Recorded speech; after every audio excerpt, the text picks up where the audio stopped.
Hello, friends. Oh, you're very high up. Oh, you're very high up. Welcome. I'm on charge of the Instagram. So buckle up. We'll see how this one goes, shall we? If you are joining us on Instagram, hello. If you're joining us on the YouTubes, you can also hear me. Hello, welcome. I'm just waiting for my lovely friends on Instagram to ask to join. So I'm going to do that now. One, that's one. Waiting for the other one.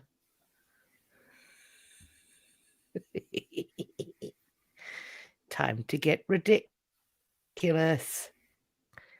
Oh, There she is. hello. Look at her. Look at her. Look at her. Look at her. There she is. There's Philippa. She's just arrived. No, you're beautiful, darling. You're beautiful. I'm coming to you straight from Forehead Land.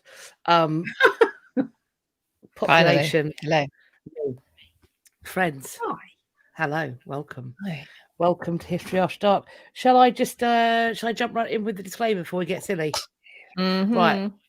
It's just gone 8:15 BST over here for me, London, for them, other places where there are dragons.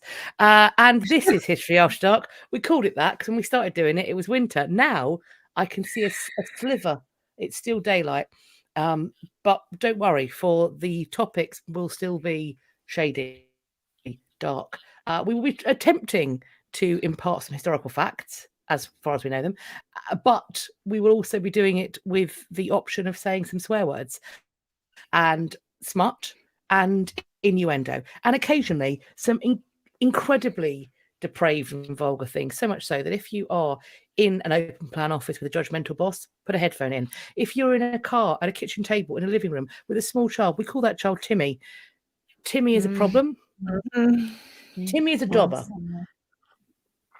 What we mean by that is that Timmy is the kind of child that will hear a thing that is depraved and will lock it away in their mind palace for later. They will then take that information into school with them and they will then share it with their teacher, who won't know what it means. So that teacher will then Google it. Word of warning, friend, if you don't know what something means tonight, don't Google it. That's not for you. It's a joke for somebody else. It's not for you. That teacher will then Google it and then call you up to school and go, why does Timmy know about insert depraved thing that we've just said? And that's embarrassing for all concerned, and they may in fact, because some of the things we might say, get social services called. So just put a headphone in, or you can watch us on the playback either on the Insta or the YouTube. I say that it's always best to watch us live because there's a very real possibility, I'm feeling spicy tonight, that we might say something so unspeakably horrendous. Now, bearing in mind that was the disclaimer, that there might be something that is so vile that we feel there is no other option but for us to yeet the footage into the sun. It's happened once before.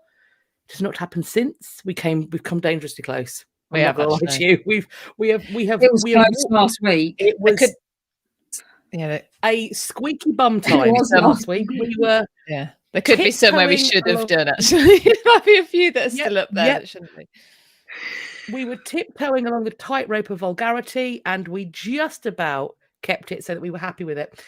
So hopefully we've learned our lesson. I wouldn't bank on it. Today, we are back on our deceased git hunt. Also, another thing, none of this is a drinking game. At 0 points will we ever encourage you to drink. We won't be. I have tea and water. We're never going to tell you to drink alcohol.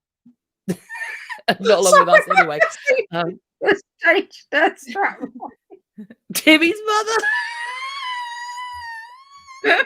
Okay, on YouTube we have little strap lines. So Philippa's is Timmy's mother. I'm liability number 2, and Catherine is apparently not British. I mean, I'm worried she's not. Frankly, I don't think she's a Earth human. I think she's a space human.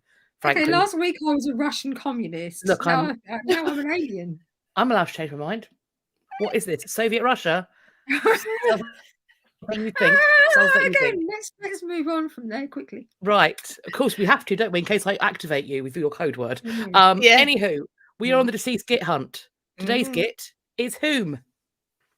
Can I just say 2 things before we start? The first is, can we show 1.5 things? Oh, the first thing I'll do for you. Should we show everybody what we're wearing? Oh, yeah. You can't quite see, can you? Da, da, da, da, da, da. Merch. So that means we're officially a thing now. Yeah. We're a throuple, babes. We're a throuple. We are. The second, yeah, was yes, the shirts. You can buy these. Yeah, I've got a long sleeve. Yeah, I've got a V-neck, and I've gone for round neck. Philip's got a nice décolletage. See, that's what she is. So you can buy these. Is there a link somewhere? Is it? No, I didn't get that before. You will be able to buy them. Well, you can. It's on our link tree, which is both on the YouTubes and Instagram, actually. So yes, and you can get the Timmy things and some Godspell End stuff, which somebody has mentioned. The second thing is I wanted to go back. So when we did Roundup week last week, so I'm sorry to kind of go back in time, but it occurred to me afterwards, I was thinking about it, and I watched back again where we had done our scoring of John, King John, and we'd got distracted by sausage rolls and cartoon foxes. And when we were assessing and an obvious combination, when we went and we gave John his legacy score, not one of us mentioned Magna Carta. No, because we don't want to get into that, because he's not responsible for Magna Carta anyway, so he can't. The only way he's responsible for Magna Carta is the fact that he mumped it within a few months. Hang on. Didn't we talk about him crying to the Pope about it? We might have done, but none of us. I felt like I should have factored it into my legacy score. It only survived because he died. And William the Marshal. We talked about William the Marshal. I'm not adding it to my score. I don't know. I'm undecided because I feel like we wouldn't have had it if it wasn't in the first place, if it wasn't for him. If we get to the final countdown, and John is somehow level pegging with some other git, then you can factor it in there, babe. Well, he is in there. He is. But by the end of it, at the end of it, he might be outgitted. They might both be outgitted. You never can tell. We've got R coming, haven't we? We haven't done R yet. So scandalous, libelous, rhinoceros. So, well, those are your points, darling. Thank you. Very good. Thank you for making now to the agenda for this. Now then, the agenda. What are we doing? Who are we? What's our point? What's our purpose? We are today discussing Sarah Churchill, the first Duchess of Marlborough, number uno. I think we're on number 18 now. Antonia says so. We're looking at number uno. Yeah. So we've carved her story up slightly differently. It's not quite exactly beginning, middle, and end, or whatever we decided it was going to be. But so I'm going to pick up sort of the beginning. I'm going to pick up her childhood and her marriage, and then I think, Kat, you've got kids and stuff. Hang on, I thought I was doing her children. No, I've got her relationship with Anne. That's it. Sorry. And then Catherine's children, building. I panicked then. I'd done the wrong thing. That's the sort of thing I do. I literally just saw 14-year-old Catherine who thought she'd done the wrong homework. And it was my favourite thing. I just saw what Catherine was like. That literally was what happened there. With a fat school tie, with her top button undone and her skirt rolled up. Be like, the wrong homework. Just saw it. Loved it. Sorry, panic over. I was thinking, I really genuinely thought, oh no, I'll fuck this. So I knew we weren't doing it. we weren't doing it chronologically. So yes. Yeah. Anyway, so then Catherine's got kids, buildings, and film. I think so. Leggy bits. Yeah, leggy biggies. Giddy biggities. So shall I begin? Are you sitting comfortably? Shall I begin? So, So she was born Sarah Jennings, and unusually for children in the 17th century, her parents actually divorced when she was 8 years old. Now her mother was already at court, as was her elder sister, and her mother was quite ambitious for them, sort of on their behalf, wanting to get them positions at court, and so she was actually at the royal court from the age of 12. As a maid of honor. Now, I hadn't realized this until the wonderfully brilliant Antonia Keeney did a talk on Sarah at the Stuart Summit, and she also did an interview with me, that maids of honor at this period anyway were well, in Pepys' words, where is it? Provided a steady supply of virgins to the court. They were basically paid mistresses. They were available. And it was actually quite a status symbol to have illegitimate children by, I don't know, some, powerful courtier. Now, right from the beginning, so right from the age 12, Sarah, I'm not saying they were at 12, by the way, when they were doing this, but Sarah had got to court by the age of 12.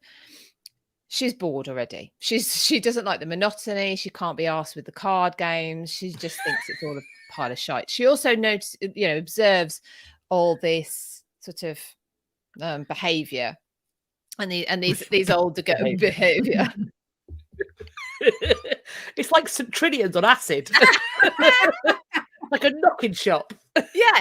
Yeah. I mean, yeah, it's a good job there dear. was no camera phones at the time. Yeah. And anyway, she decides from an early age this is not for her, as in she's not going to do any of this, malarkey. And so anyway, that comes back in a bit later when I'm talking about her marriage. But gittish thing number one for Sarah, at the age of 15, on a second try, she gets her own mother banished from court. Her mother was called Frances Thornhurst. Now, her mum was pretty much destitute. I think her dad had left her with debts and loads of shit. So the accommodation at St James's, which came with with her mother's position at court, was pretty vital to Sarah's mother. Well, that didn't stop Sarah. She tried once and she failed. She tried a second time and she succeeded at getting her mum banished from court out of her accommodation. And so she tried twice. I think that's fairly, that's fairly crap.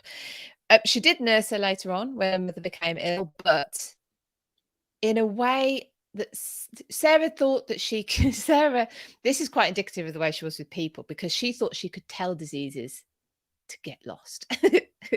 She saw herself as a bit of an apothecary. She just thought she'd got it down. So she nursed her mother, but in kind of a, I don't know, a way that, because she thought she was going to be pretty good at it. Yeah. Now Sarah's known, she's very ambitious, she's very level-headed, and this links back round to when it came to her marriage. So we've always said she wasn't having any of this being a mistress idea. She wasn't up for that. But she was noticed by a guy called John Churchill. He's 10 years older than Sarah. He's already got a string of illegitimate children. And she describes him as handsome as an angel. Now she plays. Now it's obviously the week running up to Anne Boleyn's sort of execution, and so she's in a lot of our minds at the moment. Sarah Churchill plays, or Sarah Jennings at the time, plays exactly the same game. He tries to strike up a relationship with him. She writes to him and says, "Look, your happiness lays in your own hands." She absolutely decided. Yes, well, indeed.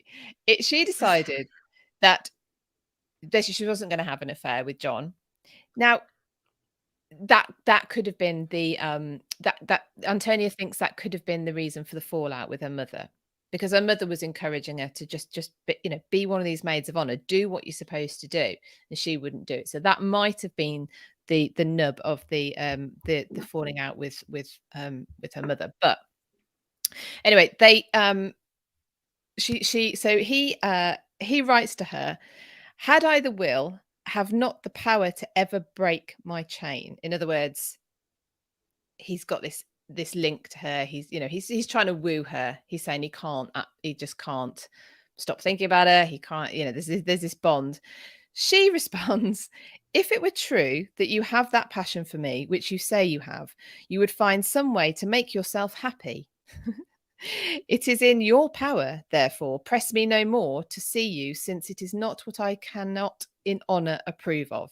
So, yeah. So she's basically saying, nah. I mean, I think you're good looking, Yeah. but unless you're going to marry me, you can forget it. Now, they do end up marrying. They marry in secret because she wants to keep her position, presumably, as maid of honor. So they do marry in secret in something like 1678 or 9, not known because it's in secret. Yeah. Secrecy. But it does appear to be a love match. They are in love. He's away on campaign a lot. I think that probably helps. Absence makes the heart grow fonder and all that. There was definitely attracted to each other. There's an account that he pleasures her still with his boots on. In other words, when he gets back, there's no time for debagging. Let's just get on with it. And when he dies, he died in 1722. She didn't die till 1744. I know. But she never remarried. So she was a widow for 22 years. She never remarried. Now, she didn't need to. In other words, she had plenty of wealth, but she had plenty of suitors. And I suppose there was still the security, the companionship, whatever.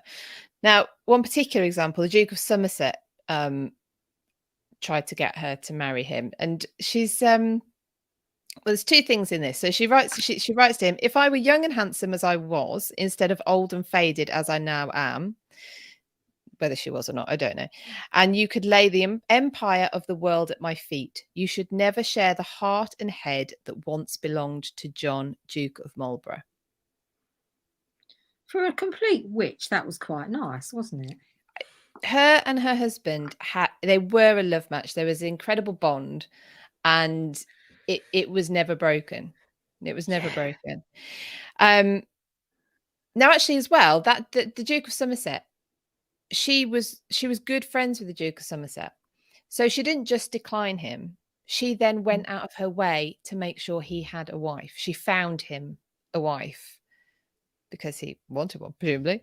So I don't know. So there's a few insights into her. I think, what she did to her mother, we'll come back to it later. But then in terms of marriage and friendship to some people, very, very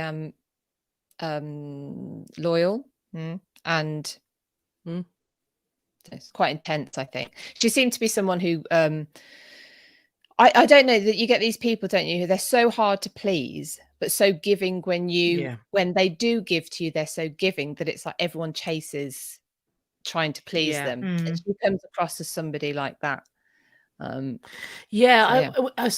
always when I interpret as her, and I know that's not history, but it is when you sort of walk in someone's shoes and you're kind of intimately aware of the biography, and you have to sort of think about why they're responding to people the way they are.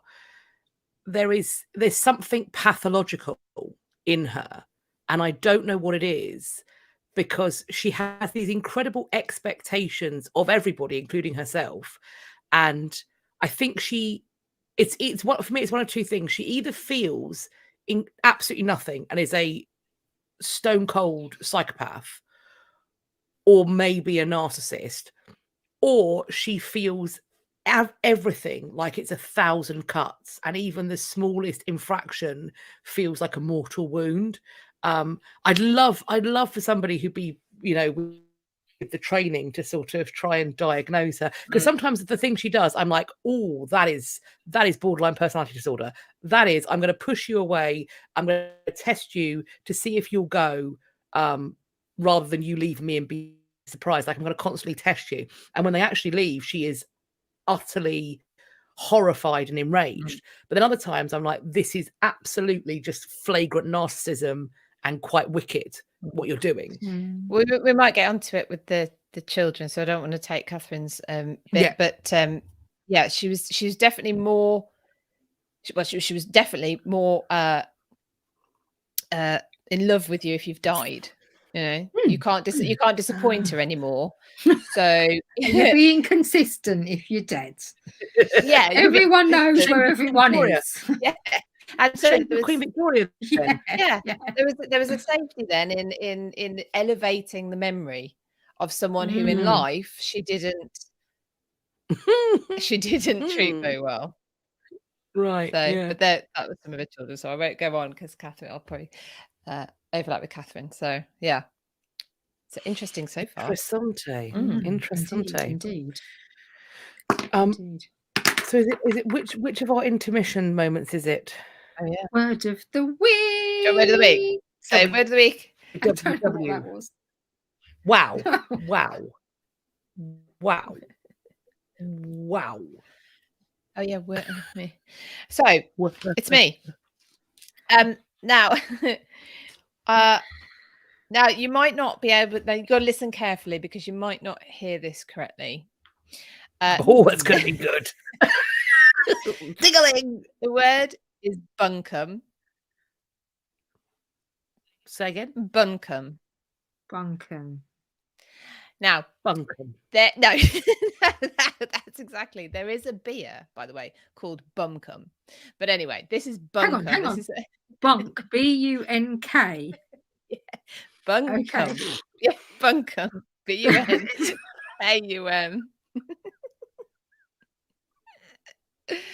Oh, I thought you'd like this one. See, because I said to my daughter, "Oh, that's a load of bunkum," and she was like, "What did you just say?" So I thought that's why That's I fair. thought. Oh, I think I know what that means. Sorry, so I'm I not going to come in. I think I may I have just had a heard call come in. it. Sorry, I think I Right. may have heard. sorry. I think I've Can you hear heard me that again? word. Oh yes, Yeah. yes. So people use it as saying, "Well, that's a load of old, codswallop," basically. Or there's another English word. Oh my god, why is someone trying to ring? Oh, it Sorry, sounds good someone's again. trying to Instagram call me while we're on Oh. Instagram. Yeah, someone's trying to Oh, Instagram yeah. call me, which is very rude.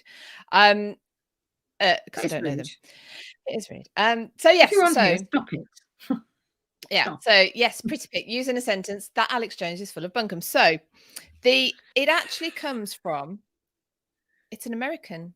It has an American origin, so I thought you'd all like this one if you're over there, because it comes from Buncombe County, North Carolina, which is not spelled B-U-N-K-U-M. It is Buncombe, as in C-O-M-B-E, like we have Coombs here, which means like woodland forest, and it came from so it goes all the way back to 1820. Felix Walker, who represented Buncombe County, North Carolina, in the U.S. House of Representatives, was determined that his voice be heard on his constituents' behalf, even though the matter of debate was completely irrelevant to his own district. But he had little to contribute. So, to the exasperation of all his colleagues, he insisted on delivering a long speech about nothing. Something he had no idea about and had no impact on his own constituency whatsoever. And he delivered this long, wearisome speech called his Speech for Buncombe. And so basically, he's persistent, he's insignificant, and that became synonymous with meaningless political claptrap. Excuse me, I'm not getting my words out today. And later, just sort of like general nonsense. So that's actually where it comes from. So House of Commons, and someone says congressional tradition. So yeah. Yeah. So yeah, the US House of Representatives, 1820. So is it the first? Is that a filibuster? Is that the first filibuster? I don't know if it's the first, but it's I mean, that's basically what filibustering is, isn't it? Filling your time. It's a load of old bunkum. Yeah, it's a load of bunkum. Yeah. So there you go. Not to be confused with the very nice beer called Bumcum. So there you go. Are you fucking kidding me? Bumcum. Yeah. I'll get you a bottle when I'm down south next. Oh, that sounds wrong. I have a Hungarian shot that's called Unicum. Oh. What? Yep, Unicum. Hang on. Unicum. Wait a sec. I'll be back. So while Kat's doing that, is this something that I shouldn't Google? Who is Alex Jones? The only Alex Jones I knew sang, didn't he sing The Snowman? That's who I was thinking. No, that's Alid. Oh, Alid Jones, yeah, you're right. No, but yeah. I thought Alid, that's exactly who I thought of. Right. Now, I don't drink alcohol, but I do collect humorous souvenirs. I can't unhear it. What's it called? Wow. Unicum. Is that what you use to breed unicorns? Yeah. Yep. Unicorn Okay, we'll serum. go with that. We'll go with that. Unicorn serum. We'll go with that. Oh, love it. Love it. There you go. Right. Anyway, like carry that. on. Yeah, there you go. Bunkum. Bunkum. Alex Jones is a right wing nut, apparently. Yeah. I didn't know he was. I was too scared to Google him because the advice, don't of course, Google. is not to Google. So I wouldn't. Yes. I was turning. Apparently, he's turning the frogs gay. Huh? I don't really know what to say to that. I don't think we shall. I think we'll There move might on. be time to Let's move on. Let's not get political. He sounds like a living git. Let's go for a deceased one, shall we? Indeed, Yeah. indeed. Shall I commence? I'm going to be discussing I've got quite a lot, so I'm going to try and whistle stop through this. I am talking about Sarah Churchill's arguably most famous relationship. I mean, her relationship with her husband is possibly the most happy, but the one she's perhaps most famous for, I would say, arguably, is the relationship she has with Anne, later Queen Anne. So, Philippa, you talked about when she went to court. It's at court that she first meets and is introduced to Queen Anne, because she is, of course, serving James's wife, and Anne is James's daughter. And Anne is a little bit in love with Sarah from the get-go. It's, she thinks she's so cool because she's 5 years older and she's beautiful and she's incredibly intellectual and she's just that cool older girl. And Anne is not those things, but she's potentially and she will, of course, become the Queen of England. So Anne develops this dependence on Sarah that's both emotional but also intellectual and political. After the Glorious Revolution, both Anne and her sister Mary are quite excited, and they kind of enjoy this narrative about the warming pan and the fact that their father is unfit to rule. So they kind of involve themselves in that. They enjoy it. However, it does, of course, make things quite dangerous for Anne, because her sister is fairly safe with her husband over in Orange, and they're planning to get things sorted out and come over and invade. So William of Orange and Mary are safely on the continent they're planning to invade. When James gets the news that William has landed and that Sarah's husband has defected to William, he orders that Anne be imprisoned at Whitehall and Sarah with her. Sarah, God knows what she says, manages to basically go, nah, it's not happening. She talks her way out, and Anne's way out, of being guarded and basically imprisoned at Whitehall. Because of this, her husband is rewarded by William and Mary. He gets the earldom of Marlborough, and that makes Sarah a countess. Now, the problem is that the Churchills had previously been fairly close to James, so there's always going to be an element of suspicion. And on top of that, because of Sarah's friendship with Anne, she feels like she is being pushed to one side. She is pushing her loyalty towards Anne. She thinks that Anne is not being wonderfully treated by her sister and brother-in-law.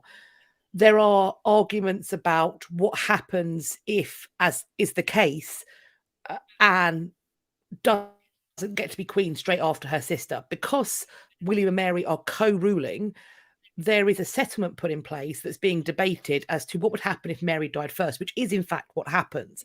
And ultimately, there is a lot of back and forth, and eventually Sarah convinces Anne, agree to this act of settlement, agree to it. They haven't got children. Early doors, you've still got your son. Whatever's going to happen, it's going to potentially be your descendants that rule. Let's just get this peace. Let's try and get you as good a settlement as possible. That doesn't mean that Sarah Churchill doesn't spend the rest of her time sniping where she can at the royal couple, and also, in essence, creating negative feeling between the sisters and also between Anne and William. She, around Anne, increasingly, I think, creates a climate of distrust and fear. particularly with members of her family, with politicians. She wants to be the person that Anne turns to. When it becomes clear that Anne is definitely going to be queen, she is so concerned that Sarah will no longer address her with her customary candor. I'm like, you have known this woman since you were little more than a child. What bitch do you think she is? Because she has never been one to give a singular solitary fuck about being not being candid. But regardless, Anne says we shall use aliases. We shall be Mrs. Morley and Mrs. Freeman, and we can write to each other and speak to each other in that way. And that way, I'm not the Queen and you're not Sarah Churchill. We are these two individuals. People who surrounded Sarah really enjoyed the influence that she had over Anne because she furthered their political ends. But there were also people who, and perhaps Sarah allowed them to believe this, who thought that she was the reason that Anne was going to stay a Protestant, that because of Sarah Churchill's influence, she is going to remain devoutly Protestant and she won't be converted to the Roman Catholic faith. I think Sarah enjoys this closeness. It makes her feel very special, and particularly when Anne becomes queen. But soon, this childish, I think as she saw it, affection that Anne has for Sarah, this almost deference. Sarah strikes me as a woman who, if you do not demand her respect, she will only give you her saltiest, bitchiest side. And it's not just a case, you can't just expect her to respect you. You have to walk in there and basically every time she tries to get one over on you, you have to keep that woman on an incredibly tight leash. I don't think her husband managed it. One of my favorite stories about Sarah Churchill, I'm just going to circle back to her husband, is the time when in a tantrum with him, she cut off all of her hair, threw it on the floor and fucked off. Like, that is unhinged behavior. I kind of enjoy it. I just imagine her just standing there in front of this befuddled man while she just cuts hunks of hair off. He then, silly sod, picks it all up and bundles it up in a little ribbon and keeps it. What a bellend. Anyway, so she is prone to explosive moments of aggression. When Anne becomes queen, Sarah is really, she gets all of the jobs. I've got a list of the jobs. So she is mistress of the robes, groom of the stole, keeper of the privy purse, ranger of Windsor Park. This gives her a total salary of over £6,000 per annum in that time. I haven't done the conversion, but we're probably getting up there towards the multi-millions of pounds per year. I would imagine. This also gives her the rangership of Windsor Lodge. Worth pointing out that the most recent Ranger of Windsor, unless there's been a new one appointed, was the Duke of Edinburgh, Prince Philip. Not the new Duke of Edinburgh, the previous Duke of Edinburgh. That's going to become confusing very quickly because, but yes, so yes, Prince Philip was the previous Ranger of Windsor. She gets fabulous appointments for her daughters. They're made ladies of the bedchamber. She's going to make sure they're going to get lovely husbands. This is a woman on the make. Anne is also going to lean towards supporting her husband's campaigns and funding her husband's military endeavours. Marlborough, as a military man and military success, allows him to rise up through the ranks.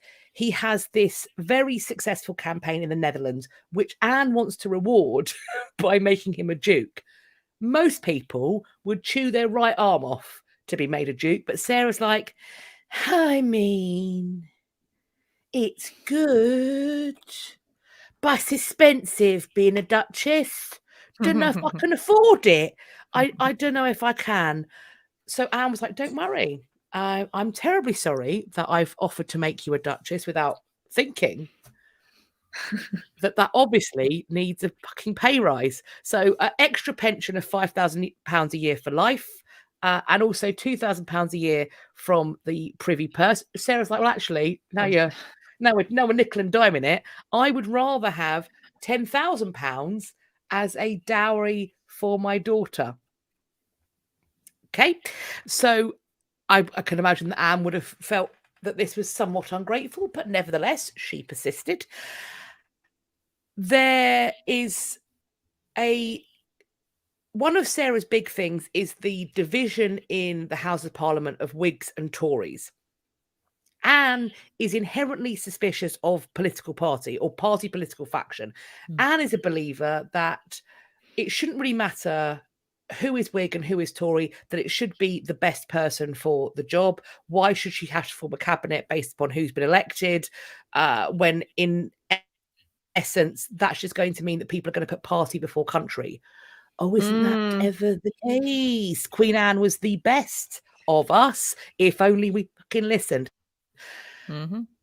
Sarah has got it into her head that Tories were all secret Jacobites who just wanted to remove Anne from the throne, whatever happened. She was like, nope, only Whigs, only ever Whigs. Tories, dangerous, traitors, terrible.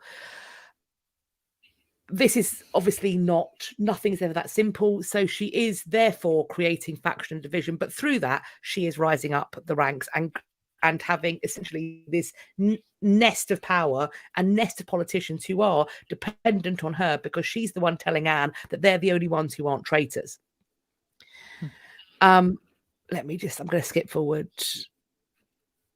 So the thing about the other thing is that Anne, as an individual, doesn't have the attributes, the things that come naturally to Sarah, I don't think come naturally to Anne. There's an often a saying or a kind of ideology that the Tudors educate their daughters and the Stuarts utterly failed theirs. And I think there's an element of truth to that. Neither Anne nor her sister were as well educated as the Tudor queens or their aunts or anything like that. On top of that, it's worth remembering that before she becomes queen, that last surviving boy dies. We aren't sure how many children she was pregnant with. It's possible that she had 19 potential children out of 17 pregnancies. There were multiple births that should have happened, and there were just countless miscarriages and stillbirths and deaths in early infancy that must have been just unspeakably emotionally painful. On top of that, she had, we think, maybe gout, maybe arthritis, so she's in physical pain. The pregnancies have had the effect of she's gained quite a lot of weight, so she finds it quite difficult to walk, so she can't get fit. It must have been a lonely and agonizing time. What she wanted was a relationship between Mrs. Morley and Mrs. Freeman where she would get, I think, some comfort, some sympathy, some empathy. Sarah Churchill is not that person. Sarah Churchill is not a mop your brow with a cold compress, let me hug you in your fifis. Sarah Churchill is a person who will, in public, scream at the Queen because she's wearing the wrong necklace. Sarah Churchill is a person who will call the Queen an idiot in public. I mean, this is, Anne is saying we should be Mrs. Morley and Mrs. Freeman in private. Sarah Churchill's like, fuck that. I'm going to bring it to the President's chamber and I'm going to make you feel like a fool in front of everybody. What Sarah doesn't spot is her poor relation, Abigail Hill, who she's brought to court, has kept a keen eye. And maybe she is naturally more sensitive. But she is compassionate and caring, and she slowly takes over from Sarah. And also, Anne has learnt, because she elevates Abigail through the ranks on the proviso that she continues to perform acts of physical service for her. She is not going to let another one of this family get too big for her britches. Eventually, the relationship between Sarah and Anne deteriorates to the point where it cannot cannot continue any longer. I think Anne gets fed up of just being constantly harangued, and so she cuts her off. She demands that the key that symbolizes Sarah's office is given back. Sarah throws a tantrum, throws it on the floor, and tells her husband that he can kneel for it if he should so wish, which he does because the Queen's ordered it, and he takes it back. I mean, maybe she's run out of hair to cut off. I don't know. So she has an enormous screaming tantrum, and Anne demands that Sarah send back her letters. Anne doesn't do this. There's some back and forth, but ultimately the two women part company. And I think that when Anne dies and when the Marlboroughs learn that Anne has died, one of the first things they do is they make this kind of semi-triumphal progress back into London, which I just think is really incredibly sad.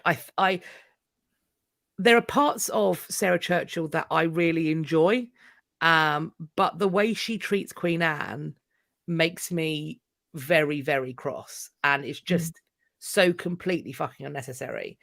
She's a bully. She's a really unpleasant bully. Can I add into this as well? Because this links into to her relationship with Anne.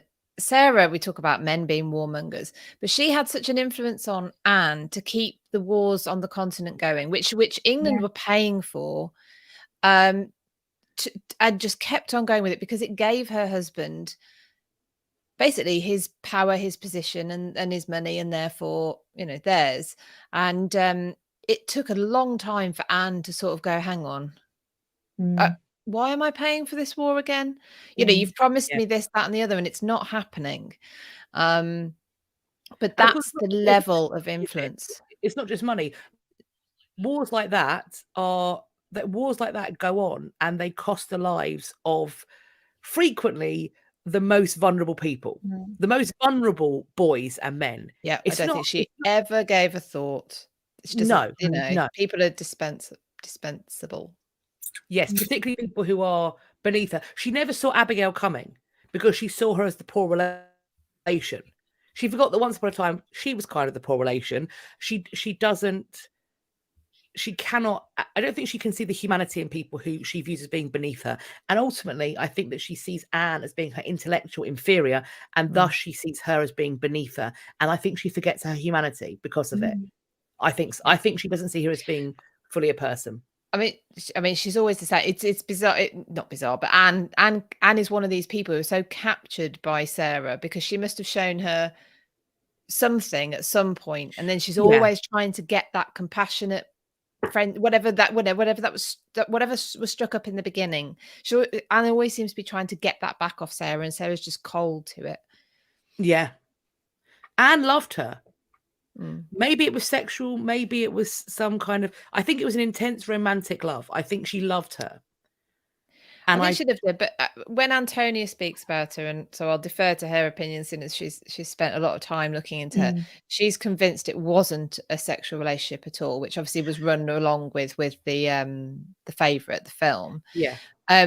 On the basis that both of them had extremely happy and intense relationships with their own husbands. And the amount of time Anne was pregnant, the amount of time Anne was ill, it's the amount of, just being at court, that kind of thing. Just there's a lack of evidence for it, and it may have just been a slur at one point, which gained traction. Yeah, I think it's quite interesting because one of the threats that Sarah gives is she talks about how if people saw her letters to Abigail, that if they saw Anne's letters to Abigail, they would be scandalized by what she basically intimates as a sapphic nature. I agree that this is probably not a sexual relationship, but I don't think that means that Anne is not, that her love for her is not romantic sexual. It's just, I don't think it's reciprocated. We'll never know. We'll never know. So it's our next. Our next. Shall I initially read the issue We concerned? do. Oh, yes, because okay. I think it's most important. We are going to be summoning some very, very vital help. But let's hear the problem first. The problem first. Okay. Dear History After Dark ladies, my rich bachelor uncle fancies himself as an antiquarian and likes to show off his collection to me. The other day, he showed me his most recent acquisition when I Dirty. dropped in for tea.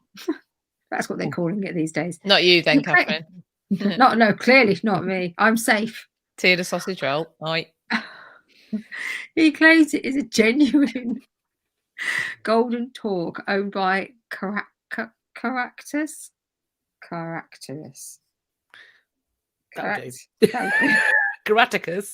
I could pronounce it earlier, but I have my doubts, especially as I recently saw a suspiciously similar Caractacus talk at another noble household. How do I break this news to my uncle, whilst also remaining in his good books and will? Signed, the honest but hedging hair. Right. So Well, that's a difficult one. It's a difficult one. It's so hard for difficult. us to answer. It's so difficult that we need help, actually. And do you know what? We have all I'm not going to keep a straight face here. we've all come into our powers. And there are some guests that we would like to channel. Just 1 second.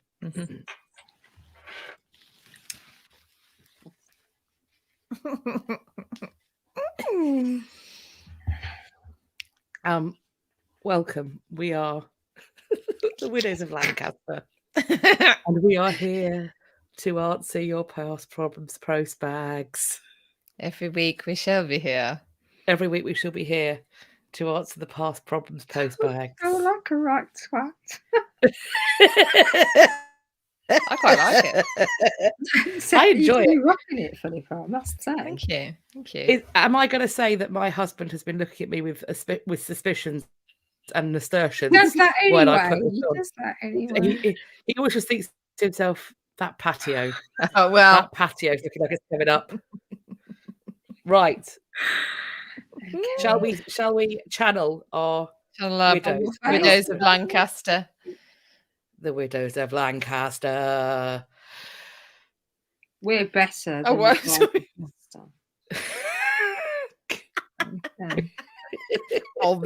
because our husbands are dead and we recognise it. Yeah. Because our husbands are dead and we actually recognise it. And they were actually our husbands. Yes. Oh, Right. dear. And they're all married to the same guy.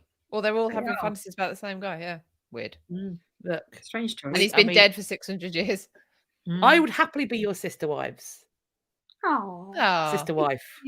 I'd sister wife with you. can we have be someone a fun, bit more yeah. exciting to share than Richard III? Okay. And Robin Rich. Hood Fox? It is going to be Rich. Yes, Robin Hood Fox. Robin Hood Robin Hood Fox. Fox. Okay, That's what's happening. That's what's happening. Right. So the talk. The talk. Caractacus talk. It's hard to break something to somebody, isn't it, when they're so excited about it, and you can see that they've been blatantly conned and ripped off, and you don't want to burst their bubble. However, is it ethical? Is it ethical to leave them? Are we sure ladies that and gentlemen? who was Caractacus? I thought he I was have no idea. Roman. Me neither. I thought it was. I He thought sounds was Roman, Greek or Roman, Which doesn't he? talks weren't Roman. They were Anglo-Saxon, weren't they? They came after. So you could break that to him for a start. It probably wasn't anyone. That is, as you point out, is a bad start. Yeah. See, I could be I wrong, think of course. we should redirect him like a toddler. And essentially, if he is gullible, then maybe we should point him in the direction of a past life regressionist. Ah, good He plan. hasn't got Caractacus's talk. He is in fact Caractacus from a past life. Are solid gold potentially. So you could just leave it and go and be so enthusiastic about the talk that he cannot help but put it in his will to you. And then you can sell the gold off. But what Yeah, if exactly. it's plate? But what if it's only plate? Shouldn't Then they? dig Then him it's up definitely not real. And then dig him up. and kick him in the ghoulies. Anyone what else's if you eyelashes found- catching on their veil? I keep finding No, myself. I'm leaning forward slightly. All right, okay.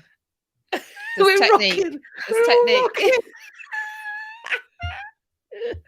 This is why I didn't have a veil when I got married. Like, did anyone here have a veil when they got married? Yeah. Yes, I did. I don't. I've got a massive protuberance of a forehead though, so it's fine. But it's like I've My just shelf. got a bit of neck curtain on my face. Yeah. It's fine. It's hot. I like it. I'm gonna do a gap. There we go. It's better. Oh, Got a gap. There we go. cat's go. got a cap. I'm a gapper. Mhm. Oh, So honest air, have we answered that question? As I well think as we're gonna. redirect him. Yeah, that's what's happening. I think What's happening? ethically, if you know, you have to find a way of telling him. But ignorance is bliss. See, I If think he's getting happy- cahoots with a past life regressionist and just take him first customer, and just start getting hordes of gullible people and tell them they were somebody in a past life. Probably Anne Yeah. Boleyn. Oh, probably I believe. Yeah, Definitely, yeah. And then especially if if they in doubt, get his genealogy done and say that it's been passed So that it is down. anyway. It's been passed down from Edward III. Yeah. Honest air, what you need to do is you need to team up with a willing genealogist and a willing past life regressionist, or in fact, one and the same person. I think that might be happening in some walks of Actually, life. yes. Because some of the stuff I'm seeing in my comment section, there is one person doing all of this. I'm absolutely We're sure. actually considering starting it anyway. Just In this We can't outfit, be any in more this wrong, outfit. can we? this would be good. This would be a good outfit to do it in. Yeah. I feel Right. like I might be going to an East End wedding. That doesn't work, does it? What the hell's that? no, funeral, mate, funeral. I meant East End funeral. funeral, Sorry, babe. I meant Funeral, babe. funeral. Oh dear. I do feel a little bit like I'm going to sit down the pub and I'm going to go, do you know what? My old man, he drove the craze. Oh, yeah. Like My old man. 300,000 other people. Did a bit of work for the craze, my old man. Yes, there's Does a that lot mean? of people that did that.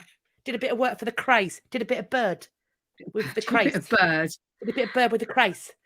And there's somebody on Instagram, Johnson's Historia, John of Gaunt. Everyone can just. I quite like a bit of John of Gaunt. Actually, that's not too inaccurate though, because everyone of English descent, I think, is a descendant of Edward the First. Is that right? Is it? Yeah. So If you look at Adam Rutherford, if you look at Adam Rutherford's book, A History of Everyone Who's Ever Lived, it's very interesting because basically, like, if you're of certain descent, you are all going to be related to so and so, and like, so then European descent, all from Charlemagne. All have descent from Charlemagne, because it just doesn't work otherwise. You've got too much. There aren't two people all the way back. Otherwise, there'd have been way too many people alive before. So you've got a web, and there haven't been. Yeah, there's a lot of inbreeding in everybody's family tree. I mean, far enough back that it's like, inbred. You've got 30,000 whatever. Yeah, at that point. Anyway. We haven't got gills. It's fine. No, we're doing it right. It's fine. We're not that. Yeah. So anyway, should we put wedding, funeral, same thing? Well, for my first marriage, the outcome was pretty much the same amount of misery on both counts. There you go. Right then, should we put the widows of Lancaster to bed? I quite like it like this. We'll see you next week. No, week after they will return. Now, do you know what it looks like? An episode of The Crown. Now it looks like you're mourning the king. There you go. It looks like you're about to curtsy to the young Queen Elizabeth II. That's what it looks like. Pillbox hats. Well, like where they're supposed to be. But yeah, it's supposed to be at the back. It's not as fun. Nah. Well, yeah, it's not fun. It's not. You still look very gorgeous in it, Philippa. I have to say. Thank you very much. Anyway, it's gonna make your head itch after a while. They do. They make my face itch. Right then, we've got 5 minutes. Go, Catherine. Go. Okay. I'm going to have to do this from my notes. So I'm sorry if there's lots of looking down, because I normally try and read them 2 or 3 times. I didn't get the chance today. So yes, we're looking at Sarah's children, and as sort of has been touched upon, this woman was very much, I like you or I hate you, and there's not really anything much in the middle, and that did apply to her own children and her grandchildren as well. And we really do see again this narcissistic trait of some of them really wanting to gain her approval and everything like that, and she's having none of it. And Philippa mentioned Antonia just now, and Antonia said, as Philippa was saying, if you look at her children and her grandchildren, really the ones that she loved and cared for the most were the ones that died young, because she had less time to get irritated by them. I think that's quite a good philosophy as a way of life goes. Anyway, Sarah and John had 5 children. They had a son, Lord Blandford, who died quite young and predeceased both of them. And then they had 4 daughters. So the first and the third daughter were Henrietta and Mary. She hated them. The second daughter and the fourth daughter, Anne and Elizabeth, respectively, were their favourites, were the favourite 2 daughters. And obviously, if you're following the train of thought, they predeceased their parents. So, so we're left with Henrietta and, we're left with Anne and Elizabeth, Henrietta, and she just hated them, really. She was just not keen whatsoever. She did, however, have a very high opinion of herself, including how she thought she treated some of her family. And indeed, she said of herself, no woman has ever been so useful to her family.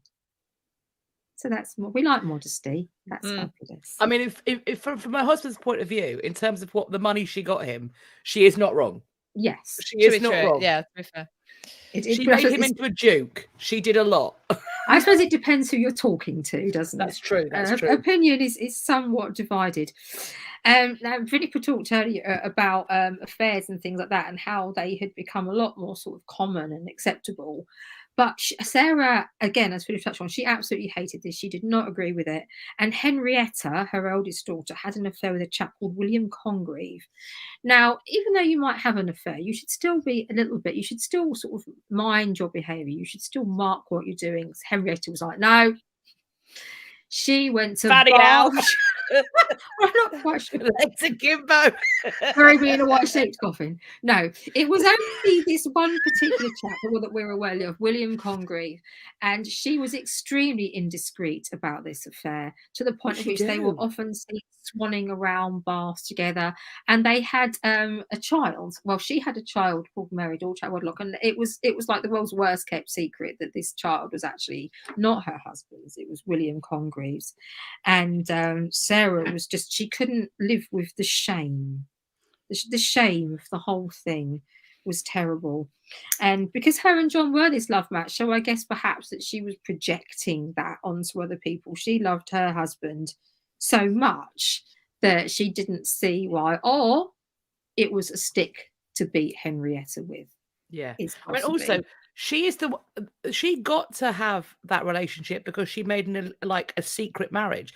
She didn't give her daughters that opportunity. She married them off to the highest king bidder. So I think it was a lot. Part of it was a stick to beat her with, quite frankly. Henrietta was married to a chap called Francis the Dolphin.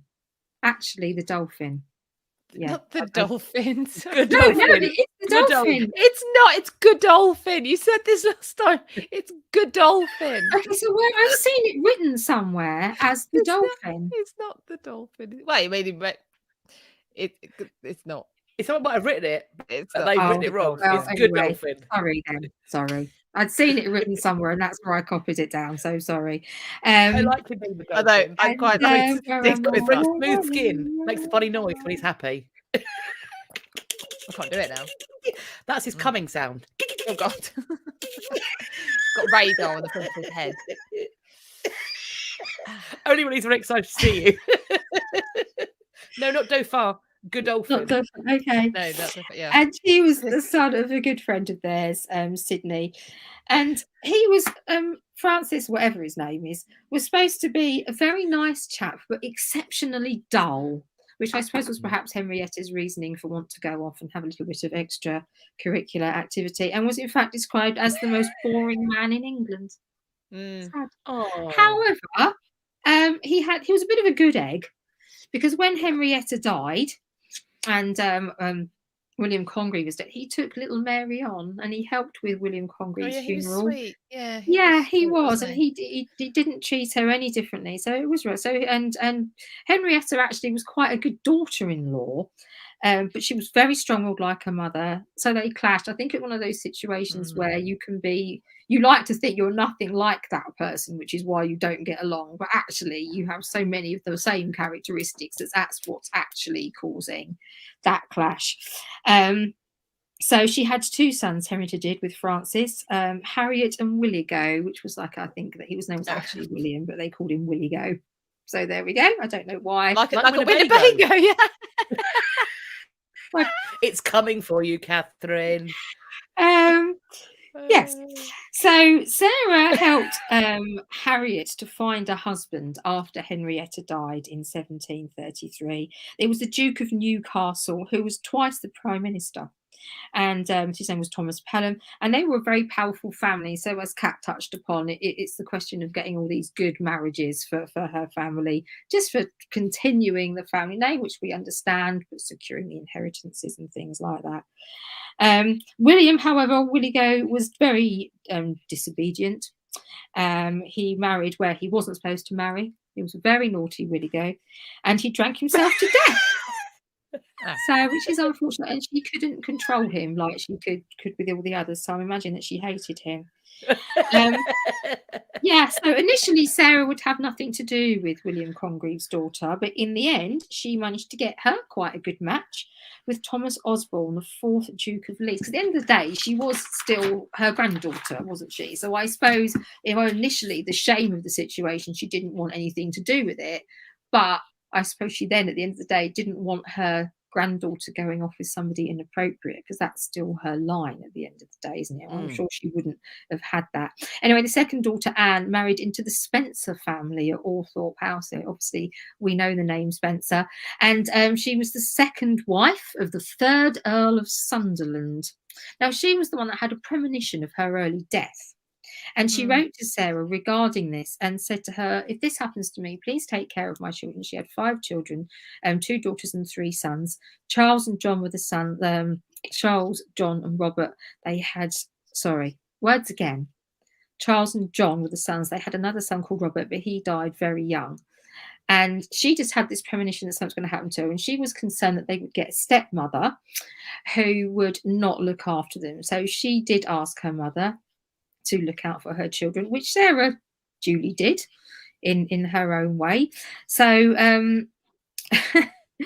she had 2 daughters. So Lady Anne Bateman, who Sarah hated, and Lady Diana Spencer, who Sarah loved. So you see this real, whoever they are and whatever combination, there's always someone she loves and someone she hates. And that's really Gittish, taking siblings and pitting them against each other all the time. Who was going to get the love?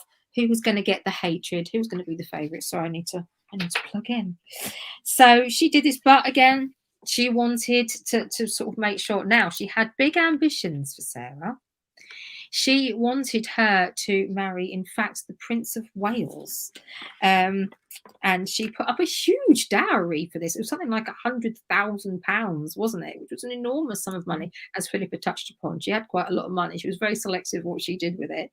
And this looked like it might go ahead. Everyone seemed to be up for it, except Prime Minister Walpole. He'd seen what had happened when Sarah had a little bit of power behind the throne, and he was like, no, I'm not going down this route. So he put the kibosh on it. So instead, she was married to a chap called John Russell, who was the 4th Duke of Bedford. And after Diana died, she hated him as well. So that's lovely. Elizabeth, the 3rd daughter of Sarah and John, married a guy. This is a made-up name. His name was Scroop Egerton. That's got to be a made-up name. Anyway, I think she they're all made died. up at some point. Oh, well, yeah, that's a fair point. Now, Elizabeth sadly died whilst her parents were in exile. So when they fell out with Anne, or when Sarah sort of, was taken down by Anne because of her behaviours, they went into voluntary exile on the continent. And sadly, they were there when Elizabeth died. And apparently, Sarah was actually quite upset about this. She spoke quite openly and said that she didn't feel that she was going to get over the death of this particular daughter. And apparently the Duke fainted when he found out that his favourite daughter had passed away. But once, Anne needed a husband, needed to find her a husband because they had a daughter called Anne, and she married the 3rd Duke of Bedford. So he was the son of the 4th Duke of Edward, who had married Diana. Are we keeping up? Not really. No, not really. Me neither, and I've written it down. So there we go. So the daughter of Mary, the youngest daughter, was the only one who outlived Sarah, lucky her. And she was betrothed to John, the 2nd Duke of Montague, and she was only 15. And at this age, she was more like I know you're expected to do these things, but she didn't want to do this. She wanted to be out getting in pretty dresses and having a lovely time and being a young woman. And this annoyed Sarah. She was like, no, you are not doing as you are told. You will knuckle down. But it was one of those strange, really narcissistic relationships where Mary was, no matter how badly Sarah treated her, Mary was constantly trying to gain her approval and do what she wanted, even if it was down to the tiniest little things. This is this narcissistic behaviour that we went back to. She would write a really pitiful letters saying, oh, I'm so sorry, I've done this and I'm a failure and all these types of things. And Sarah would be like, yeah, you are. Yeah, you're a letdown, basically. And so even when she was an adult, so she was much older and she was married, she was still constantly trying to gain Sarah's approval. And even down to tiny little things like, what colour ribbons do you think I should wear? And if she'd picked one, Sarah would be like, no, that's a stupid colour. You should wear this one instead. And so she would change it up. She would change it up and do what her mother said. So Sarah was obviously very controlling, and she would pit siblings and grandchildren and things like that. But this just shows you how she really had this ability. We see it probably more with Mary than we do a lot of people, but she really had this ability to be extremely manipulative and unpleasant. Give her an inch and she'll take a mile, that kind of thing there. Anyway, so Mary had some children. And Mary didn't get along with her own daughter. It's a pattern developing. What a shock. What about that generational trauma that you were saying? Yes. Tell me more about this. It's like that song, isn't it? Just another little bit of history repeating itself. Yeah. Anyway, she had this daughter was called Isabella, and she was married off to the Duke of Manchester. And this was actually a really good match for all sorts of different reasons. But again, because it was one that Mary had sorted out, even though she didn't like her daughter, again, she made her a good match, even though it was a fantastic match. Because it was her daughter that had done it, Sarah sat back and slagged it off left, right and centre. Because it just nothing was good enough. You couldn't do anything for this woman. I think Sarah sometimes was one of these people that even if you said to her, tell me exactly what you want to do and I will do it, she'd go, okay, here's my list of things. She'd go, right, and you do them, and it still wouldn't be good enough. No. You'd be rubbish for doing it, or you'd do it quicker, or how many people felt like this towards Sarah, though, isn't it? There was obviously something. She was there are people like this. We know people like this. She's an emotional terrorist. That's a great. She must give every so often. It's a bit like a gambling machine. What do you call them? Like called breadcrumbing. It's called breadcrumbing. Yeah, breadcrumbing. It's where you go, oh, there you go. I'm going to love bomb you. I'm going to breadcrumb you, and then it's this kind of it's the spiral of you have the kind of the I love you, and then it's the you've done something wrong, and then it's discard, and then it's I love you, and it's just this kind of cyclone of just torment. Because if they allowed you to get off the merry-go-round of their own emotional manipulation, you'd look around and realize they weren't that great. Yeah. So what they have to do is keep you on the merry-go-round of misery, setting yourself on fire to keep them warm. Yeah. Well, Fuck Just them. to sort of compound her fabulous relationships with her children, I'd just like to tell you about the Green Book. Yeah, I was hoping This you'd is cover this. fabulous. So the Green Book, the full title of the Green Book is actually An Account of the Cruel and Ill Usage of My Children. And in this What a book, fucking bitch. yeah. So in this book, basically, what Amazing. she's done is she's kept a record of all the things that she thinks her children have done, all the ways they've wronged her. And she had this published. She didn't have like Harry. It wasn't widely published. It wasn't Harry Potter, but she had enough copies published that she could distribute them among her friends and other people, perhaps of significance, so they could see how incredibly hard done by she was. Fuck. Yeah. If Yeah. everyone She's- searched for the tiniest violin in the universe. Clearly, So there we bad. go. So she kind was of in the had, right, wasn't she she? had no emotional intelligence, it comes across as, but she loved the feedback. People say, "Oh, tell us more about your horrible children." She was all over it, all over it. So there we go. So that's sort of Sarah's relationship with her children that continued with the grandchildren generationally, and then they had issues again, as Kat says, it's those sort of cycles repeating themselves, and it just ties in completely with the ways that Kat and Philippa have talked about the way that Sarah treated people, i.e. like dog shit. Yeah. Basically, in a nutshell. So yeah, people have talked about I've seen people, and Kat mentioned as well, you know, sort of personality disorders and all things like that. And it screams narcissism to me. But as we said, unfortunately, depending on how you want to look at it, we'll never really know. I think part of the issue as well, when you start looking at it coming in with the grandchildren as well, is but by this point, obviously, she's fallen out of favour. And for her and her husband, he can't carry on being the great war hero that he was. So she's fallen so far from grace. And the bigger you are, the harder you fall. She's very possibly jealous of the looks of her daughters and all these types of things and the wonderful marriages that they've made through her, ironically. And I think perhaps she's just embittered a little bit, and so she's lost this power that she had by being sort of like the Queen's favorite, like, you know, for want of a better expression. And so she's got to throw her weight around and try and find ways to control other people and other situations. She appears to feel like think she's so correct in everything. Like the not, you Yeah. know, not you don't be a mistress. Well, that was the norm. If you were a maid of honor, you would be a mistress. But she was so sure that she was correct that she seems so angry when someone doesn't agree. And then that whole book, the Green Book, she clearly thinks she's in the right. It's really quite astounding. I genuinely think that one of the reasons why Sarah was so horrible to Anne is because she genuinely thought that she would be a better queen, because she was prettier and cleverer and knew more Shakespeare and Dryden, and thus she should be if Sarah Churchill was Queen of England, Queen of Great Britain, we would have been a republic in a fucking fortnight, because no bugger would have stood for it.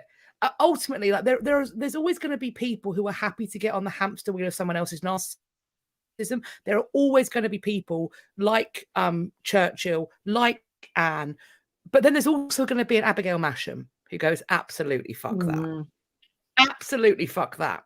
Not today, Satan. And if that person is queen, there not enough people are going to stay on the hamster wheel of her nonsense. She would have been guillotined on Parliament Green. I think she clearly, like, I think Anne bored her. Anne was just Anne was a trier. And that was criminal. That was a criminal offence to her. Yeah, Anne was a trier. Yeah, Queen Anne attended more council meetings than any other monarch probably before or since, because she was trying with her poor education, but I don't think she had the natural capabilities as well. And I think, you know, we know Sarah got bored at the age of 8 at court. Like, she needed something else to occupy her. Today, she screams to me a woman who would do incredibly risk-taking behaviours. She screams to me a person who probably would take a fair amount of drugs. Do you think? Yeah, but she'd also be the person who's like, I don't eat McDonald's. I don't put that shit in my body. And then on a Saturday night, she is doing a blow off the bar, being like, it's pure Bolivian. It's organic She Bolivian. would be a virtue signaler and influencer, whatever. But yeah, She'd have photos a millions of her of followers. tits every Friday. Yeah. Absolutely photo of her tits every Friday. Yeah. There's people saying, sounds like my mother, stroke sounds like my ex-mother-in-law, and all things like that. So we've all met one. We've all met one. Unfortunately, at they least. don't show their. At least They don't. one. They don't play their card, their hand until you're a little bit too far in most of the time. I also firmly believe that if you think you've never met one, you probably are one. Now's the time You're to it. be real, because that's you. You're it. Yeah. If you don't think you know, if you don't know anybody who looks like this, hold up a mirror, friend. Get some fucking help, because and here's the thing: mental health is not your fault, and whatever's happening to her is not her fault. But treating people like this is your responsibility. So sort that shit out. So sort that shit out. Yes. Right. So I think a big thing. So we mentioned Antonia already.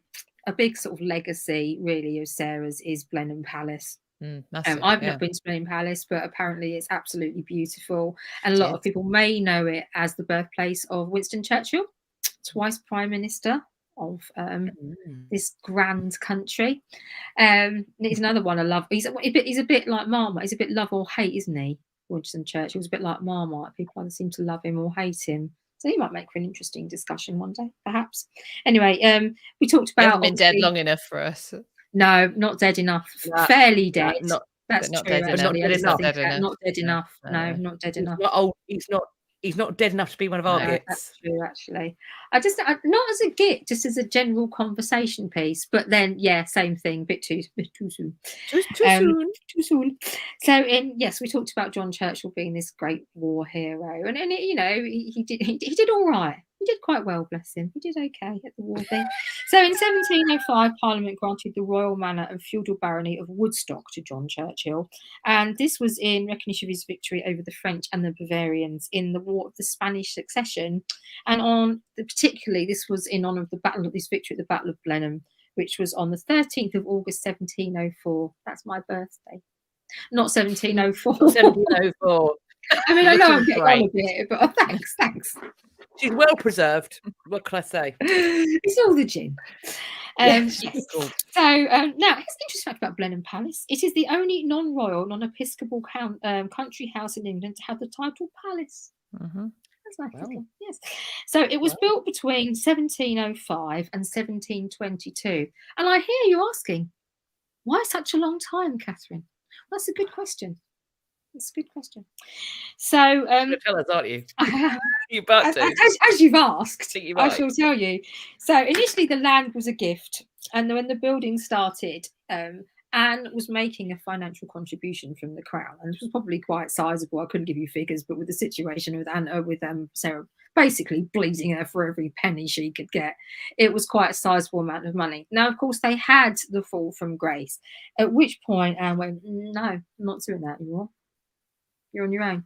Finance it, you sort it out yourself, love." So in 1712, and with the fall from favour, and then of course, as I mentioned, they had this 3-year sort of voluntary exile to the continent. So nothing was happening really with it at that point. Now, John escaped Sarah by dying in 1722. So, a bit sad. It was a long widowhood for her. As Philippa mentioned, she was 88 when she died, and that was a very, very impressive age. Because evil is immortal, man. That's what. Fucking hell. Only the good die young. Sarah Churchill is fucking proof of that, because she is eternal, like Satan. Dorothy says now we know how Catherine's actually using that time turner. Yeah. So anyway, I nearly read that as Tina Turner, but there you go. Using Tina Turner. I was channeling Tina Turner. Sarah hated, in true Sarah tradition, hated Blenheim. Something else she hated. Run out of people to hate, so now she'd moved on to building. Because there's never enough hatred in the world if you're Sarah Churchill. Anyway, she described it as the great heap of stones. That's what buildings are, mate. Love, that's how they work. Fucking stones. But she was determined. So again, back to love for her husband. He was all over it. and she was determined to finish it in his name, which is actually quite nice for her. But it's a spite project, isn't it? It's like he's left me to do. Look at this prick. He's left me with this shit to deal with. But she's. I hate him. And actually, despite the fact she became quite enthusiastic about it as a project, and she wrote to the aforementioned Duke of Somerset, read the new waterworks. I'm not sure you should be writing about somebody who you proposed or you turned down about your waterworks, but there we go. I believe it will be beautiful. The canal and the basin, which is already done, look very fine. There is to be a lake and a cascade, which I think will be a great addition to the place. So she actually got quite invested with the way it was being built and how the aesthetics of the place and the thing. Now, apparently she was not one for extravagance. We've already touched on the fact that she was all over it if it was somebody else's money. So, in fact, she was frugal is the wrong word, because we're looking at obviously a magnificent residence. But she was very, again, how unlike her. If people didn't design things the way she wanted, although there's an extent to which this is understandable if it's not your money that's being spent. If anyone didn't do everything exactly to the letter, she basically shouted at them and binned them off. There is a level if you're paying somebody to do something, that's fair. Well, but can you imagine working for her? Well, this is not someone who maintains relationships, and this is a very, very long building project. So the likelihood that she was going to be able to, sort of person that you'd go, do you know what? I don't need the money that much. No. Oh, totally. Also, do you know who else? Like conspiracy theory. Do you know who else falls out with contractors a lot? Famously, there's another individual in history who falls out with contractors a lot during the building of a really impressive hotel that only he had the plans for. That, my friends, is H.H. Holmes. That is the behaviour of a fucking serial killer who wants to make a murder room in the centre of their murder hotel. Well, that's taking a turn. That's what she was doing. Alleged serial killer. Allegedly. Well, she did. She going to fucking sue me. She did murder something. Catherine might take. I don't think me saying that Sarah Churchill may have built Blenheim Palace to be a serial killer's mansion. I don't think that the current Spencer bunch are going to sue me. I don't think that Diana's brother is going to come knocking, going tickety-tock. I will be having all of your money, please. Mostly because I was going to say you're after mine, because that won't take long. Anyway, there was a couple of bits of extravagance. The first of which I think is fair enough, and that was the Marlborough tomb in the chapel, and there's also the Doric column of Victory in the park.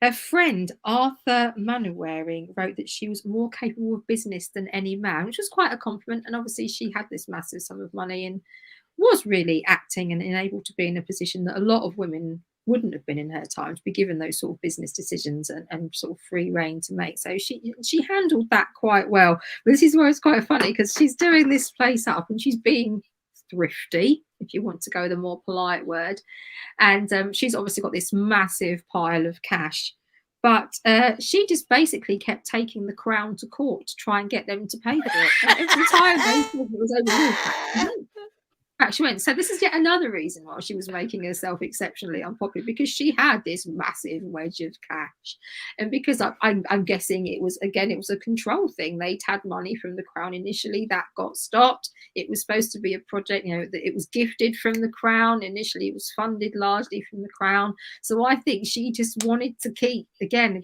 No, you're going to do what I say. You're going to do what I say. You're what I'm going to do. I say. She, as Philippa said, she died at a great age. We talked about it. She died on the 18th of October 1744, aged 88. Tobias Smollett wrote, this is heartwarming. Is it? No. Immensely rich and very little regretted, either by her own family or the world in general. Ooh. Well, there you go. Anyway, scathing summary, but she had extremely successfully continued the Marlborough legacy with the marriages that she had made for both her children and her grandchildren. And obviously we have this beautiful residence. And in that capacity, she was really, really efficient at what she did. She rather like Thomas Howard, 3rd Duke of Norfolk. I will marry you off. I will marry you well. You will get no say. I don't care how miserable you are. I will make these matches and you will go through with them, and that will set us a really good store in the future. And yeah. And I think, we've mentioned the film The Favourite. There have been a few depictions of her over time, and I can't say that I've read lots about her or I've watched lots about her, so I can't comment in depth. But in terms of how she is viewed now, I think generally people view her in the way that we have discussed her. So there wasn't to be any grey areas. Well, there was a she had no grey areas. There was a travesty with the building of Blenheim, which we must mention, and that is the complete destruction of what was left of Woodstock Palace. Yes.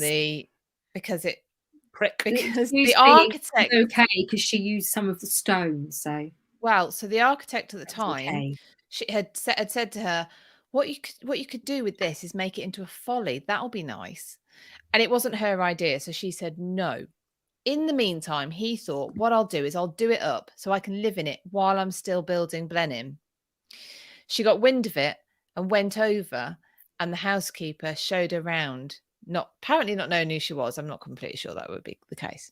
Anyway, she was so annoyed that he'd gone ahead without her say-so that she had it razed to the ground. That doesn't sound like her. So we don't have anything of Woodstock Palace, or what we do have is in the bridge. Nice. Over there. Yeah. So yeah. Maybe if she'd cared a bit more about it, she might not have done it. Maybe that was the excuse that she needed. She doesn't appear to me like it's someone who had any kind of like nostalgia for things, or nod to history, or she doesn't come across as somebody like that. She's in the moment and that's it. She didn't care about people, so I don't think she's going to care about building. No. She has. There's not a lot of feeling or emotion, or I can't imagine her being nostalgic about anything. I think people have mentioned her a few times, comparing her to Victoria, and I think we can see that it was all about the husband and not great relationships with the children. So I think there's some comparisons there, maybe. She definitely was she was taken with John, and it, like I say, it could have been earlier. It could have been because he's away all the time, which does help, and because he dies early. And we already know she elevates anyone who's died. So she continues Blenheim in his name, whilst hating every moment of it. What a hero! Yeah. Well, yeah, maybe that's. We have a birthday. We have a birthday in the chat. Whose birthday is it? Intrepid Frady Cat. Oh, happy birthday. Happy birthday. Oh, happy birthday. And you spent it with us. Thank you. Thank you. Why? No, thank you. Yeah. Thank you for spending your birthday with us. I hope you had fun. Do we have any evidence that she exhibited some of this narcissistic type of behaviours with John? Do we know if there was anything like the hair cutting off is fucking back. Okay, no, but I mean, did he like that sort of constant putting down and very sort of constant public humiliation and all of those types of things? Well, no, consistently, because she didn't. A lot of people that she did the other stuff to, she showed them no love. She made it very obvious that there was no love there for them. Whereas obviously for him, I think quite tight. Really, they seem they had the same agenda. That's how it came across to me reading about. I think there's an element to which in public it would not serve her turn to discredit him or embarrass him, because if she is married to a man that she views as being beneath her, then she's made a bad choice. If she is marrying someone who is worthy of ridicule, then she has made a bad choice, and that would be unfathomable to her. Does that mean that she's not emotionally abusing him in private? Absolutely not. The hair cutting off thing is emotionally abusive. The constant just unpredictability and chaos that she creates is so it cannot possibly have been easy to live with that. No, and let's remember that because he's away a lot. Falling out with Anne, yeah, but her falling out with Anne and her not being able to hold her fucking tongue damaged his career. Like, she helped to build it, absolutely.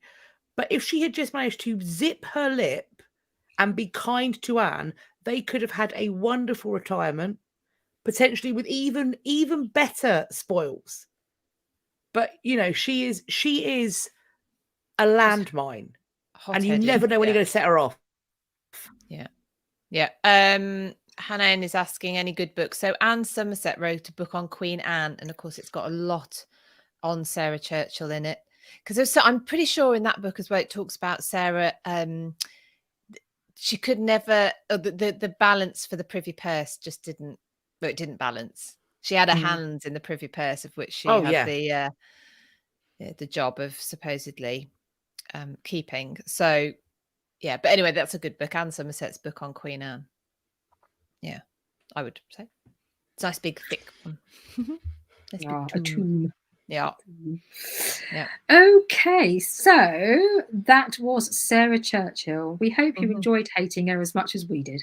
Yes. Good times. Good times all round. Had a long career. You were one of her kids. She did. Long career of being a git. She was consistent. She did. She was consistent. She did. She was one of our more long-lived gits. I don't think she gets extra points for that, but it gave her more time she was to be a knob. for more time. She was. It gave her more opportunity to be an absolutely vile wench. Anyway, so there we go. Normal business. Philippa, what's happening next week?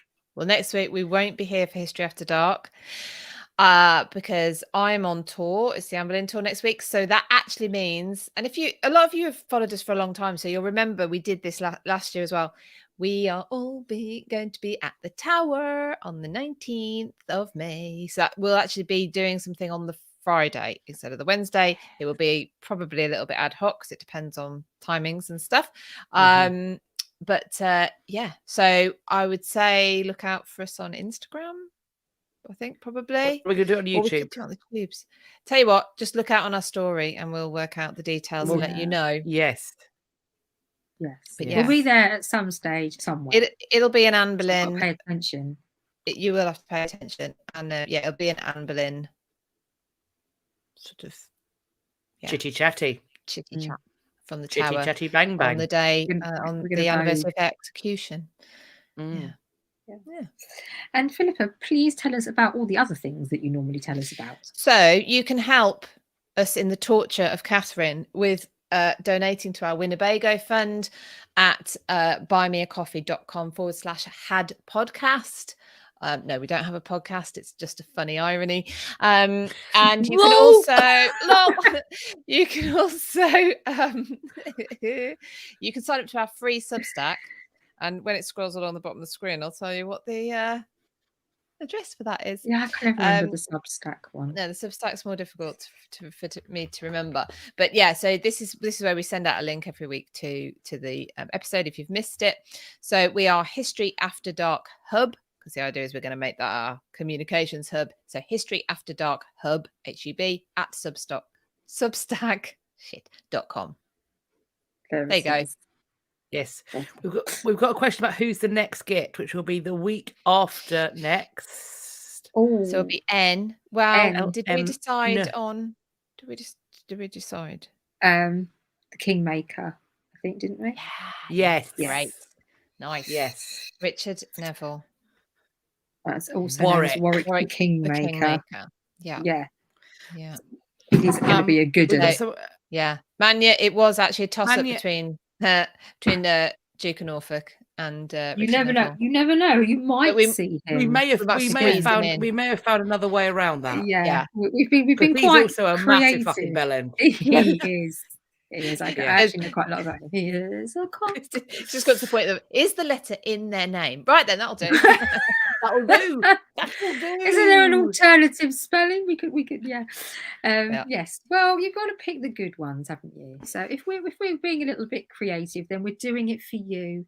It's all for you. Yes. It's all for you. We are. It's all for you. All for you. All right then. That being said, if you are only following us on YouTube, please consider going down and following us on Instagram, where you can sometimes get a little bit of extra content, and you can also join our close friends. So you will get some assorted random crap on Instagram that is actually quite funny because we are hilarious and sexy. So Hilarious. you can join close friends by going to the History After Dark Buy Me a Coffee. So buymeacoffee.com/had podcast. If you're on Insta, it's going across the bottom of the screen. Sorry, if you're on YouTube, it's going to pop on the screen. If you're on Instagram, it is in our link tree in our bio. So please do consider that. If you are only following us on Instagram, please, extra pleases to go down to the YouTubes to follow us there. We are very close now to getting our subscriber counts where we need it to be. So please follow, like, share, subscribe, do all those things. Please do comment underneath the videos, and do share them. Share them with people you love. Share them with people you hate. We don't care. Share them with people who will be very upset. Share people who will laugh hysterically. Share it round. Get it going. Help us get to where we need to be. Just make us like the herpes of the social history world.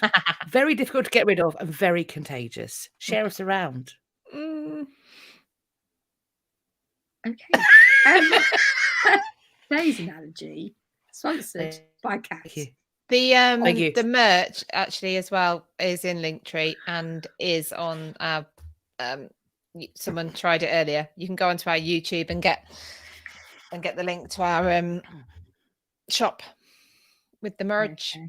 You've Dorothy, also got buy them coffee, tea, and is that what you're going to have on the Winnebago? The only things to eat and drink will be tea and sausage rolls. Oh my god, that would be fantastic. Gonna ram a sausage roll right in your orifice. Everyone's going to sit round now and think about things that are typically British and test me as to whether or not I like them, aren't they? Victoria sponge. I like Victoria sponge. Good. Yummy. Only with proper cream. What the hell is that buttermilk crap all about? I'll eat either. Buttermilk. No. It's yeah, okay. But it's better with cream. Okay. Yeah. Pie and mash. Yes, we like pie and mash. Liquor. Yeah. Pie mash and liquor. I like certain things, like, in the pie, like steak and ale pie. No, the green gravy. The green gravy, the liquor. Oh. I don't know. I've not tried that. Well then. Well, that's I cannot comment. I'll either way. See you in the East End, babe. All right then. We'll go sit in the pie and mash shop. We'll talk about how we used to drive the craze. Let's take off veils. In case we see any funerals going by. Maybe we should say bye with our. Talk about our old man. Fit in. My old man did a bit of work for the craze. Say bye with our. My old man. Someone says shortbread. I like shortbreads.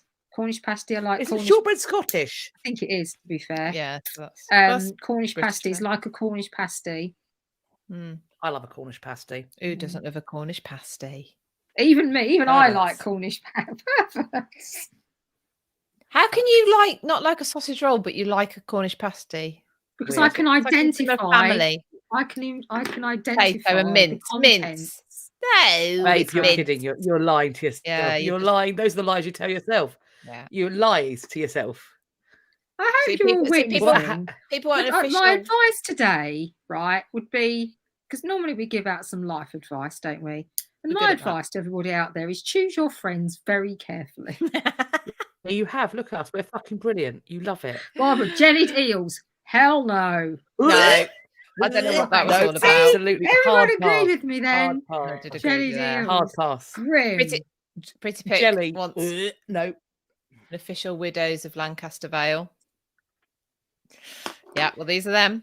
We need to get an Amazon storefront for our shit like this. Help us get up to our 1,000 subscribers, and then the door is opening to all sorts of things at that point. Yes. All sorts of nonsense. We can plague you with. Right then, everyone. It's sorry, Dorothy. I was googling British food and found toad in a hole. Toad in the hole. Yeah, lovely. Actually, that's a good one. That is sausage and Yorkshire pudding. It is delightful. It's amazing. I cook really big ones and then put all the other vegetables inside it. Okey-doke. You make a big one and you put all of your veg inside, do you? Cheeky bum bum. You didn't think something through before you said it. That's what's just happened to me. Fact. Right. Okay, on that note, we're going.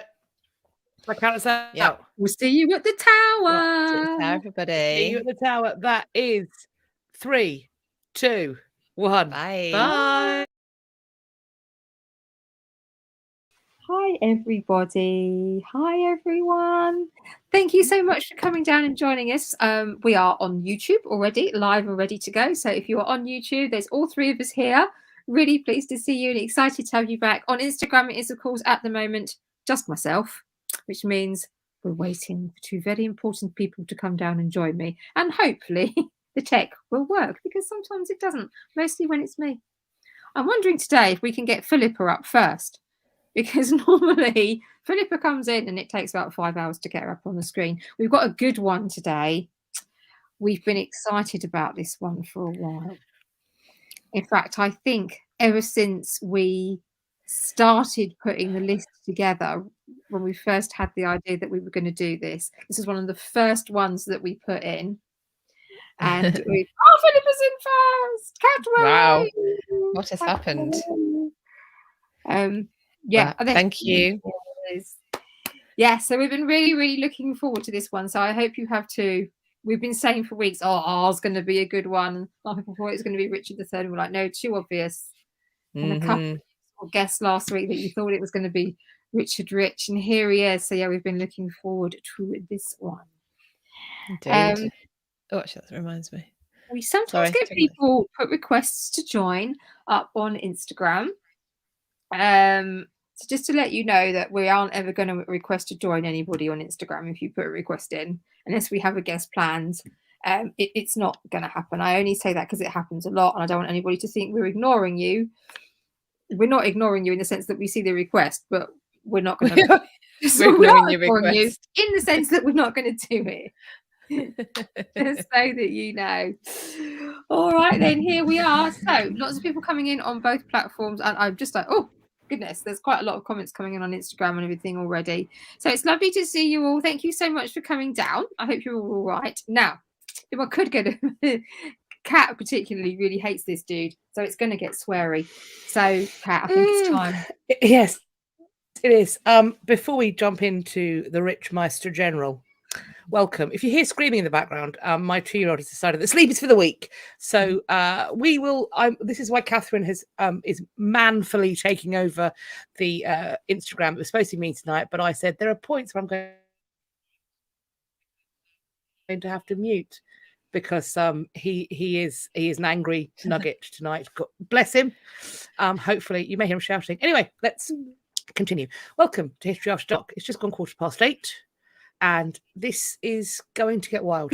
We called it History After Dark because when we made it, it was winter. And so at 8:15 GMT, it's dark. It's now 8:15 BST, and it's not dark. However, it still fits because we will like to discuss the darker side of history. We want to impart historical facts, but in doing so, we will be using 4-letter expletives.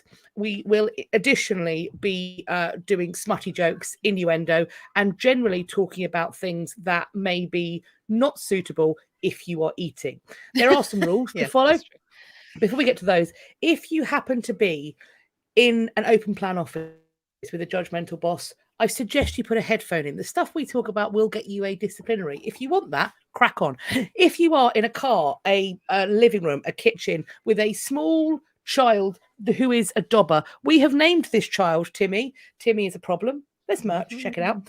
Timmy is the kind of child who hears something that is arguably very offensive once, doesn't mention it at the time, locks it away in their little mind palace, takes that information with them to school like a little golden nugget, and then shares it with the teacher. Now, this teacher in my mind is like Miss Honey from Matilda.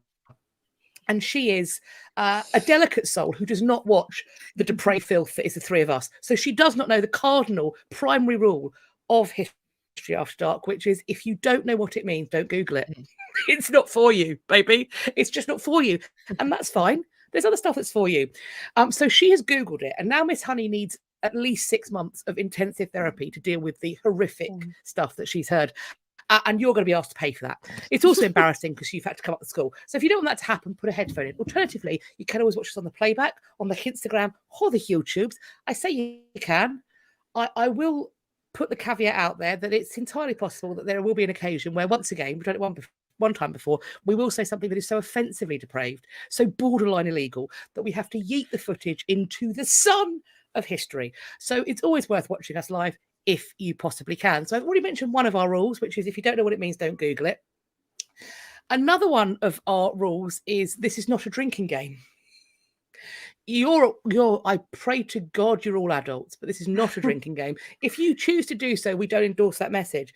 We now have a third rule, and the third rule come up because, and we mentioned it last week, the third rule exists because we had a comment about complaining about our swearing, and we got fairly aerated about it in our group chat, and then I realized that there is a thing on the internet whereby people like to be shamed, and it's their kink. So they deliberately go to people's social media and say things that will get pinned, that will get shared elsewhere so that other people can mock them. Because there is frankly no way that anybody could listen to the disclaimer that I have just said and be also able to write in a message to us, be so foolish that they don't realize they're going to be swearing. There's literally no way. Those things don't equate together. Thus, it's their kink. Now, look, I'm never going to kink shame. I'm never going to yuck your yum. Whatever floats you, whatever tickles your pickle, mate, whatever floats your boat, you crack on, sweetheart. But what I will say is always with consent. And if you are trying to involve us in your kink without our permission or knowledge, that's gross. So that's the third rule now. Kink. Or if you're going to, all kink requires consent. So if you see somebody commenting on the fact that we swear, then you please don't respond to them. They're looking for that. So those are the things. And have you spotted that on Instacat? Yeah, Marissa, if you don't like it, love, you can leave. So there you go. See ya. There's another rule for someone who says we've got too many rules. If you don't like it, off you go. Off you pop. That's right, the polite version. Friends. So Paige says she hasn't heard one single good thing about Richard Rich. Well, he's dead. That's one good thing. Nice.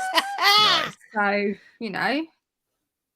So we are beginning at the very beginning. Who's got him? Who's got the start? Is it you? Yeah, it is me. Sorry, I was just looking for the contentious comment. I missed it. So, yeah, it's me. Okay, so Richie Rich would say so good. He named him twice, but no.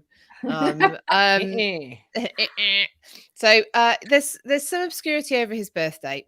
He's born around about 1496, so the end of the 15th century, in the reign of Henry VII. And that's because that's actually, it's a bit obscure because it's down to a 1551 document aging him at around about 45 or more, which makes me think that maybe he wasn't looking good for whatever age the writer supposed he was. Because like it's 45 or more actually. So however, we know that he trained as a lawyer. We don't know where, perhaps Cambridge. But we do know that he entered the Honourable Society of the Middle Temple, usually just shortened to Middle Temple, in 1516. And he became a reader at the New Inn, which is one of the inns of Chancery, in the first half of the 1520s. So he's making himself up, working his way up, in the land of the lawyers and the law type people. He actually writes to Cardinal Wolsey. He's looking for a patron. I don't know what happens with that, except it must have worked to some degree because he was helped. He became an MP and he was helped in that endeavour by one of Wolsey's staff, a man called Thomas Audley, who was Speaker of the Commons. But other than that, he seems to have basically made his first sort of progress through just working through basic clerical roles and just working his way up, making his networks as you do. So he ends up working for Thomas Wolsey, and 1533 he becomes Sir Richard Rich when he's knighted, and he also becomes Solicitor General for England and Wales. Now, he also knows Sir Thomas More. So he grows up in the same area as Sir Thomas More, and so he knows Sir Thomas More. And this is going to become a bit of a running theme with Richie Rich, because when he is required to shit on someone, he does it regardless of who they are. And this first happens notably with Sir Thomas More when he is tried for treason in 1534. And Richard Rich is the one who gives evidence against him. he's also, you'd have heard, probably will have heard that Thomas More progressively has harsher and harsher conditions. And one of the things that happens is for such a learned man, he gets all his books and writing materials removed from his cell. That is Richard Rich that goes in and does that. At the same time, he's supposedly having a little conversation with More, which he then recites as evidence during Thomas More's treason trial, which basically, I mean, you could say it gets him, you know, done for treason, but I think, I mean, More would have got done for treason anyway. However, Richard Rich was happy to give that evidence, which was basically that More had said that Parliament didn't have the power to enact the Act of Supremacy because it was that it was equivalent to them declaring that God was not God. So this is the evidence that Rich gives at More's treason trial. And what is interesting is More's response to him. He's allowed to respond to him, and he refuted the claims strongly, saying, you know, Rich's account, if that was true, then he'd hope never to see God's face. But he starts also adding a bit of colour as to what he thinks of Richard Rich as a person. I mean, he says he's more concerned actually over Rich's perjury than he is of his own the own danger he was in. He's that convinced that he's just lying in court. And he asked the court to consider why, if in a man whose reputation he held in such little regard, would he be the one that he'd confided this thought in, which was fair enough. He called him a great gamester and of no good name and character. So we know what Thomas More thought of this guy.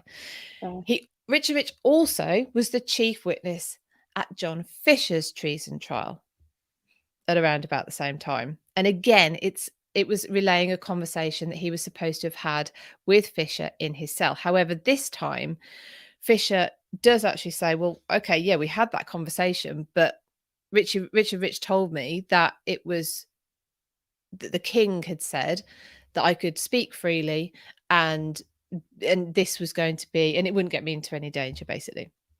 Well, of course, that wasn't true.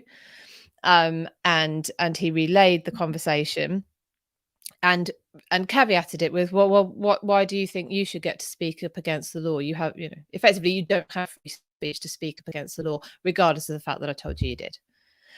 So he's incredibly untrustworthy. So Richard Rich gives evidence against More and he gives evidence against Fisher. Both men are condemned to death. Both men die on Tower Hill. He has a big role in the well, it's funny. Just as a quick aside, when Catherine of Aragon dies, he's the man sent up to catalogue all of her possessions at Kimbolton. Just as a bit of an aside, but so he's clearly trusted, though, you know. In the dissolution of the monasteries, he's appointed Chancellor of the Court of Augmentations. So he oversaw many of the closures, and he benefited very well out of the dissolution of the monasteries. He gets Lees Priory, he gets 100 manors in around about 100 manors just in Essex. He also gets the Priory of St Bartholomew the Great in Smithfield, which he just destroys and starts again. I didn't get a chance to go into this too much, but he was chief witness once again at the treason trial of another person who he was close to, worked with, took the patronage of, and that was Thomas Cromwell himself. So he actually acted as a witness there. Now, one of the things he is most famous for, and rightly so, in terms of his notoriety as a complete and utter evil, vile reprobate, is the torture of Anne Askew at the Tower of London in 1546. So Anne Askew was a Protestant preacher. She was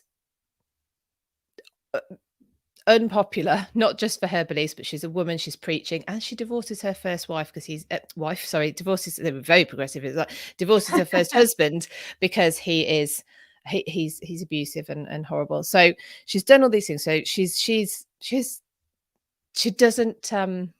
She's not scared easily. Clearly, this woman, she is a formidable force, and she's detained in the Tower of London. She's questioned. What they want to know is who are the people who have the same beliefs as her. Who does she know who has the same beliefs as her? Because they believe there are people at court, women at court, including the Queen, Catherine Parr, who share these Protestant beliefs, remembering that Henry doesn't ever actually become a Protestant. He is Catholic. He doesn't want this uncontrolled Reformation. That's not his bag. So she's actually bailed after a few days, and she is brought back into the Tower in June. She's cross-examined for 2 days. There's quite a few of the counsellors involved: Thomas Risley, Stephen Gardiner, John Dudley, William Paget, and they want this confession. They want to hear that Catherine Parr is part of this court circle. She's not going to give up any names. She just doesn't give up any names. What happens next is not some. I don't actually know how far to go into what happens next, because it's quite detailed and gruesome of Anne Askew's own account of what happens. So if you don't want to hear this next bit, forewarned, maybe just mute for a little while. This is a no eating portion. Definitely a no eating portion. If you're eating, stop eating, or stop watching until you've finished eating. So they come to her cell around about 10 o'clock in the morning, and they take her down to a room in the bottom of the White Tower, probably around about where the gift shop is now, which is interesting thought. And they show her the rack, and they say, "Tell us the names. Just tell us the names." And she says, "No, I'm not going to tell you the names." So they get her to strip just to her shift. And they ask her, well, it says she climbs onto the rack. I don't know how willingly or whether they put her on. And she's tied to the rack. So you're tied wrists and ankles.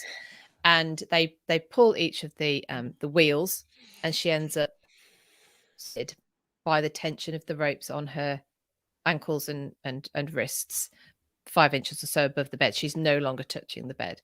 She still will not give up the names. She faints from the pain. They revive her. They do that twice. At this point, the lieutenant of the Tower, who, Kat, you'll be able to tell me, because I found 2 different names. It was either Anthony Knivet or Edmund Walsingham. Don't know which one it was. But anyway, the lieutenant of the Tower, I've got both names in different accounts. Interesting. Yeah, Walsingham's definitely involved. Walsingham's involved at the fall of Catherine Howard. Yeah, Nivet's also a name. I need to figure out if he come to fore after. Yeah. I mean, I thought it was Nivet, and then I found another account with it. But the lieutenant of the Tower refuses to have any more involvement. He actually goes, requests a audience with Henry, and basically asks for a pardon because he did not want to continue with what happens next, because they continue to try and get her to talk by racking her. So the lieutenant of the Tower will have nothing more to do with it. Richard Rich and actually Risley will continue to rack her themselves to the point that she is dislocated in the hips, the shoulders, the elbows, and the knees. She is ruined, and they still do not get a confession out of her. But the ability to treat a human being in this way is one of the things, probably the biggest thing that Richard Rich is known for, because it is absolutely abhorrent. So she is in such a state. She is still executed. She's still found guilty of whatever and executed with treason. She's obviously in Fox's Book of Martyrs, and she cannot even walk to the to her place of execution. She has to be tied. Well, they would be tied to the stake, but she has to be tied up to the stake because she cannot walk. And that is, I think, probably the biggest thing he is. He's known for. He also, a little later, is actively involved in the examination of Culpeper. Oh, sorry, before this was actively involved in the examinations of Culpeper and Derham as well. So wherever there is a confession required, right through Henry VIII's reign, so right through from the first sort of major trials for treason of More and Fisher, right through to looking for evidence for potential takedown of Catherine Parr, Henry's final queen. Richard Rich is there and willing to be involved. Wowie. I saw a question about was torture illegal? Yep. Torture was illegal. And also, I'm often asked why they do public executions. And that is about seeing justice done. And as barbaric as they may be, the idea that somebody has been racked to the point or tortured, if visible signs of torture are commented upon as being a sign of a lack of that justice happening. So it is, and Philippa, you were saying about how she went on, she was convicted. She was already convicted when they tortured her. So she was already condemned to die as a heretic. So this is not, the reasons why her racking is, I mean, torture is illegal, but the reason why hers is particularly bad is because she's a woman. She's a gentle woman. She's gently born. She is already condemned. All of that should have rendered her exempt from torture. And I just want to point out that we have known since before this that you don't have to lay a finger on somebody to get them to talk. All you have to do is stop them sleeping. And they know how to do that. This was unnecessary. Yeah, absolutely. Absolutely unnecessary. And what a dick. I mean, for the point where someone's actually walked out the room and said, who's used to seeing this, or, you know, this, and says, I am not taking part in this anymore. Yeah. I will take the king's wrath. Yeah. I will go to him now and say, I'm sorry, I can't have anything to do with this. That's, yeah. So pretty nasty man. Sadist, Suzanne says, yeah. Yeah, the ability to dehumanize, and I think we'll probably come back to that, is strong with this man. Who probably I feel a little bit unwell. Yeah, sorry about that. I hope no one was eating. But, yeah. Right. Yeah, also there's sort of comments. I think it's a bit of a delay on Instagram. Okay, so on a slightly different vein, coming in now before we come on to the next part, so leaving you reading slightly with that, unfortunately. So do take a moment if you need to. But we're coming on to word of the week. Word of the week. And it's Philippa again with happier news this time.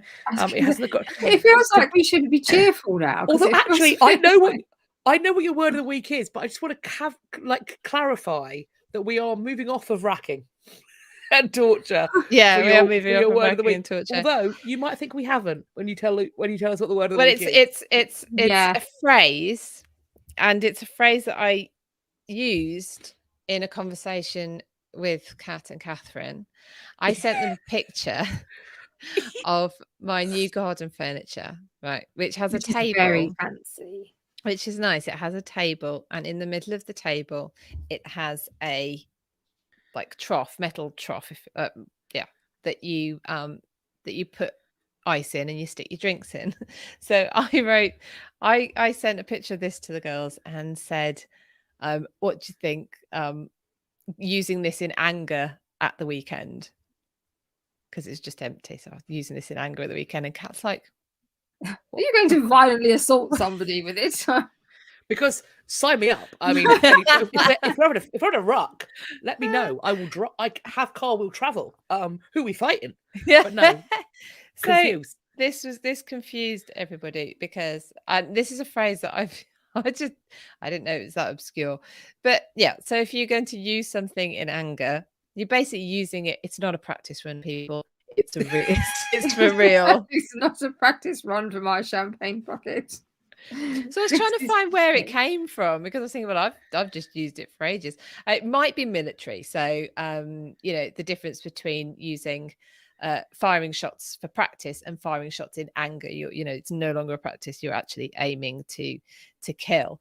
So you're using shots, you're shooting in anger. You're shooting to kill as opposed to practice. So I've never heard it. No, I want to know if anybody in the comments, if you've heard that phrase that you're going to use something in anger to mean that you're going to use it for real, then please put it in the comment. But also, could you put in the comment where you're from? Yeah, because me and Kat were like, "Is it a northern Is thing? this north of the Watford Gap thing?" Yeah. I don't. So we'll have a look and see if that. So a lot of people say they've never heard of it before. Is it maybe a Philippa's household thing? maybe. Philippa, in fact, literally. I've just made it up. Did you? Well, let's all make adopt it now. Well, I don't know. Maybe. Start one. Oh, hang on. Dawn has heard of it, and she is from Newcastle upon Tyne, so that's north. Yeah, maybe it's that's big boy north. Oh, hang on, French Canada. Oh, North Wales now. Living in Scotland. Raven, the word is to use something in anger to mean that you're going to use it for real, rather for than real. the practice run, sort of. Yeah. Oh, Canadian. We're seeing Northern Ireland. So people have heard it. We're seeing Canada, Northern Ireland, Newcastle, North Wales.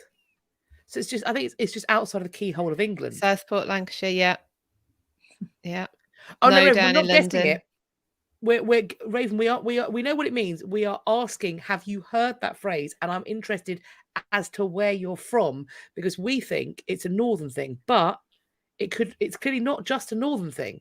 It's perhaps just not a keyhole of England thing. Well, anyone wants to know what I mean by the keyhole of England, I mean M25 down to Brighton, everything else dragons, and apparently using things in anger. Although I just saw somebody say, Ted says, I've heard it used, I'm from Leicestershire. I'm not from Leicestershire, but I'm in Leicestershire. That's north. It's north of Watford. I was going to say it's north of where I was born. So there we go. Yeah. Someone else said, I think they were in the southwest somewhere further up as well.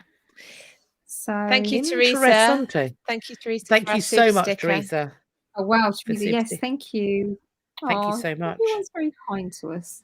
Yeah, very kind. Because we know we need therapy and help and stuff. And a Winnebago to torture you in, Catherine. Yeah. Somebody, who was it? Somebody shared a thing. I don't know if you guys saw it. It was a very British Problems meme about you could. Oh yeah, I did. I shared that.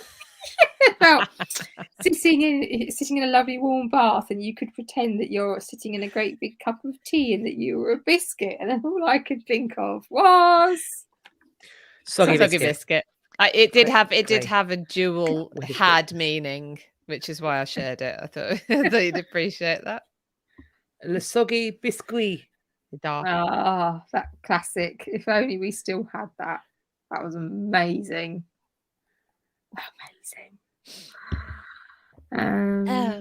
Oh, okay. Too soon for torture jokes, Kat. What torture jokes did I do?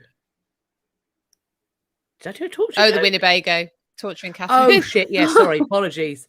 I just threaten Catherine with so frequently that I forget everything. Doing it. It's like the tongue now. I just look at her face and go, right, I've got to threaten her. That's how she knows I love her. Just mild aggressive violence towards Catherine. Hang on, can aggressive violence be both aggressive and mild at the same time? I mean, I'll violence you gently, and you know you'll love it. That's your kink, you little pervert. Gentle violence. Bit of gentle violence. Should we talk more about this absolute shitbag? I can't believe. Here's the problem. I've got his family life and legacy bit, and that's the bit where he's not an arsehole. But it's probably a good thing, because otherwise I almost certainly would have burst a blood vessel in my eye talking about this tosser. And Chevy Brady Cat, just don't torture her in anger. Beautifully used. Beautifully used. Yeah, not for real. Just a Tara, snuggly. it's not even aggressive anymore. It's love, Catherine. They love you aggressively. Yeah, it's a little love tap with a Winnebago. We had to mow her down in cold blood. It was out of love. Oh, snuggy snug. Love you, love. Hey, did I mention torture? God, this says so much about that. I didn't even realise I'd done I didn't it. even realise that you'd done it. Threatening me with that's how- mindless violence has now just got to a point where no one even notices it anymore. It's literally how easy it is. desensitization. Desensitization, that's what that is. Yeah. So, well. you know. And I'd say that there's hundreds of people out there that watch this and they're all like, yeah, go on, do it. One of us. Right. A bit more Richard Rich. So Richie. Philippa's obviously talked about a lot of the things that happened in, like, when we see things, big events happening, big names being taken down in the reign of Henry VIII. But Richard Rich decided to live for quite a fair amount of time, sadly. And we see him come through the reigns of the Tudor monarchs afterwards. He did die during the reign of Elizabeth I, so we don't see him come all the way to the end of the Tudor period. But we do see a lot more of the similar sorts of behaviour. Basically, lots of changing of allegiance, lots of looking where the wind's blowing. And in one hand, I try to be generous in the interests of balance and say, well, you have to protect yourself. You have to be a pragmatist. You have to sort of think, well, if I don't do this, or you could be a bellend. And he chose to be a bellend. Oh, there is an element of pragmatism about it. I mean, sometimes you have to nod in all the right places, don't you? So you don't get your head cut off. But, So I've kind of looked here and I've gone through the rest of the Tudor monarchs that Rich was still around during the time. So Edward. So this was obviously Henry VIII dies on the 28th of January, 1547, as you probably know. And Rich was made an assistant executor of Henry's will, and he was granted the title Baron Rich of Lees, which he was actually then officially granted and given. So Henry wanted this on the 26th of February that same year. He also received £200. Lots of grants of land, and as Philippa has already mentioned, he'd done very well in terms of that out of the dissolution of the monastery. So he's doing pretty well at this point. And he was also given to take a fairly notable role in Edward's christening, as well. Coronation was in fact the word I was looking for. It began with C and it was a fairly long word, so you've got to let me off. I'm scared because of all the threats against me. I'm working on the edge here, people. You're all right. Buckle up. I'm going to look up what £200 in 1547 would be worth in today's money. Carry on. Okay. Right, okay. So in March again, it's the same year, March 1547, he succeeded. Now, we're saying, are we going with Risley? Risley. Risley. We're going with Risley. Spelled Riosley. Yeah. Riosley. Call me Risley. Yeah, if you've read Walpole. Succeeds Risley as Chancellor. And how he gets that gig is you've got Somerset as protector, Edward Seymour as protector of the young king. And he wants rid of Risley. And so he's like, well, I'll help you get rid of him and then I can be Chancellor. And Edward Seymour goes, yeah, all right then. So they set about and they managed to get rid of Risley. But Risley can also be, as Philippa has mentioned, a bit of a bellend. So it's not the world's greatest loss necessarily, but then you're just replacing one crescent with another one, so swings and roundabouts. Anyway, now so he helped, and at this point there he becomes Chancellor. He doesn't keep this forever. We'll come back to that in a moment, but obviously this is a big gig. He's a very important guy. He's going to be well rewarded for it. He's got a lot of power and influence. Now, just a little pause, just one little pause. I've just currency converted it. £200 in 1550, so close. In 2017 money is £54,939 and 74 pence. It would buy you 42 horses. I don't want any horses. It would buy you 160 cows. Better. And it would be the wage of a skilled tradesman for 6,666 days. Sorry, just thought I'd throw that in. That's the kind of money he's making. If somebody wants to pay me that amount of money to execute their will, then I'll do that. I'll do it. In fact, what a bargain! New business idea. Okay, so if you look sort of through Richard's career, whatever else he does, he is essentially still a Catholic at heart, but he jumped on the bandwagon and he supports all of Somerset's policies with regards to the church and religion and so forth, because obviously, you know, Edward VI, as King, Somerset's nephew, was a raging Protestant, and we see this theme. So of course he's going to go in. So despite his own personal preferences, he's going to tell him he supports all Somerset's policies, reforms on the church matters, and also he assists his Somerset in the persecution of his brother Thomas Seymour. Now we also don't like Thomas Seymour very much, do we? No, there's quite a few bellends at the Tudor court, to be fair. To say that Richard Rich was one of the worst is bad, because there's some pretty stiff competition. So he also helps him take down his brother as well, Thomas Seymour. So that's lovely. So he was the one, Richard Rich, who drew up the articles of treason against Thomas Seymour and presented them to the young king. So this is about your uncle, and he was one of the people that basically signed off on the execution warrant. Richard Rich was. So there we go. Right. However, uncharacteristically, in October 1549, he turned against Somerset. No. What gets me as you listen to all of these that you've already heard of what you're going to hear coming up, it says, how did he ever get anybody to trust him? Like, was he drugging people, hypnotizing them? Did he have lots of blackmail material? There must have been something going on here, because this dude, honestly. Yeah, it's his timing. I think it's his timing. He only turns when they're already down. And I think that's the thing, is that everyone is delusional enough to think that it will never be them. They will always be in the ascendancy. But equally, Richard Rich is the scorpion in the Scorpion and the Frog story. Like, he will sting you. It's in his nature. Mm-hmm. Debbie says Catherine doesn't like horses. Debbie, I don't like horses. Don't worry, we noted that. They're evil. Another idea. More ideas. They're evil and they smell at both ends. You're not getting me on a horse. You're not getting me on a horse. Genuinely, you're not getting me on a horse. You say that now. I've been investigating where I can learn some historical horse riding. I want to learn side saddle. You have a lovely time. Oh, let me know. Yeah, and I will see you when you get back, because I ain't even going down to watch that. Oh, I'd like to have a go at that as well. Right, babe. Actually, right. Well, we'll do it together. I would like that. Well, okay. I'm not even going. And no, just no.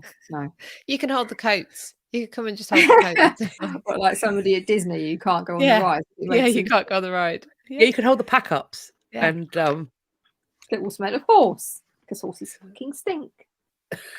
Anyway, yes. So he turns around. So what happens is that there's a crisis erupted between John Dudley, Northumberland, and him and Somerset kind of fall out, and Richard Rich goes, "Oh, I think I'm going to pal up with him over here, this Northumberland guy."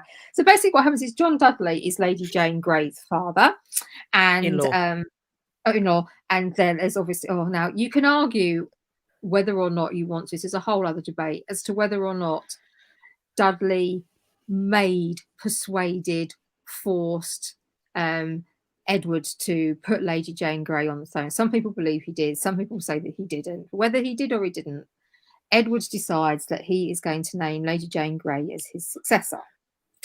And bit pally there now with Northumberland. Richard is like, yeah, I'm going to get behind this. This is all good. When the time comes, it's probably going to be a bit of trouble. So I will raise my men and I will come out in support of Jane. So everybody's on that side of things is like pucker. This is good stuff. Okay. So you'll be massively unsurprised to hear that when the time comes and he goes, yeah, no. And none of this support he suggests, firstly, it doesn't even materialise. But then secondly, not only does he not rock up with the men he's supposed to rock up with, he turns around and goes, yeah, I'm coming out for Mary now, actually. as it goes. So he'd kind of had this relationship with Northumberland, but then he narrowly escaped prison. People imagine he didn't go to prison again. How is he getting away with this stuff? Because he decided that Somerset at this point was in the Tower.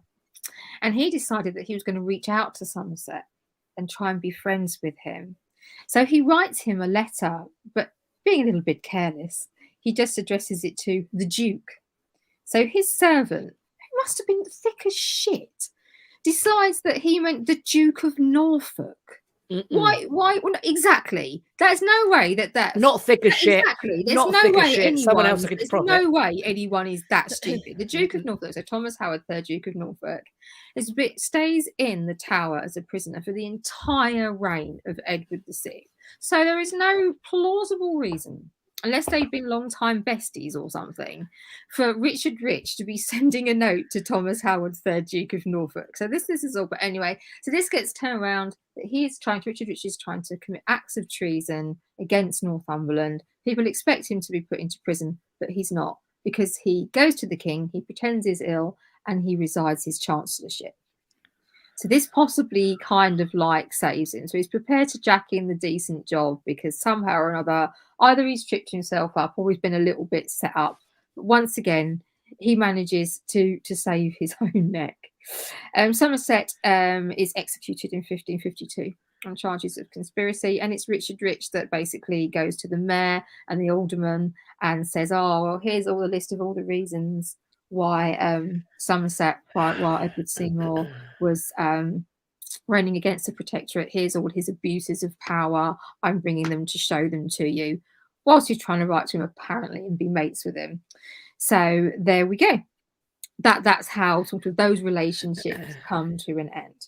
So Edward dies. He turns out for Mary, does old Richard, and in fact Mary comes and stays with him and his wife for a little while at their home. But before Mary, like literally after Mary pronounces herself queen, a couple of days or so later, he stays with them at she stays with them at their home in Wanstead before she makes her entrance into London as queen. And they get on very well. It's all very lovely. At this point, she does make him agree to relinquish back some of the lands that he profited from during the dissolution. And I suppose at that point, with the new queen sat in his dining room, which probably didn't have much choice, really, did he? So he does agree to that. So you think, but he wasn't actually very nice to Mary during the reign of Edward, where he was very much being very Protestanty. There came a point where Mary was still very publicly taking mass, and Edward had kind of put up with it, for want of a better expression, for a while, but they were really starting to crack down on this, and they'd said to Mary, you need to stop doing this so publicly, or then just you need to stop doing it. And Mary was like, no, all of the nope, no, not having any of it. So there was a delegation of people with whom Rich was meant to be one, but then he ended up, this came into the period where he resigned the chancellorship, where they were going to literally go down to Mary and have it out with her and like say, you are not doing this, we have brought you a letter and you're going to do as you're told. But that never actually happened. But you see this, he was involved with God, who are those two people that he was involved in with the talking against that were very prominent Catholics? Bonner and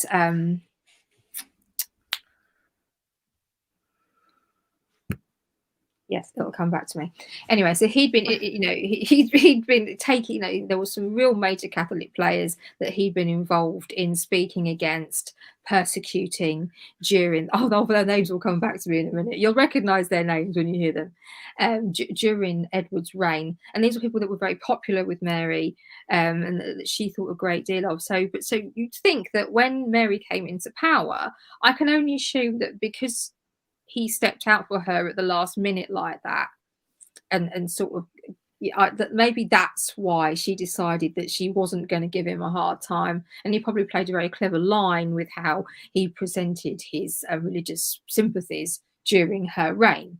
So these are the only reasons that, and maybe he was very good at his work and so forth. But you really think with Mary, with this sort of temperament we often see Mary exhibit, the fact that he exhibited some of these behaviours against her and some of her, like, you know, her close allies during her brother's reign, you really would think that as a bare minimum, she'd kind of like send him into obscurity somewhere and keep a bit of a close eye on him. But she seems like not that bothered, really. So he's sort of pulled this off again. He's managed to do it. Yeah, and he's even around and being involved in the fact that Cranmer gets sent down to the Tower for being, you know, for committing acts of treason against the Queen. So again, another big name. He's in the mix for taking down all these major players. So right, yeah. Oh, Stephen Gardiner and Edmund Bonner. Those were the two I was trying to think of. He was involved in, and Edward Bonner in particularly. He was a real git. He was really into taking down the Protestants, and like nastily. He really got his teeth into it. You know, he was one for a bit of Protestant sort of battering, literally. I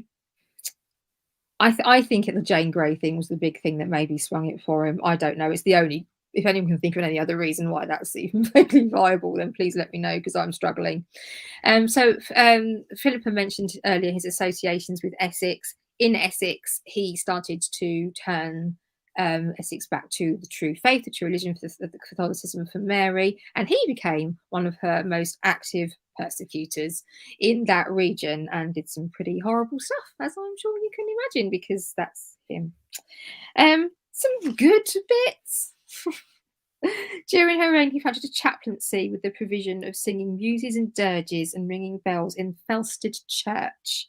And that's quite a trendy thing to do, wasn't it? Stuff like that.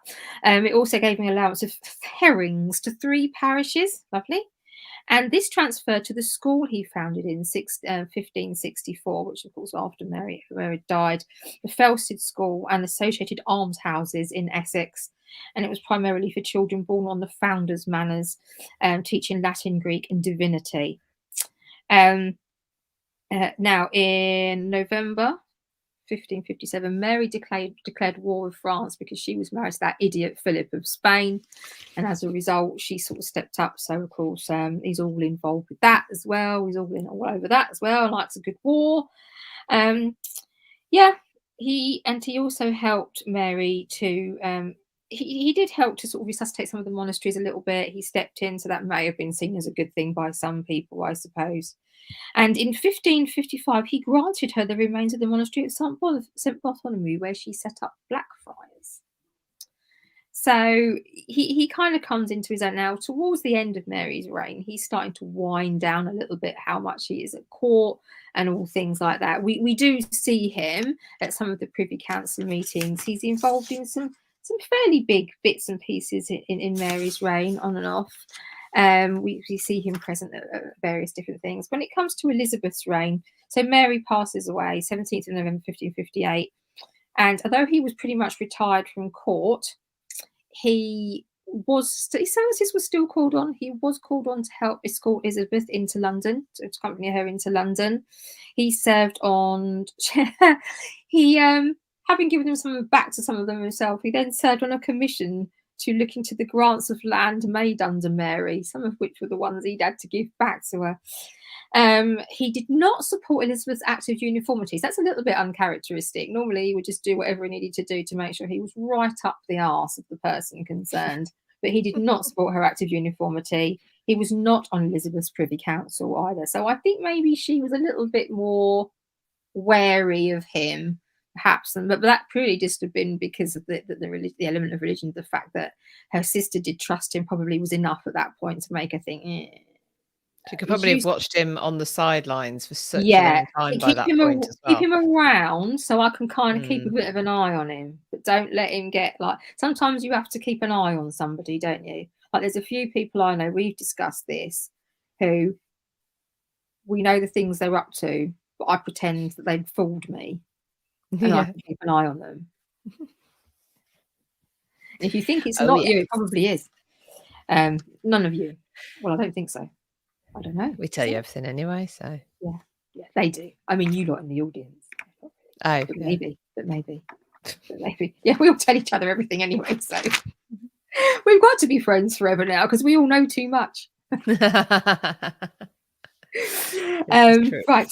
the only in 1566, though, I will say he was summoned to discuss the question of Queen Elizabeth's marriage proposals, and the fact that we're not sure why. So that was obviously something I would say where his viewpoint was considered important. As obviously, there was legal aspects to that, wasn't it? Which may have been why he was called up for it. But by that time, he'd kind of mellowed quite a lot. He hadn't been running around beating up, murdering, and torturing people for a while. He was getting a bit past it.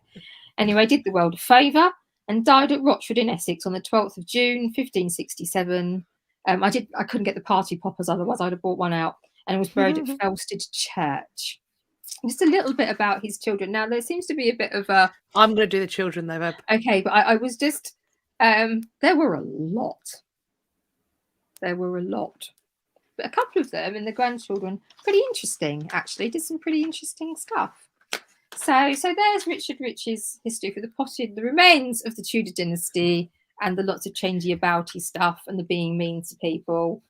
There were lots of other mean people in the mix, which possibly doesn't help. Misery loves company and all of that business.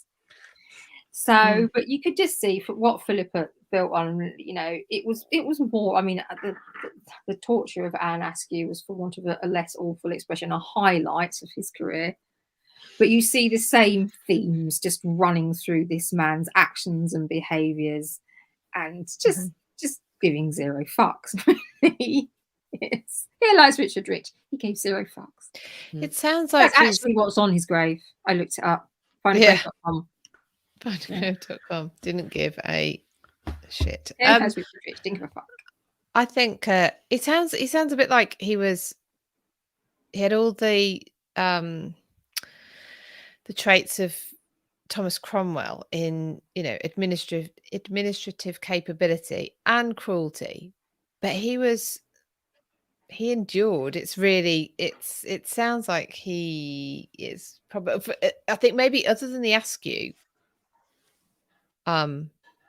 event, I don't know whether we know about him so much, and yet it sounds like he was well utilized. He had his fingers in the mix all the time. Yeah, that I think the Anne Askew one was just so shocking that's for the various different reasons that it stands out.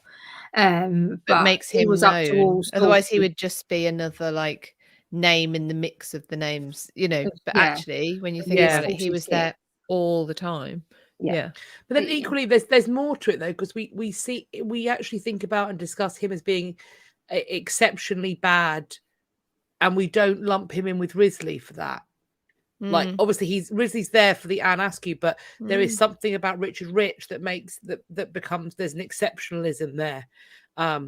So I think you're right that the Anne Askew thing does, but I do also think that he is shitty enough that we would probably still know about him. I'm going to talk a little bit about, I think I'm going to add in some of my ideas about his motivations as I discuss the legacy bits, I reckon. Right, but now, before the leggy bits, it's time. Catherine, get it.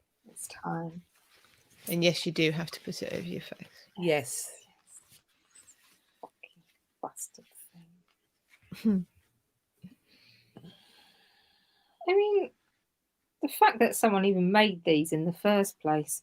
Right, hang on. It's time, ladies and gentlemen, for the widows of Lancaster to address your concerns from our past problems postbag. It even smells a bit weird. Yeah, it's starting to get a smell now. Okay. It's got a waft. I don't like it. We're going to get them out one day. There's going to be moths flying out. Oh dear. You're fine. Right. Dear wise and merry widows of Lancaster. Merry widows. Today I name my firstborn son and future king and emperor, God willing. I must give him a name or 10. And I'm considering including Charles, Philip, Arthur, and George in the mix. Of course, this could just be the new anaesthesia mix talking, and I found myself thinking I should take advice on the subject from wise and knowledgeable ladies familiar with concerns of monarchy without a stake in the name chosen. Mummy and Philippe have quite exhausted me with such input. As you know, the Georges were once something of a royal rose gallery. My father, and even his father, equipped the crown quite credibly. Yet I do have concerns over naming my dear boy for kings who've lost their heads, both with inappropriate women and one literally. Could you supply me with some of history's cursed names in monarchy, and perhaps advise me over the choices I must make for this modern king that also carries the traditions of those earlier centuries forward with it? Are their names so gittish that they simply have no place in monarchy any longer? With sincere Wow. thanks and the glow of saintly Madonna goodness. Well, she's avoided John there. I think that was a good idea. I don't think John was in John's there, a was it? good, John's yeah, a good one avoid. to avoid. Yeah. Yeah. Richard. Richards have tended to get a bad rep Yeah. Yeah. for good reason. Yeah. Yeah. There's been a few Henry gets, let's be honest. Well, yeah, then some there was a also- lot of spectacular Henrys, but Henrys. it did stop. So, although he did call his first son Henry, but obviously, sadly. Now, you Yeah. see, Yes. there are also names that are sort of very commonly used. If you want to have lots and long names, then, you know, if you're going to have a big string of names, then that gives you all sorts of possibilities. But then some names are Options. very common. For example, you don't want to go with Thomas. Very common. Nasty. Not like, you know. I mean, Any Edward Thomases has in the crowd. We love your name. Sorry. No, but just like, you know, if you were alive in Tudor England, you were called Thomas. Mostly. I mean, And if Edward you're a goes girl, right you're back Mary. to Edward's a good one. pre-Norman days, and then comes out. So that I was one, going to say that. Yeah, that one even spans the various epochs. Yeah, like all of the names that are being suggested there are the names of our colonial oppressors, the Norman French. So which makes a really great choice. We could go to like William. I like William. William's a lovely name. I think let's stop with the you know the reason. I mean, for goodness sake, the reason I put it back down. Put it back down. Put it Ethelred. back down. Yeah. I mean, for goodness sake, the reason why it's a cow in the field and beef on the plate is because the native population, the oppressed Norman victims, they had to farm it while the Normans got to eat it. So it's a cow in the field and it's beef or birth on the plate. So I think no Williams, no Roberts, none of that. Let's go pre-French. I want a Sigismund. Oh, I like that. Yeah. I want an Ethelred. Yes, also. Well, an Uhtred. We can have an Uhtred. Oh, I want an Uhtred. I mean, isn't that a bit Viking? Yeah, let's keep it Anglo-Saxon. There was a Lord Uhtred. The other with Ethelred is you've got Ethelred the Unready. That's a little bit of a negative connotation with that one. That's true. Yeah, but if you're having a lot, you can maybe put that one near the end. Yeah, but Uhtred I think there was a Lord Uhtred. I mean, he was a side switcher and quickly got by the Danes. But yeah, in it, yes, Edmund, indeed. I do think Edward's a good one. Because there have been a couple of slightly questionable ones, but you know, you go Edward the First, Edward's Edward the Third. Choice. You know, it conjures up this kind of big kingly kingness. Edgar the Peaceful, yes, Edgar the Peaceful, who was incredibly not peaceful, but yes. Edgar, that's a good one. I like Arthur. Oh, that never works out. Avoid. Edgar. Okay, so Joe, Gary. No, not Gary. Stephen. Oh no, not Stephen. Stephen. No, Stephen. No. Do you know what I think there's? Let's go. What about like a weird? How about Max Irons? Yeah, when in doubt. When in doubt, chill out. Chill out. What about like a weird Bible name that's hardly ever used? Or myth, a weird myth name. Let's go Greek or something. Let's go. Yeah. What about like Oedipus? No, maybe not. Hector. Paris. Oh, Hector. I like Hector. Yeah. Yeah. Good job they have so Hector. many names. Oh. There you go. Pick what you like there. Yeah, but we've chuck an given lots Anglo-Saxon of one in ideas. there. We reckon- So you want at least one Anglo-Saxon one. You maybe Yeah. want something that's like a little bit more modern, like Brett or something. Oh God. Yeah. No. So Or that's Tanqueray. Tanqueray, that'll do. Tanqueray. Or I don't know, Clytemnestra or something. Yeah, maybe something biblical, but like Cain or something. Well, yeah. So let's say, ladies, let's pick 4 and put them together in a name. Okay. Well, we've Okay. got Edward, Edward, Ethelstan. Ethelstan. That was another one. Yeah, lovely. Yeah. Are we saying Uhtred or not? Ethelstan, Hector, Uhtred. Nice. There you go. Nice. Merry Wednesday. There you go. And I mean, if someone doesn't like that, then there's clearly something wrong with them. taste. If they've got no taste, and they're probably called No something really, taste. really boring, and so they're just jealous. Indeed. Jelly. It will be the only thing I would say is it's going to be real ball ache filling in their passport forms when they're a bit older. This is a royal person. They have Well, other people's hands for those labels. That's true. So in which case, well, everyone's a winner then. Indeed. Everyone's a winner, baby. Thank you, Alberta. Alberta, Yeah. thank you. Thank you. Can Very I much. take this off now? You may. can. I'll allow it. The way you gasped there was erotic, frankly. Erotic. So, Right, we've Can I just run say, over right? time. Can I just say, if I mump it first, right? If you two don't show up to my funeral wearing these, I'm going to come back and haunt you. Oh, babe, don't worry. We'll be there. We'll be there. oh my goodness, can you Oh my god, imagine? yeah, you guys are doing my eulogy. Yeah. I think I'm Yeah, going to die. We've decided we had so- to cut half of this out. If you want to read it, we've Yeah. signed it. We've sealed it, and it will be released in 100 years' time. Yeah. I think I'm going to die first, so you best think about that. Oh, good God! All right, I'll start writing. it That's down. right. You'll be all right. I mean, Okay, not so I- very soon, but of the 3 of us, I'm going to die first. So I don't think so. Okay. Cat's like, Put your what? witch tits away, Julia. Put your witch tits away. Just stop it. I'm not a witch. Wow. Until I dunk you in water, I'm not going to know. Yeah, So that's true. If you I'm going hold to have me, to dip you. you hold me underneath. You're much stronger than me.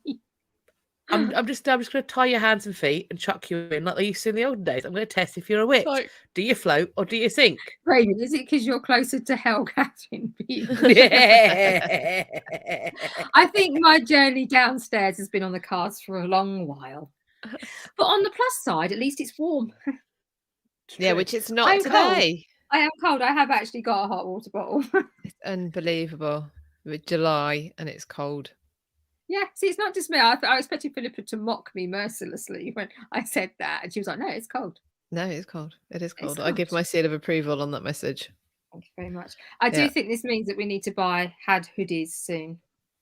Oh yeah, we probably should. Well, seeing as I've lost my t-shirt as well, I may as well go for the next lot of merch. Next lot of merch. Yeah. Next And no lot. one will On my way, I'm realise. worried. No one will Merch, know. merch. So we always say we're going to try and stick to an hour, but here we are. It's already an hour. So I'm going to. It's an Just a hour bed somewhere time. else in the universe. Sorry, I've started you off. Sorry about Raven, that. Yeah, Raven, because Catherine's fate has long since been foretold. Because I'm not a psychopath, so I do yawn, other people yawn. That's the test, apparently. Is it? Okie pokes.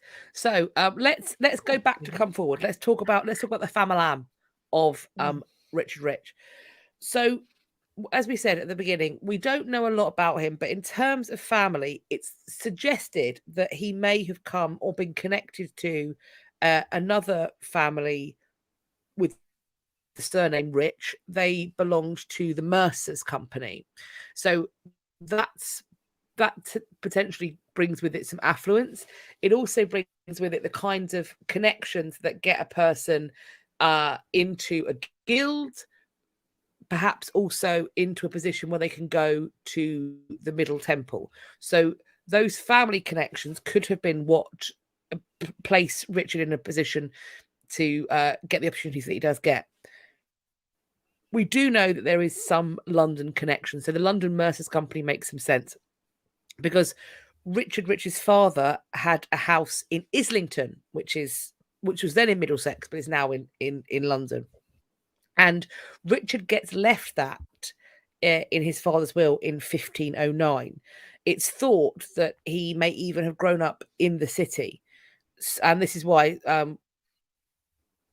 Thomas More, when he says that he knew Rich as a young person, that the assumption is that's because they were both in London at that time. So let's have a think about who he is. So Richard Rich marries in 1535. So at that time, there's a lot of stuff kicking off. We are going through Reformation. We are still thinking about, the visitations, the dissolution. We are before the Pilgrimage of Grace, so we're still but religious reform and what the fate of the nation is going to look like is a big question. Anne Boleyn is still in her ascendancy. We know he's married before May of 1536, so before Anne's execution. He marries a woman called Elizabeth, and this is where potentially his connection to the Mercers might come in, because Elizabeth is the daughter and also the heir of a grocer called William Jenks. And this is very common among families, guild families in London and surrounding areas, is there is intermarriage between the daughters of guild members and the sons of other guild members. Particularly, what will usually happen is somebody like William Jenks will employ an apprentice that he will train up in his trade, and that person will frequently marry his daughter, so it kind of keeps it in the family, so to speak. Everything that I have read, despite the just casual cruelty of this person, there is nothing to insinuate that his marriage was not a happy one. There is nothing to insinuate that his wife had reason to complain of him, that he was cruel to her. In fact, everything stands in quite the opposite way. It's very peculiar, because you would think that a person who has the capacity to do the things we've heard Richard Rich can do, they have we aren't even sure how many children they have, but it's a lot. They have at least 3 sons, with Hugh and Robert Rich being among their number, and they have something around 9 or 10 daughters. We do also know that Richard Rich has a son out of wedlock called Richard, so an acknowledged son. I'm not sure when he's born, so I don't know if he is a son that is born out of wedlock before marriage or not. It's worth pointing out that we think that Richard Rich is born in around 1496 to 1497. He doesn't marry until 1535. So he has plenty of time to be fathering, sowing his oats, to do some fornication and to father a son outside of wedlock before he gets married. Of course, it's possible that he is also an adulterer, although considering the frequency with which he seems to be banging his wife up, he's knocking her up on the reg, and he's also busy doing torturing. So I don't know where he'd have much hands full. Much opportunity to get a bit of strange. Possible, of course. Possible, of course. It doesn't take that long, does it? To be fair. So,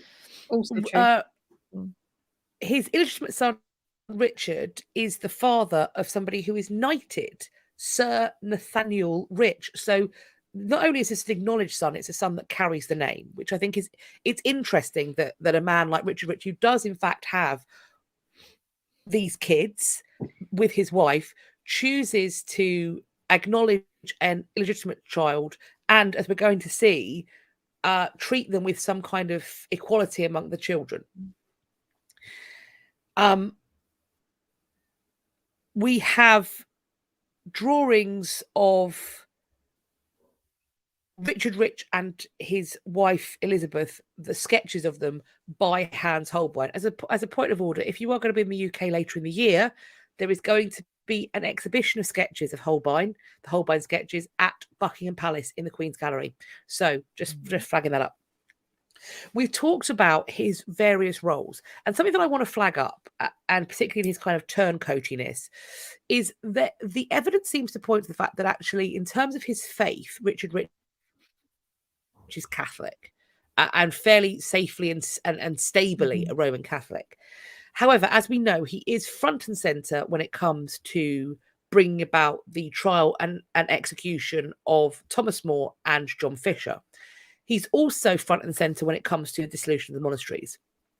Now, when we get to the dissolution of the monasteries, as we've said, he profits extraordinarily from this. And I do wonder if this is one of the reasons why we see him as time goes on. So when we look at things like the fall of Cromwell, when we look at the fall of Seymour, when we look at the shift in his allegiance from Jane to Mary, etc., I do wonder if what's happening there, and in his role and willingness to be a questioner, an interrogator, even a sort of soft interrogator, to sort of extract information by deception, as Fisher claims. I do wonder if he is doing that in the hope of reward. Because one thing that we do know about people who are executed as traitors is that their goods and lands and titles are forfeit or reverted to the crown. Is Richard Rich doing the things he's doing, loitering about with intent, in the hope that because he's there when the person falls, he might get some shiny, shiny gifts? As he had the opportunity to get some shiny, shiny monastic land. And in doing so, he increases his wealth. He increases what his family can have. And he is known to be incredibly acquisitive. When you talked about in terms of like what we can infer from his marriage to his wife, the fact that Richard Rich by this point has numerous capacities for wealth and land holdings, etc. The fact that when he gets the opportunity to play host to Queen Mary I, that he does so in his familial home, that he co-hosts her with his wife Elizabeth, to me speaks to a union that is functioning. It's a union that, by the standards of the day, and this is supposition based upon the available evidence. I want to make that clear. But there are plenty of unhappy marriages when men come to prominence, where those wives are rusticated, where those wives are packed off somewhere, kept quiet, funded, and told to essentially keep house and bide their time. What is happening here is that when at a moment of triumph, so playing host to a new Queen of England, that's incredible. He involves his wife, he involves his family, and she can be trusted to do so and act in a way that is for their interests. So there is something that is working in this marriage. His wife dies on the 18th of December, 1558, and she is buried in Rochford.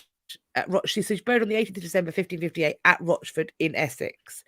And by this point, he's sort of retired from court. But he is a leading landowner, and as a landowner, that gives you power, and he gets power in Essex to do so. So he's got sort of sway and say in Essex in the 1560s. He's taking care of his estates, and as you said, he's very interested in promoting education, and he does put his money where his mouth is there. His eldest legitimate son passes away, and this is when he endows a chantry at Felsted. Now, this the endowing of chantries, this is an indication of his Catholic faith. You do that because that's works. And works are a Catholic thing. They aren't a Protestant thing. Works mean that you think that you can essentially, through either action or funds, buy your way out of purgatory earlier. Protestants, particularly kind of Lutheran, Calvinist Protestants, don't believe in purgatory, and they believe that justification is by faith alone. So by doing this, endowing this chantry, it speaks to his personal faith. Then however, so he does this in April 1554. Then a decade later, in the May of 1564, this endowment gets converted when he establishes and this is great, the free school of Richard Lord Rich. So he's not just like, oh, it's a free school. He's like, but my name is going to be above the motherfucking door. I am branding that sheet. And as you said, it was there to educate the youth of Essex. The youth. And interestingly, one of the alumni of the free school he founded is Oliver Cromwell. So interesting. One of the people that, of course, he couldn't possibly have known that, but it is interesting that somebody who was educated due to his behest is a man who ends up killing a king. We've got the almshouses at Felsted, and also he builds the tower of Rochford Church. So he's a builder. He's founding things that serve his local community. Maybe he felt he had things to atone for. I can't imagine why. He draws up his will on the 12th of May 1567, and then he dies not long after on the 12th of June. He, as you said, dies at Rochford. He's buried at Felsted in the 8th of July 1567. His eldest surviving son, Robert Rich, inherits the titles and lands as is expected. However, and what would normally happen is the eldest son gets the kit and caboodle. There may be some minimal kind of pockets of cash, but for the most part, the eldest surviving legitimate son gets everything. And this is one of the reasons why second sons are like, I'm going to go to Ireland and colonize there. I'm going to go to America and colonize there. Because we used to put second sons in the church, and we also used to put daughters who were unmarried in the church. But Richard Rich has been manifest in pulling down all the monasteries and convents, so there's nowhere to send the umpteen hundred bloody kids he had.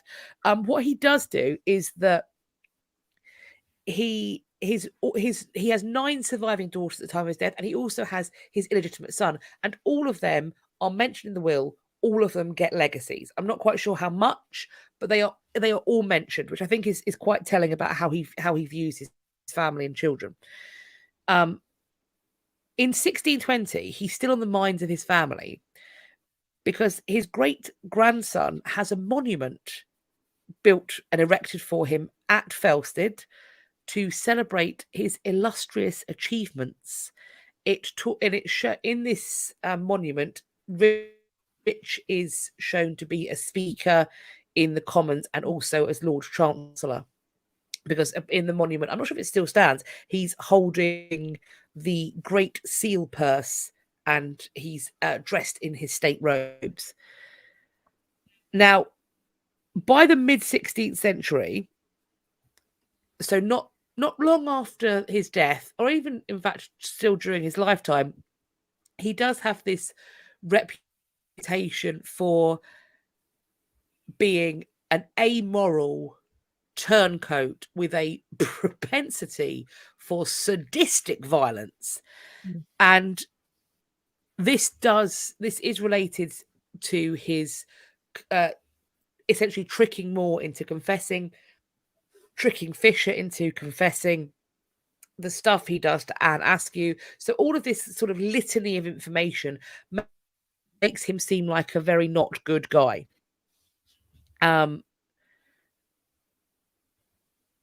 He interestingly manages to piss off everybody.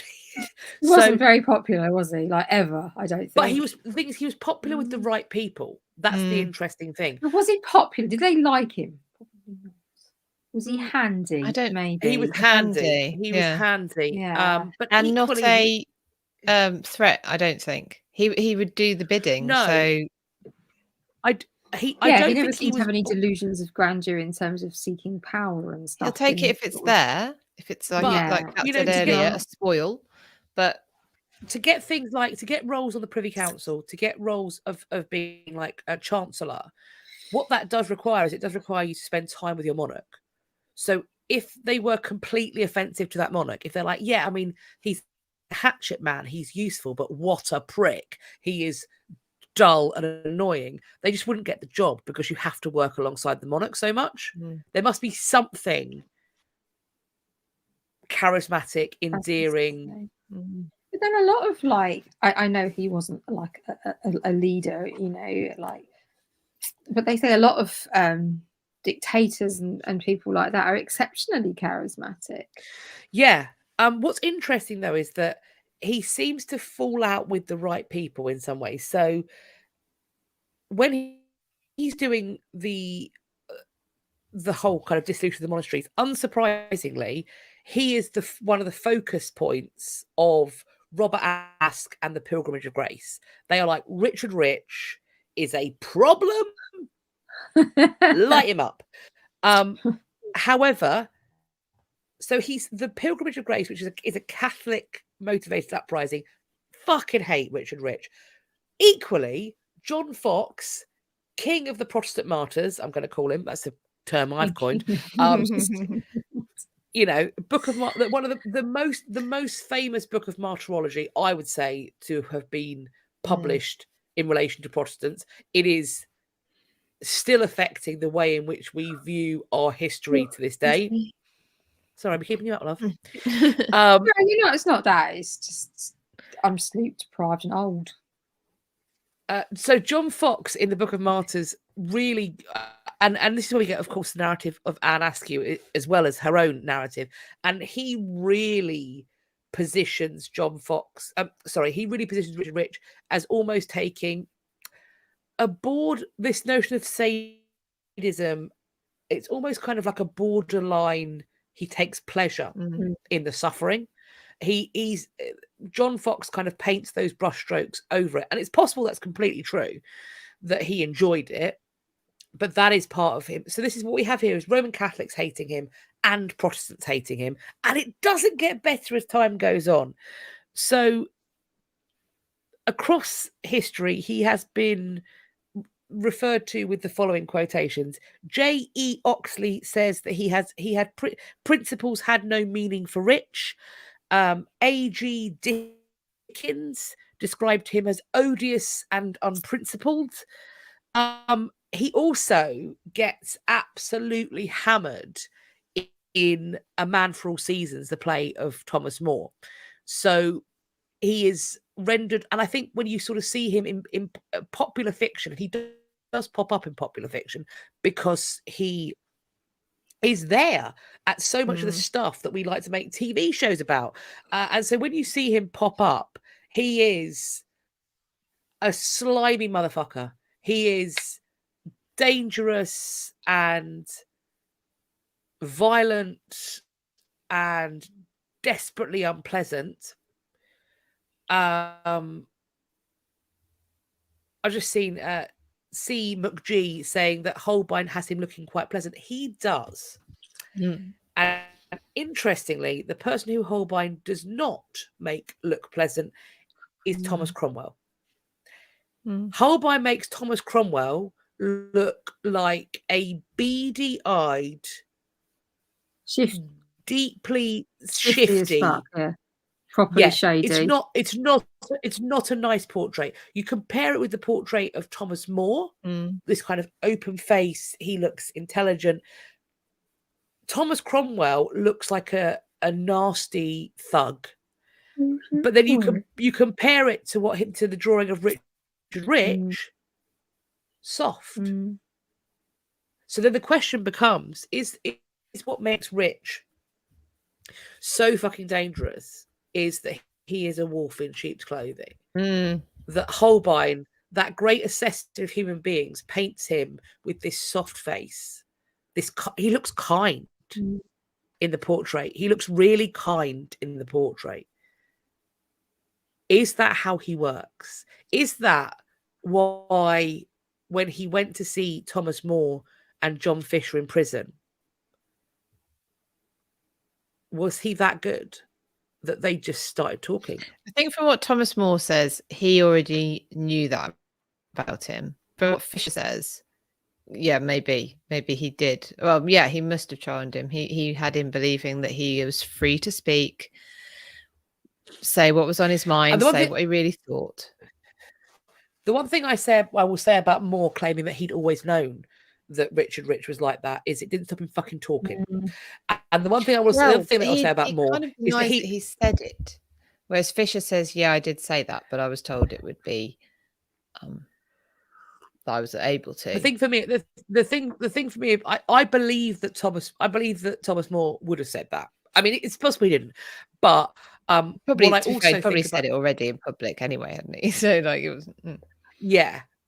What I do think about Thomas More is, and it's possible that Richard was prepared to perjure himself. I think it's entirely possible. What I will say about Thomas More is he is never a person that would ever acknowledge that he didn't know something. He is just not a person he is also an individual with pronounced flaws. I know he's a saint, but he comes across to me as a deeply arrogant human being who I can imagine that he would, even in the moment when he's about to be beheaded and they're like, look, Rich tricked you. He'd be like, no, he didn't. Yeah, I see what you mean. Trick me because I'm Thomas More. He didn't. I knew what he was. I'm Thomas More. I'm a friend of Erasmus. I let him get me to say those things because I wanted to be a martyr. Double dog. It's all in the plan. It's all. I mean, this is all my master plan. I don't know. Maybe I don't really like Thomas More either. Oh, I like Thomas More. I don't like any of them. They're all well, yes. assholes. I did name my hamster after him though. So Thomas or Cromwell. So yeah, I suppose that's those. Oh no, the hamster was Sir Thomas More, tiny hamster Gary. Oh, Sir Thomas More. Yes, sorry. Okay, right. Sorry. So he's not got a good reputation, and we were talking today about why there's been no biography of him, and it's weird that there's no biography of him. It's very weird, and it's not because there isn't information, because my colleague told me that there was work done on him. There is apparently an unpublished doctoral thesis that is the biography of Richard Rich from like the 70s that was never turned into a published manuscript. So there was apparently sufficient information to write a thesis, and we are talking there about 80,000 words. But imagine he's in records all over the place, just from the few bits that we've been through. He is. We've just talked about where he is. He is front and center for the fall of Thomas More, Fisher, Catherine Howard. Catherine Varrigan. He's there. He's there. He's in the background for Anne Boleyn, Wolsey, Cromwell, Catherine Howard, the end of the marriage of Anne of Cleves. Like he's there. He's there. All the way to the reign of Elizabeth. There he is. And I also wonder if one of the reasons why he doesn't they talk about him not wanting to sign the Act of or agree to the Act of Uniformity because his Catholic faith won't permit him. His Catholic faith had no problem in taking the land from the church. What I'm going to suggest, and I can't prove this, I'm going to flag this, but I would like us to chew the fat on this one, maybe. The Act of Settlement in the start of Elizabeth's reign is in many ways an act that allows equivocation. It's an act that, as Elizabeth is supposed to have said, does not seek to make windows into men's souls. Richard Rich's stock in trade has been finding nooks and crannies and crevices into men's souls, powerful men's souls, so that he can turn their words into heresy and treason. I think that I wonder if part of his reason for not liking the act of uniformity is that it makes it harder for him to prepare the noose with which he will give other people to hang themselves. He doesn't. I can't prove that. He doesn't really like that piece of legislation, does he? He doesn't like Elizabeth's He doesn't, kind of middle of the road. But it's and the thing is, he doesn't have a problem with Edwards. No, he likes the extremes. Right, I don't mind which way you go. Just go extreme, and I'll go with you. Yeah. And that is because that's how he profits. Yeah, because he knows exactly where he needs to be to get what he needs. There's knows no grey areas. Yes, he can't work in grey areas. Not me in diet. He can't work in equivocation. Yeah. Is that irrational that actually it's not about it being anti-Catholic legislation? He hasn't got a problem on the premise of faith. I wonder if he hasn't got if he has got a problem with the act of uniformity because it gives him less ways in to destroy human beings. He's just a really crap lawyer, actually, and he needs very, very defined right and wrong. Otherwise, he can't find a good argument. Yeah. He's maybe winged it through, as people do. Yeah, he's just been winging it. Winging it. Is what we're seeing here with his capacity to essentially argue any cause and bring down anybody is what we're seeing here the same sort of thing as we see when solicitors and barristers defend people who have done utterly depraved shit, and people go, how can you defend that? And you say, well, it's justice. Both sides of the argument need to be put forward. Everyone deserves to have their argument argued. Is Richard Rich that, but for the crown? If he behaved the way taking out the torture, but if we had somebody who went after people legally today in the way that he is, with this kind of dogged determination to destroy lives, but through the courts, do you think we would care? Would we be like, this person's a fucking psychopath? Or would we be like, he's just doing his job? No, I think we would still think he was a psychopath. I think there's a... Good, I'm glad. Yeah. I'm trying to play devil's advocate. Yeah, no, I hate Richard Rich. I think he's a prick. But yeah, I don't think unless it's just he is actually just good at this work, and it keeps coming. He just keeps doing it, and there's not a major master plan. It's just it keeps coming, so he keeps doing the work. What's interesting about Richard Rich, because obviously Tom Cromwell is around for the destruction of a lot of people, but he's also there for the creation of a lot of people. There are people who owe their careers to Thomas Cromwell, in the same way that there are people who owe their careers to Wolsey and Thomas More. Can't quite say the same thing about Richard Rich, can you? He is a destroyer. I was going to say he's ended people's careers. Yeah, he's a destroyer of people. What careers has he built? Yeah, does he not bring anyone up behind him like Cromwell did for him? Not that I can, because we see that kind of. Wolsey might be in this biography that we can't see. I'll see if I can find it on Ethos. But yes, because Wolsey brings in Cromwell, and then there's Richard Rich and Risley, and then when Cromwell supersedes Wolsey, he sort of takes Rich and Risley on. Yeah. Who do Rich and Risley promote? Does the buck stop there? I don't know. I don't know. That's quite telling. Yeah, I think. Well, they've seen them both go as well. They've seen Wolsey and Cromwell fall, and them take. And the next one took. Yeah, and people slide into their role. So don't want somebody coming up behind. Maybe he had something to do with. Well, he did. He I mean, Raven points out that he does bring up Oliver Cromwell, but not but not by any design of his. He makes a school that Oliver Cromwell goes to. But good point. Yeah. So that's interesting. But I wonder how he's going to do in the Get Off. I think he's going to do quite well. Maximum points. Well, no, you see, the thing is his personal life might save him. Yeah. What do you think of that? Because we don't obviously I gave the. What do you think of my interpretation of his marriage based upon what the available evidence? Do you think I'm over romanticizing? Well, no, because or do you think actually, there's nothing. If you look at somebody like Thomas Howard, 3rd Duke of Norfolk, I mean, everybody was all over what a shit husband he was. It was everywhere.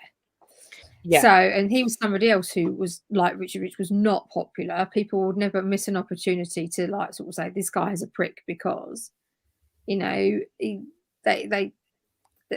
I also couldn't find anything to say that he was a particularly shitty husband.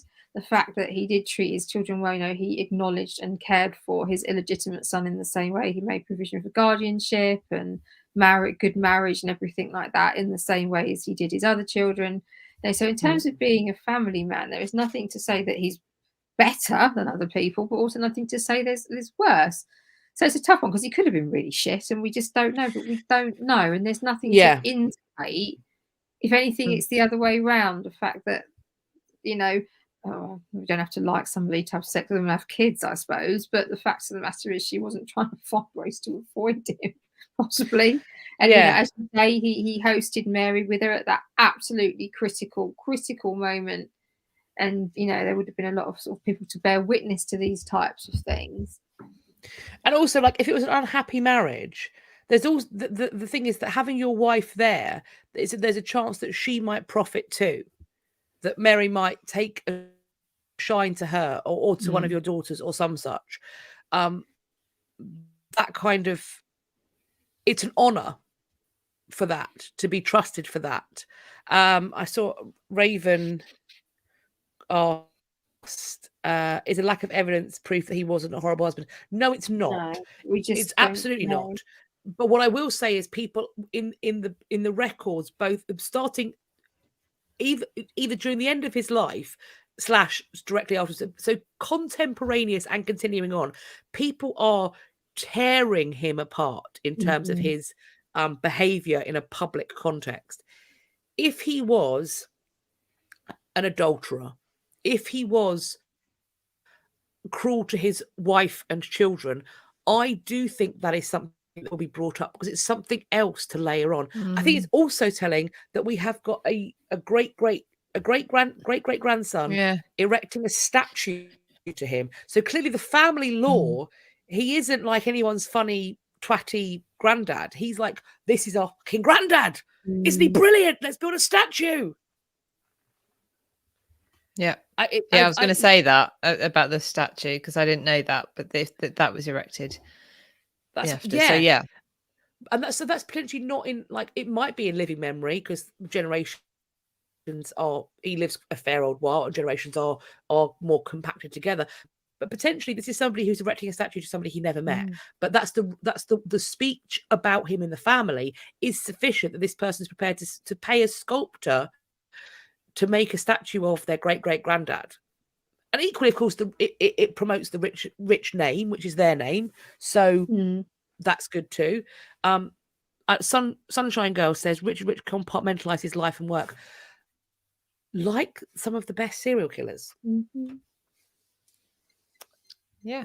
Whenever there's a serial killer they always talk about how they're not all loners. And sometimes they are married, happily married, great fathers to their children, and they can do the most depraved stuff out of the house. It is wild. I wonder how that happens. I'm not a serial killer. You can't prove it. So it is that we've talked about that compartmentalization, didn't we? Yeah. I feel like literally there must be a different way that the brain is wired that allows that to happen. that there's Yeah. never that Yeah. moment of shit, this is someone's child. I have a child, and Yeah. Yeah. I don't know about you girls, but as soon as I had children, everyone was a child. Everyone was someone's child to me. It completely changed my aspect on humans. It did, but the other thing is that if I feel like someone is coming for my child, yeah, clearly dehumanized, yes, immediately, yeah, I will kill you. yes, I will wear your skin as a yes, suit. absolutely, yeah. But I honestly don't know how they don't somebody seem to can. get that, like, kind of shit. This Yeah, could turning happen the to my rack. child, or this is someone's Yeah, child. They don't get either of those things. the turning the rack yourself. I mean, like, sending somebody to be executed, I think is I don't know how you live with that, and to do it as many times as he did, I don't know how you live with that. But to physically, but he's not beheading anybody that we know of. But to physically turn the rack yourself, or to even be in the room, when somebody is in that amount of pain. Yeah. The screams could be heard from outside. The lieutenant's daughter and wife reported. Yeah. Someone has already said, "I'm not doing this." They've walked out. Yeah. And you carry on. There's nothing. I mean, he had a partner literally in crime there with Risley, but I think it to not speaks have to any how of that. awful it was that somebody who feels the need to then go and apologize and seek pardon from Henry, which to my knowledge is granted, like nothing happens to the constable for not doing it.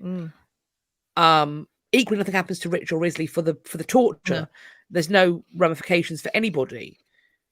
But the fact that somebody feels so horrified, somebody who works in a prison feels so horrified that they leave the room and go immediately to seek the king's forgiveness, tells you how bad it is, I think. Yeah, definitely. So yeah, well, I'm not sure when we're going to get to score him, because ladies, we haven't had this discussion because I've been away. But I think we started to have it over WhatsApp the other week and then didn't get any further, did we? Didn't we? So I was going to say, of course, Philippa, what's happening next week? Well, I'm not here next week. And I'm not here the week after. I'm not here the week after either. And then I think we might all be here the week after that, and then I'm away for another. Philippa's very French. Yes. She goes on séjour. So in the summer, she foxtrot Oscars. She does. And we're like... So next week... we might, Next week, maybe, I'm sure Kat and I can maybe throw something together for next week. We'll do something naughty. We'll do something naughty. We were quite good last week, actually, Philippa, weren't we? Yeah, I've heard. You weren't too bad. Well, we were fairly bad. We were fairly bad because YouTube limited our access to advertising. Yep. Oh, they did it was limited. They did that with I did a short of my description of Edward the Fourth, meeting Elizabeth Woodville, and it demonetized that as well. Yes. Oh, what did you do? I think it's the mention of the... I can't say the word because it'll happen to this one as well. I don't think it was the swearies, sexual content or the swears. It was the description of what she held in her hand, which is going to sound even worse. Anyway, so I think maybe, but anyway, either way. Well, we've spoken this evening rather a lot about aggressive behaviours. So yes, but it's not. I don't even think we could. I don't even think we could spell it out. I think that would pick that up. So we can't tell you. So I'm afraid if you weren't there, I mean, you can watch the short and work out what you think. It rhymes with wife. And you use it to cook. Yeah. And you can't say the word. No. Watch the short, see what you think. But I think that might be why it was demonetized. Quite proud that we've had a demonetization a couple of times. If we hadn't, there'd be something wrong. Yeah, I think it's Raven. Oh, S is next, isn't it? We do have an That's what S. comes after R. You do. Mm. You'll like it.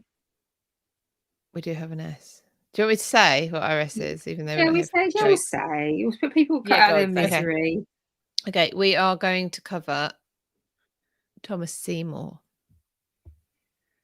No. I hope Rebecca. I need to go and see a doctor with my blood pressure because I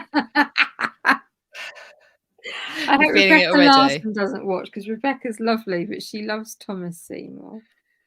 when it comes to Thomas We don't Seymour have and to love Richard or Rich, hate them. They are what they are. my feelings are I'm going to let God handle it, because if I handle it, I'm going to prison. It probably The is way that handling man it. makes He's me handling feel. it right now. I'm going to let God That's handle it. it. I was gonna He's say still got his something head. really- He's got his hand on their head, just keeping them down in purgatory, just for a bit longer still.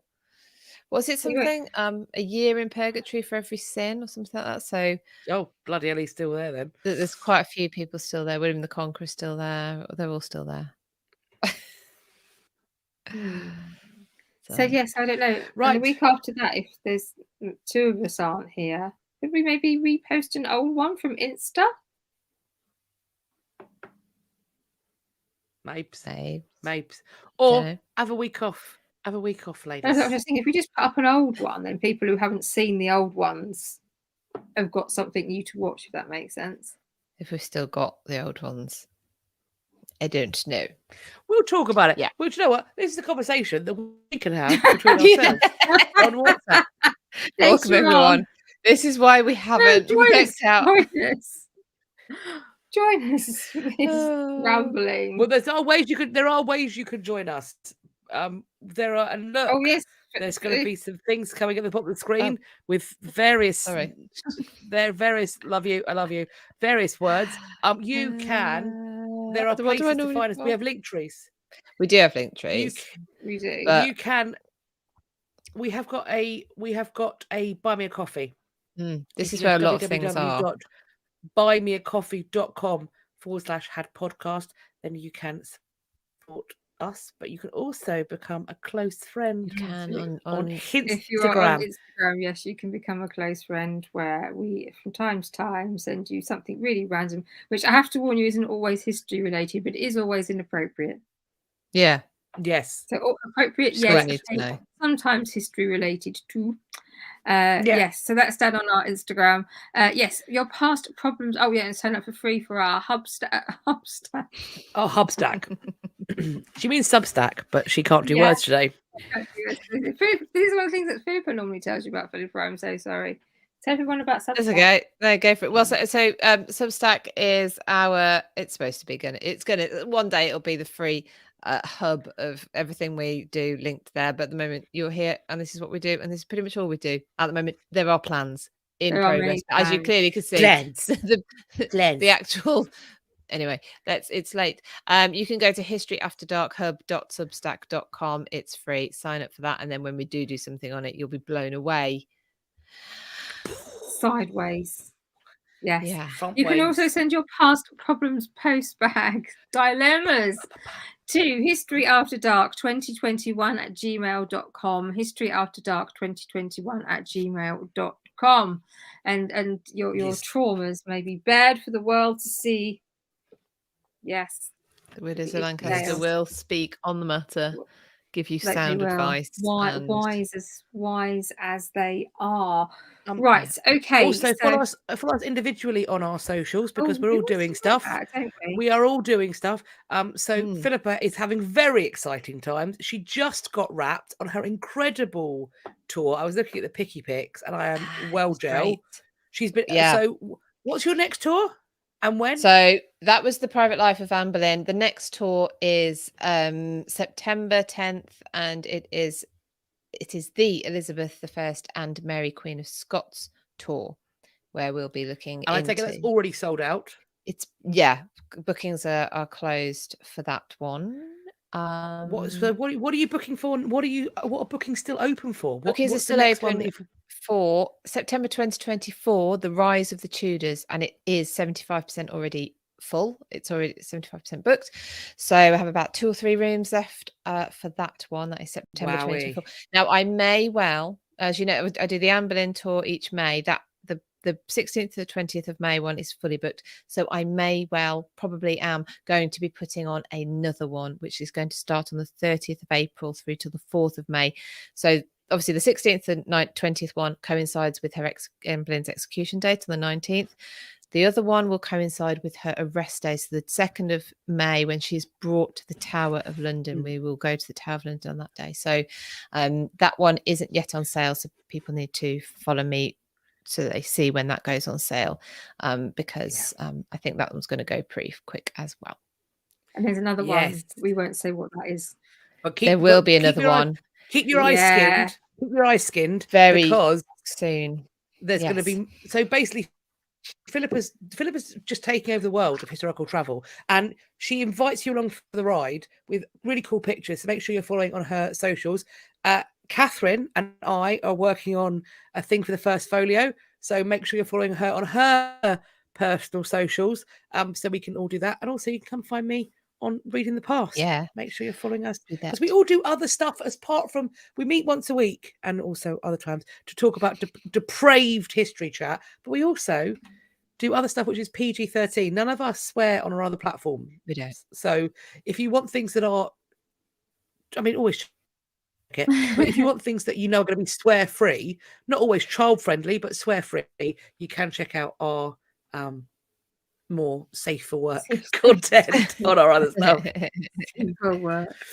Okay, so I think we're going to wrap that up now. So me and Kat will see you next week, and then we'll work out what's going on subsequently to that. If you only follow us on Instagram, thank you so much. Please consider as well going down to find us on YouTube, where it is History After Dark. And also as well, if you are on Instagram, you can join our close friends via buymeacoffee.com/podcast. If you are only following us on YouTube, again, thank you very much. Please consider following us as well on Instagram, history.after.dark, where you can become a close friends. And we sometimes do screenshots and other little bits of content as well.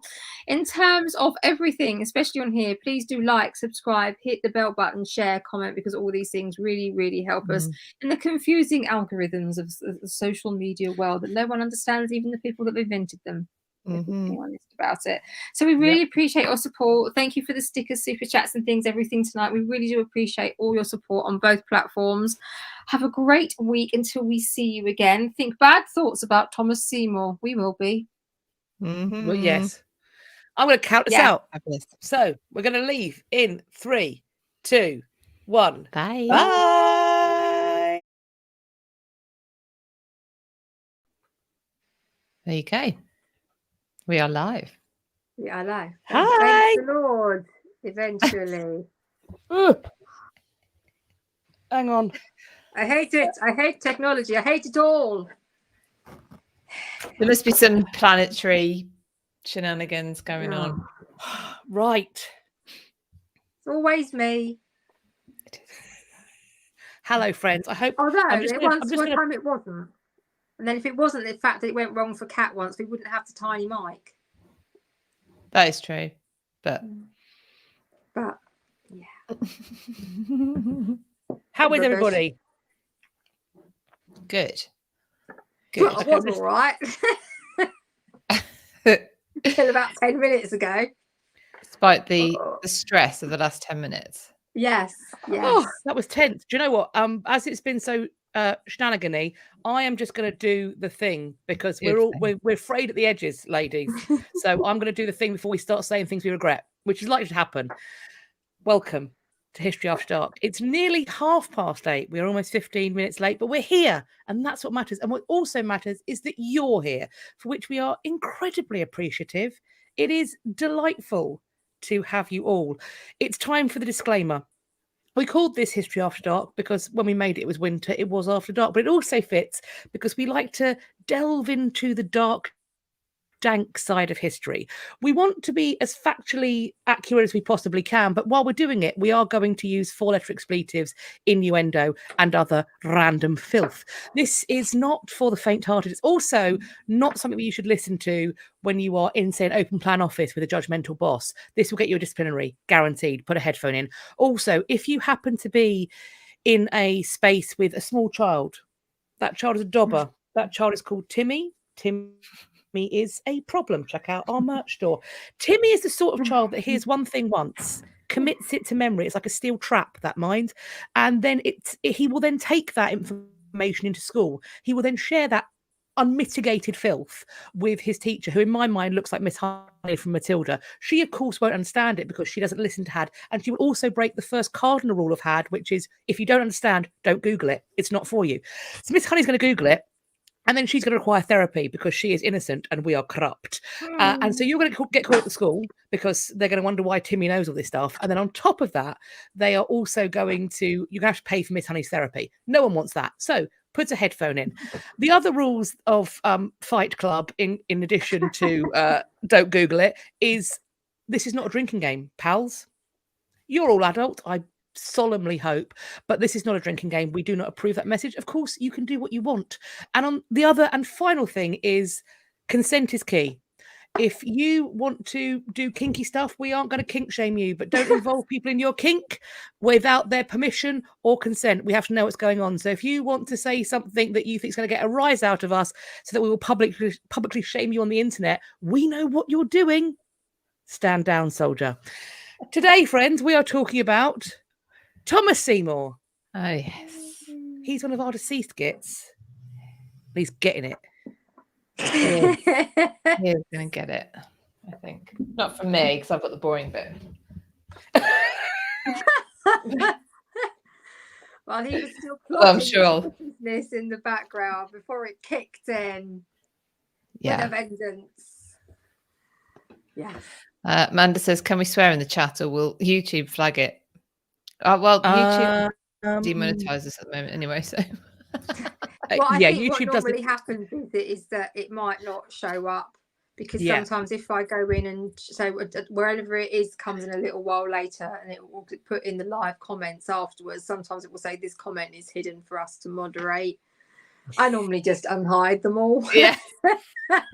And that's why although we are eligible for monetization, we are not safe for advertisers over here on History After Dark. Awkward. It is awkward. So if you want to support us, go to buymeacoffee.com/podcast. Because YouTube ain't going to give us no money. Not no money. Not no money, unfortunately. Yeah. Right. Yeah. We'll So sort it. I'm going to do then a really quick introduction to Thomas Seymour because then we're going to get on to the more juicy bits.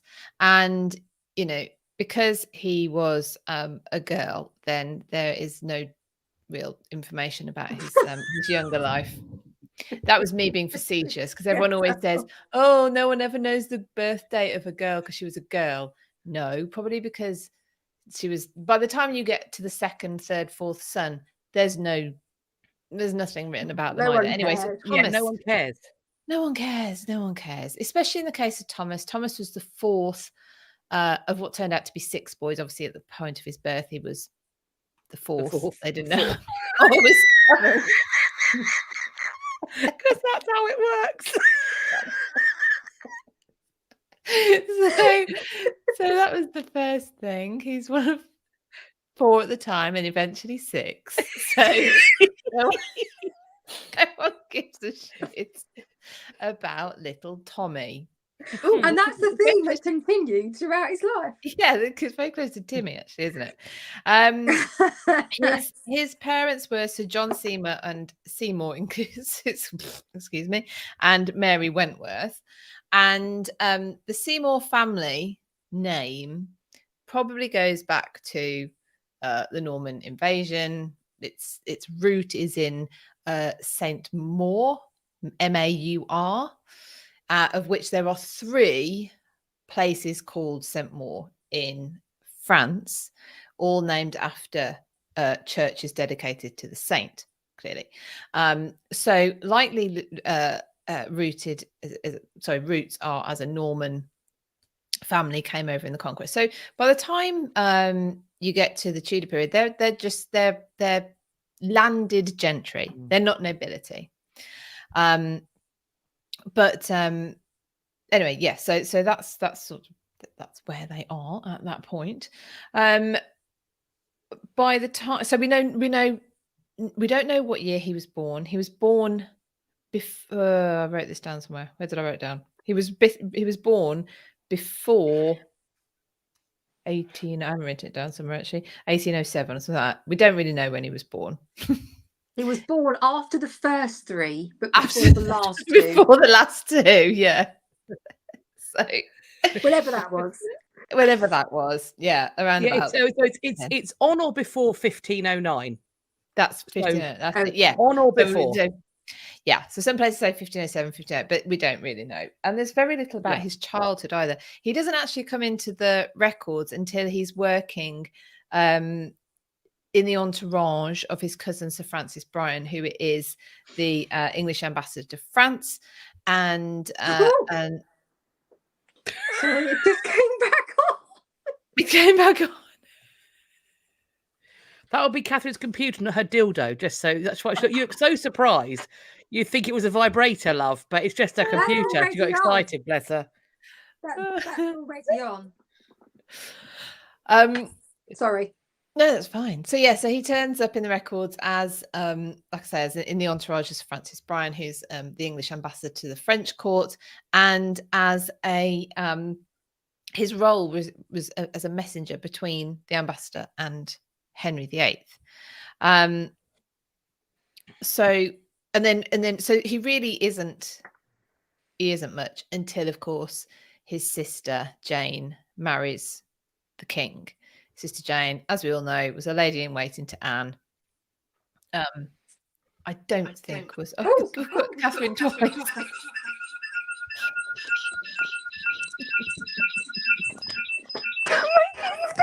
What have you done? I don't know. Turn your laptop off. You're on the phone now. It's just fine. put your laptop down. Close the laptop. We have to work with her, people. We have to work with her. Nana, come on, Nana. Oh, no, God, she's gone. What's she doing? Right. That's better. Sorry. You're right, love. Honestly, because on the phone, because I'm old and blind, and these are very photos, and they're awful, I could hardly see it. And then it came back on, and it came back on, and I wasn't expecting that. That's an issue. And today's nervous collapse is sponsored by me, as it generally is. Sarah saying Thomas Seymour is a curse. He's literally like a full moon. He is Mercury in retrograde. Yeah. Oh, I'm taking my glasses off now. Oh, Jesus Christ. Right. Don't ever get varifocals. Honestly, they're fucking awful. Anyway. As you were, I'm so sorry. Should we get on? I don't know to say. It's great because this is like meeting out my bit that really is.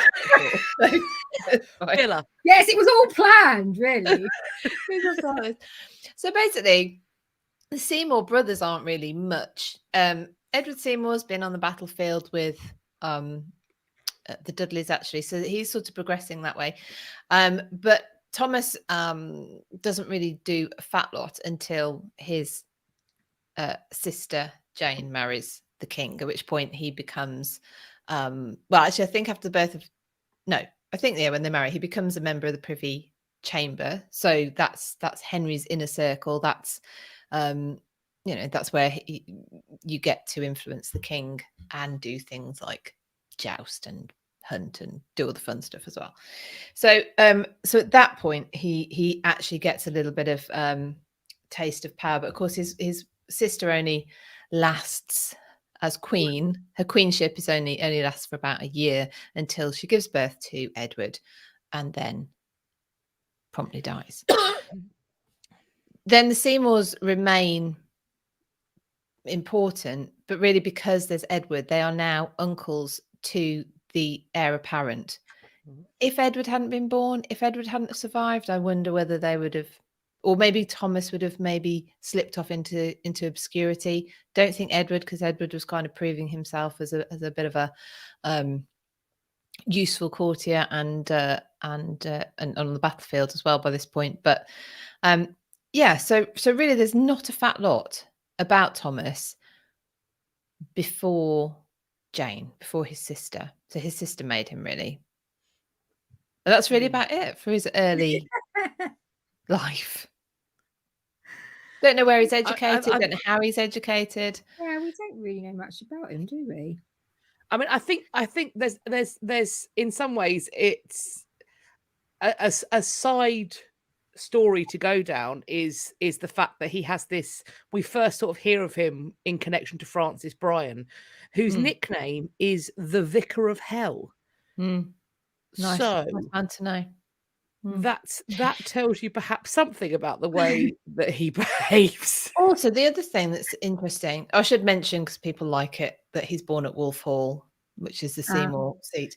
But if he's born before 1509, so let's say 1508, by the time his sister marries the king in 1536, he is, what does that make him? 28? No, hang on, where am I? I can't do maths. 08, 18, 28. Yeah. No, yeah, it makes him 28. He's nearly 30. Why hasn't he married? It's because his first marriage, which we'll come to, is of course to Catherine Parr, his first and only marriage.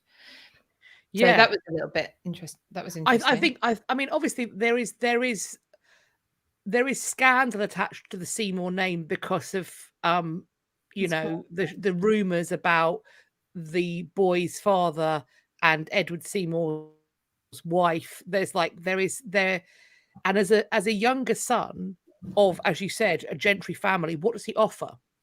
Because he hasn't actually made his way yet, because he wasn't a gentleman of the Privy Chamber, he wasn't on the rise, he wasn't getting huge grants of land, he's not going to inherit what there is of the Seymour estates. That's not happening.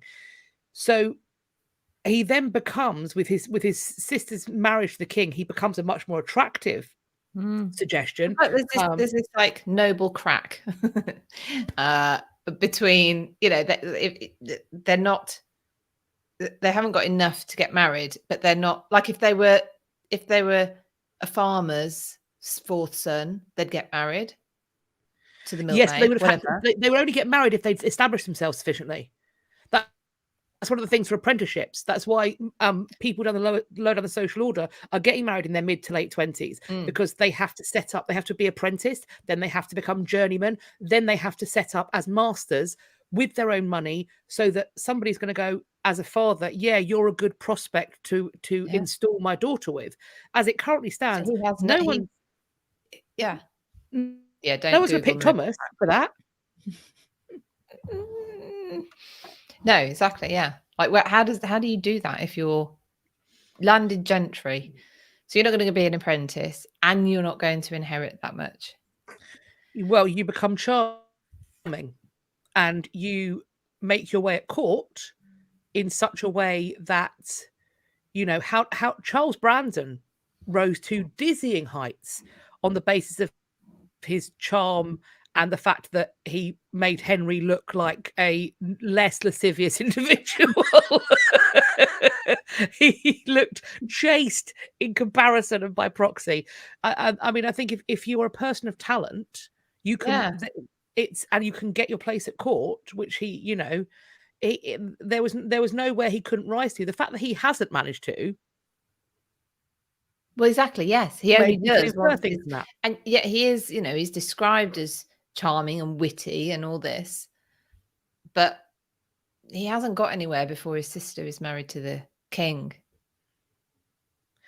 Jem said, wasn't Henry Fitzroy's wife an option after his death? Yes, there was some discussion about marrying Seymour off, but in that we're talking about when he is brother-in-law or about to be brother-in-law to the King of England. Like, that's when that conversation is happening. So he's quite old for that kind of love in society. Yeah, so we're talking 1546. They are discussing potentially him marrying. 46. Okay, so he's nearly 40 at this point. Yeah, 1546. They talk about him marrying Norfolk's daughter. They may have No. discussed it earlier as well. But yeah, really late. I don't know. I just found that interesting that it's sort of just absent, conspicuous by its absence. Betrothals, nothing. Exactly. I think there's an element to which as well in later life, which we're going to discuss. There's a recklessness to him that could only have been worse as a younger man. If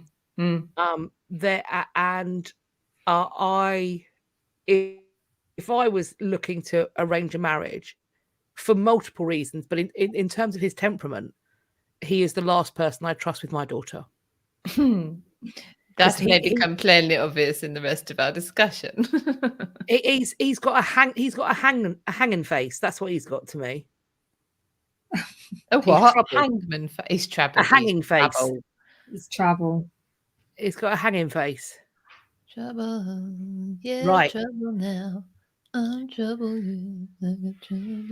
Says, I forgot it was Wednesday. Made it by the skin of my teeth. Well, mostly what you've missed is me making an utter twat of myself because of We love you. We love you. We love you. We don't love your tech. Your tech. I even dread to think what view you guys were getting. It's a good job I was wearing trousers. I mean, I'd have been happy either way, but swings and roundabouts. Got too many nose hairs, I think. Are we word of the weeking? I am. It's me. Yay! It's me. Well, then, word of the week. Word of the week. I suddenly thought I've got past problems post bag on here.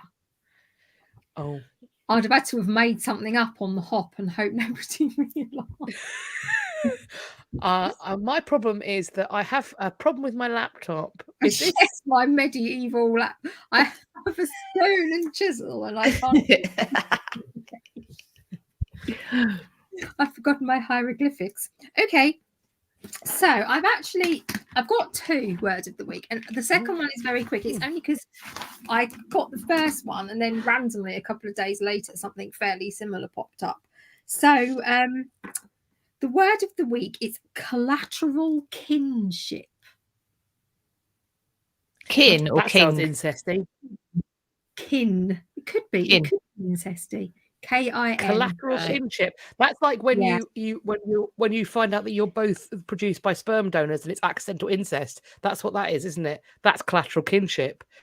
It's like both mummy went to a sperm bank down the road. It's not Jeremy and the kids Kyle. have got gills. No, it's not that bad. That would also be collateral damage.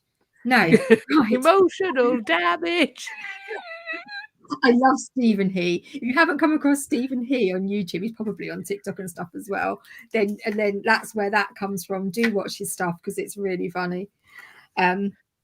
Okay, so the reason that I used this as well was collateral kinship came up I was on Facebook or something reading a thread and someone put out, "Oh, I'm so and so is my however many times direct."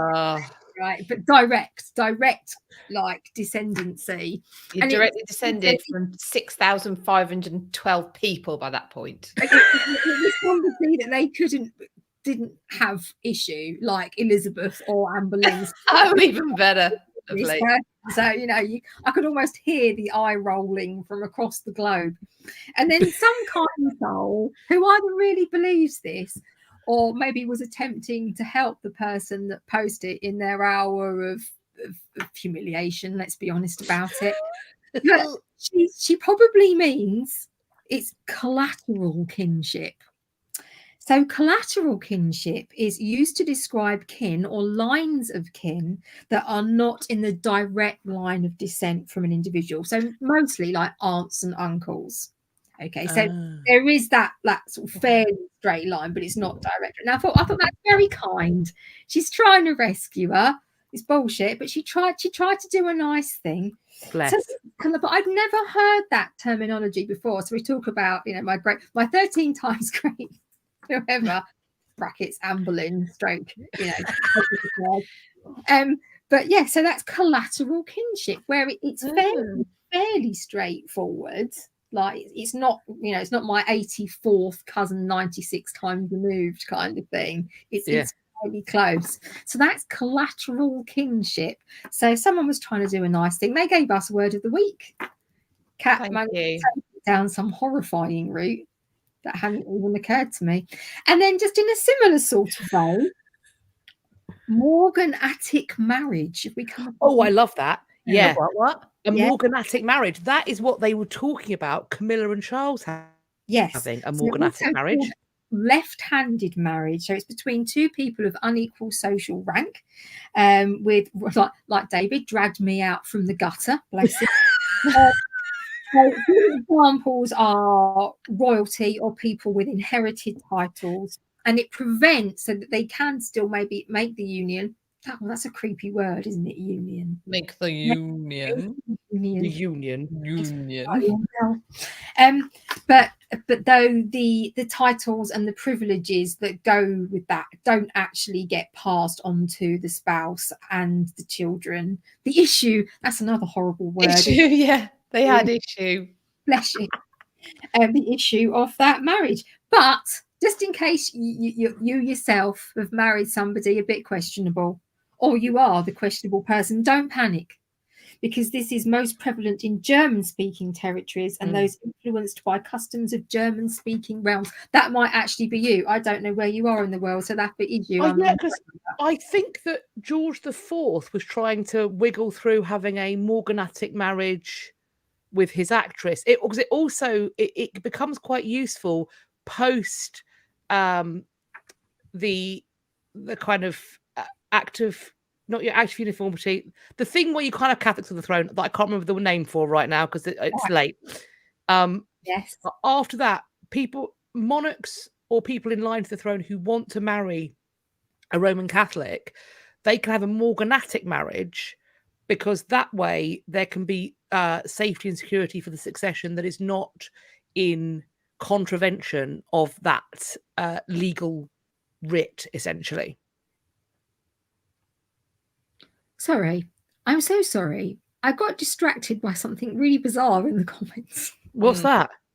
Tara, a few up. But I've just Googled Thomas, and there is a picture of him where his beard looks like male panty parts. I know it shouldn't, but it's worth the look. So that was quite far up. So then I saw a comment from Dorothy, Mayfair Forest Witch, and I had to go up and search because she was replying to that one, and she's put his beard looks like dude's ghoulies were not emptied for a long time and are starting to hang really low. So I'm sorry, Kat. I'm sure whatever you were saying was very interesting and worth knowing. Everyone else is listening to me talking about morganatic marriages. So there we go. Very interesting. It's a very interesting legal loophole, I think. And it also points to the fact that in terms of who owns or takes charge of marriage, a lot of people have laid claim to it. And mostly that was about groups of individuals wanting control. So surely not. And also taking out of things like there was, of course, common law marriage that was recognized by communities, but then the church got involved, and suddenly that was not a thing anymore. Ruined. Right. Ruined it. Right, shall we then talk about his middly bits? I'm not sure I can. I think I'm generally a liability, but I think I've excelled myself. You're all right, babe. You got it, babe. Okay. Middly bits. Well, we know a little bit. Well, I say we know a bit more. I'm sure a lot of you know this or know a lot of it because, we're coming to the stage now where the Jane passes away. And he's kind of still floating about. He is still a little bit in favour with Henry. So during Henry's reign, before his sister died, he had a number of sort of minor employments, diplomatic missions abroad and things like that. And then, of course, as Philippa said, he loses his sister. At that point, you kind of wonder what's going to happen to you, don't you? I mean, I suppose it depends how your sister lost her life as queen as to what might happen to you once she's not here anymore. But he fared reasonably well. So he was appointed commander of the fleet stationed in the English Channel for operations against France. Everyone likes a good war with France. So, he was part of the party that went to meet poor Anne of Cleves. Poor Anne. We love Anne of Cleves. He went to the Hungarian royal court to secure the support against the French and the Scottish. And when war broke out with England and France, he was made Marshal of the English Army in the Netherlands in June 1543. And he helped to capture and destroy several castles. So it's not necessarily an easy business to do that. He was a very skilled soldier, and he was made Master and General of the Ordnance, Lord Warden of the Cinque Ports. And he came back. His arrival back to court was actually very timely, because he arrived just before Henry died, which I suppose he would have thought, and most people would have thought, you know, if you're not there when that happens, it's very easy for you to get pushed out and left in the cold. So he probably thought, oh, quality timing there then, that was fortuitous. But actually, it didn't really make much difference to him. And I think that he, and possibly some other people, but there was obviously plotting afoot, were very surprised at how little he got. So he did become, he was made Baron Sudeley. So he kind of got that. But Kat's going to talk about the protectorship when little Edward becomes king. Little Edward, what a little shiny star. So, and Kat's going to talk more about protectorship, but you all, or a lot of you know, I'm sure, that little Edward, King Edward, was Thomas's nephew, and his other uncle Edward, and Thomas's brother, became the protector. And this was a massive bone of contention, which I kind of get. But so one brother gets all the power. So he was, I think, quite shocked when he was pushed aside. He had also made a little bit of a bid previously he'd shown some interest in marrying the Lady Elizabeth, Princess Elizabeth, the future Elizabeth I. But everyone with the Regency Council were like, no. who on earth would have thought that was a good idea?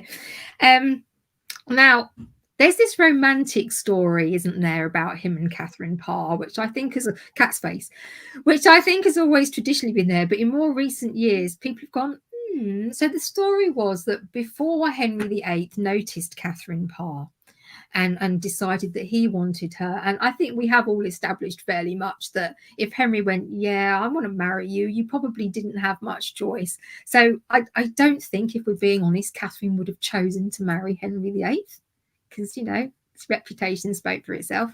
And by this time, he stank by that point. Smelly old fart, exactly.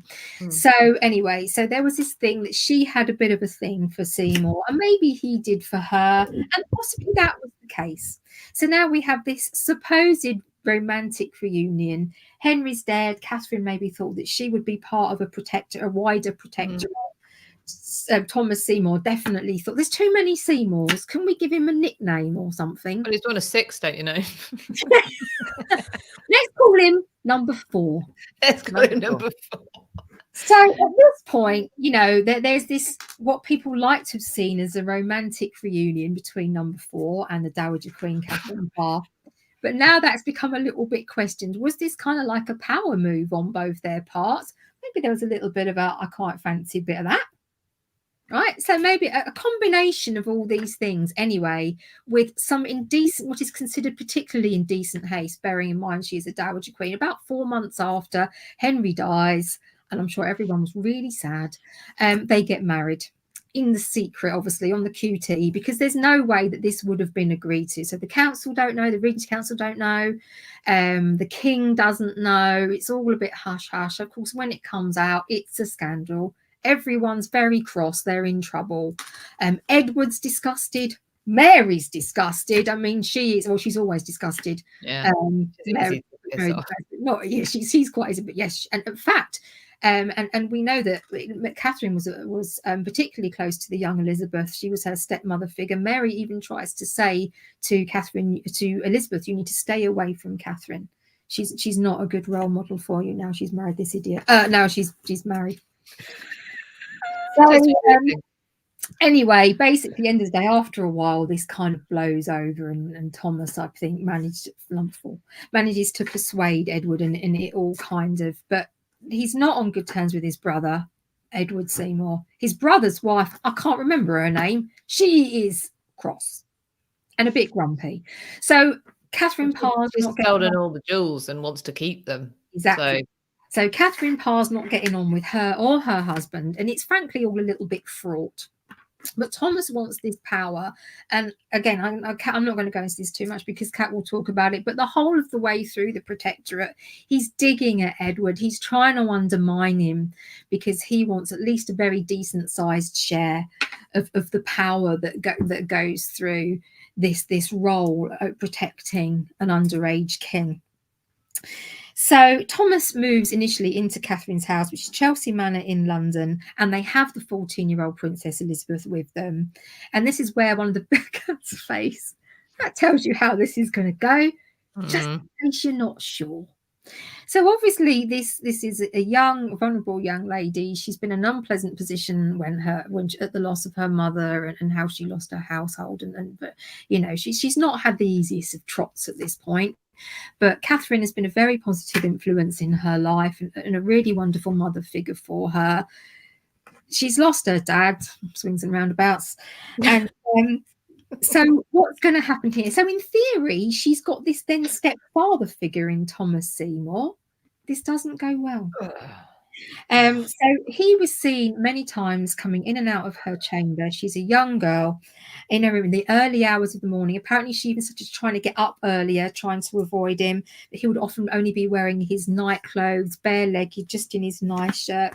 Now, Elizabeth's governess, Kat Ashley, was particularly disturbed by this relationship stroke situation, and she reported it to Catherine Parr, who apparently kind of laughed it off somewhat uncomfortably.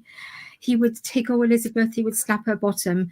Now I would say, people say, well, she's a princess or the Lady Elizabeth, so you know he should know better than to be like that. I would say in fact that it would be inappropriate for him to be doing this to any young lady, whether she was a princess or maybe that made it worse, you know, but it was just inappropriate, full stop. So Kat, I'm going to, straight from the words of Kat Ashley herself, Seymour would come many mornings into the Lady Elizabeth's chamber before she were ready, and sometimes before she did rise.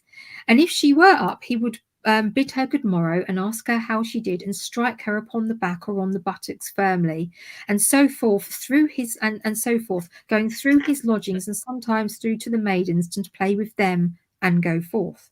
If Lady Elizabeth was in bed, he would make as though he would come at her, and she would go further into the bed so that he could not come at her. Once Kat said that she saw him trying to get into her bed, and Kat told him to go away for shame, but he then took that as a joke and a sport to try and then annoy Kat still further, and would come in more. He said he meant no evil, so he didn't need to stop.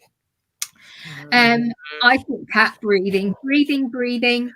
Now, obviously, now people have interpreted this relationship. I'll come back to it a little bit again in a second.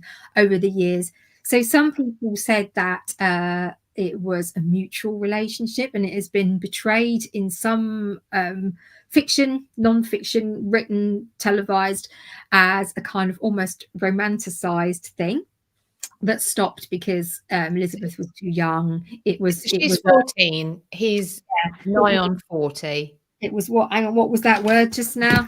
That left-handed marriage. It was relationships. It was one of them because they were different. But obviously now people generally see this, and I'm sorry if it's a little bit triggering for anybody, but it was he was grooming her. You know, he'd had designs on Elizabeth once before. Who's to say that he did come back to that? Who's to say that he wouldn't necessarily have done that himself anyway? So. And people were saying, did Elizabeth realise? Was she uncomfortable with it? Was she not? I would possibly say that I was thinking about this today while I was looking at this. We see the real fondness that Elizabeth has for Kat Ashley in her later life when she's queen. And, you know, when Kat passes away, Elizabeth is very upset. And obviously, you know, Kat's her kinsfolk, and Elizabeth didn't have a lot of, you know, she had a lot of people leave her. And we've talked before about some of the relationships we've had with her women, and they haven't always been the kindest. But I can't help wondering if she looks back to this and she sees how Kat tried to protect her. And part of her fondness for Kat Ashley is thinking back to that time, and somebody who looked after her, tried to pull her out of this uncomfortable situation, and wanted to make sure that her honour was defended, because it was besmirching her honour at this stage. Now, Catherine so didn't know about this, and bizarrely, occasionally she would join in. There was Catherine Parr generally has a very good reputation for all sorts of reasons, but this seems to be the one thing that nobody can quite put together about how this didn't make sense. It strikes me that number 4 could have been a narc. He very possibly had her exactly where she wanted. Part of this time she was pregnant, she had a difficult pregnancy, she was feeling very vulnerable. It's really hard to say. Maybe she really didn't realize. Maybe she did think, at least to start with, that some of this was playful. Maybe if a young, inexperienced Elizabeth may sometimes have thought it was a giggle, she hadn't had maybe as much nurturing and awareness. I don't know. It's so hard to say, and we're never going to know, are we? But so we don't know why Catherine allowed this. But I think over time, Catherine did begin to realise how much time they were spending together and began to get more uncomfortable with it.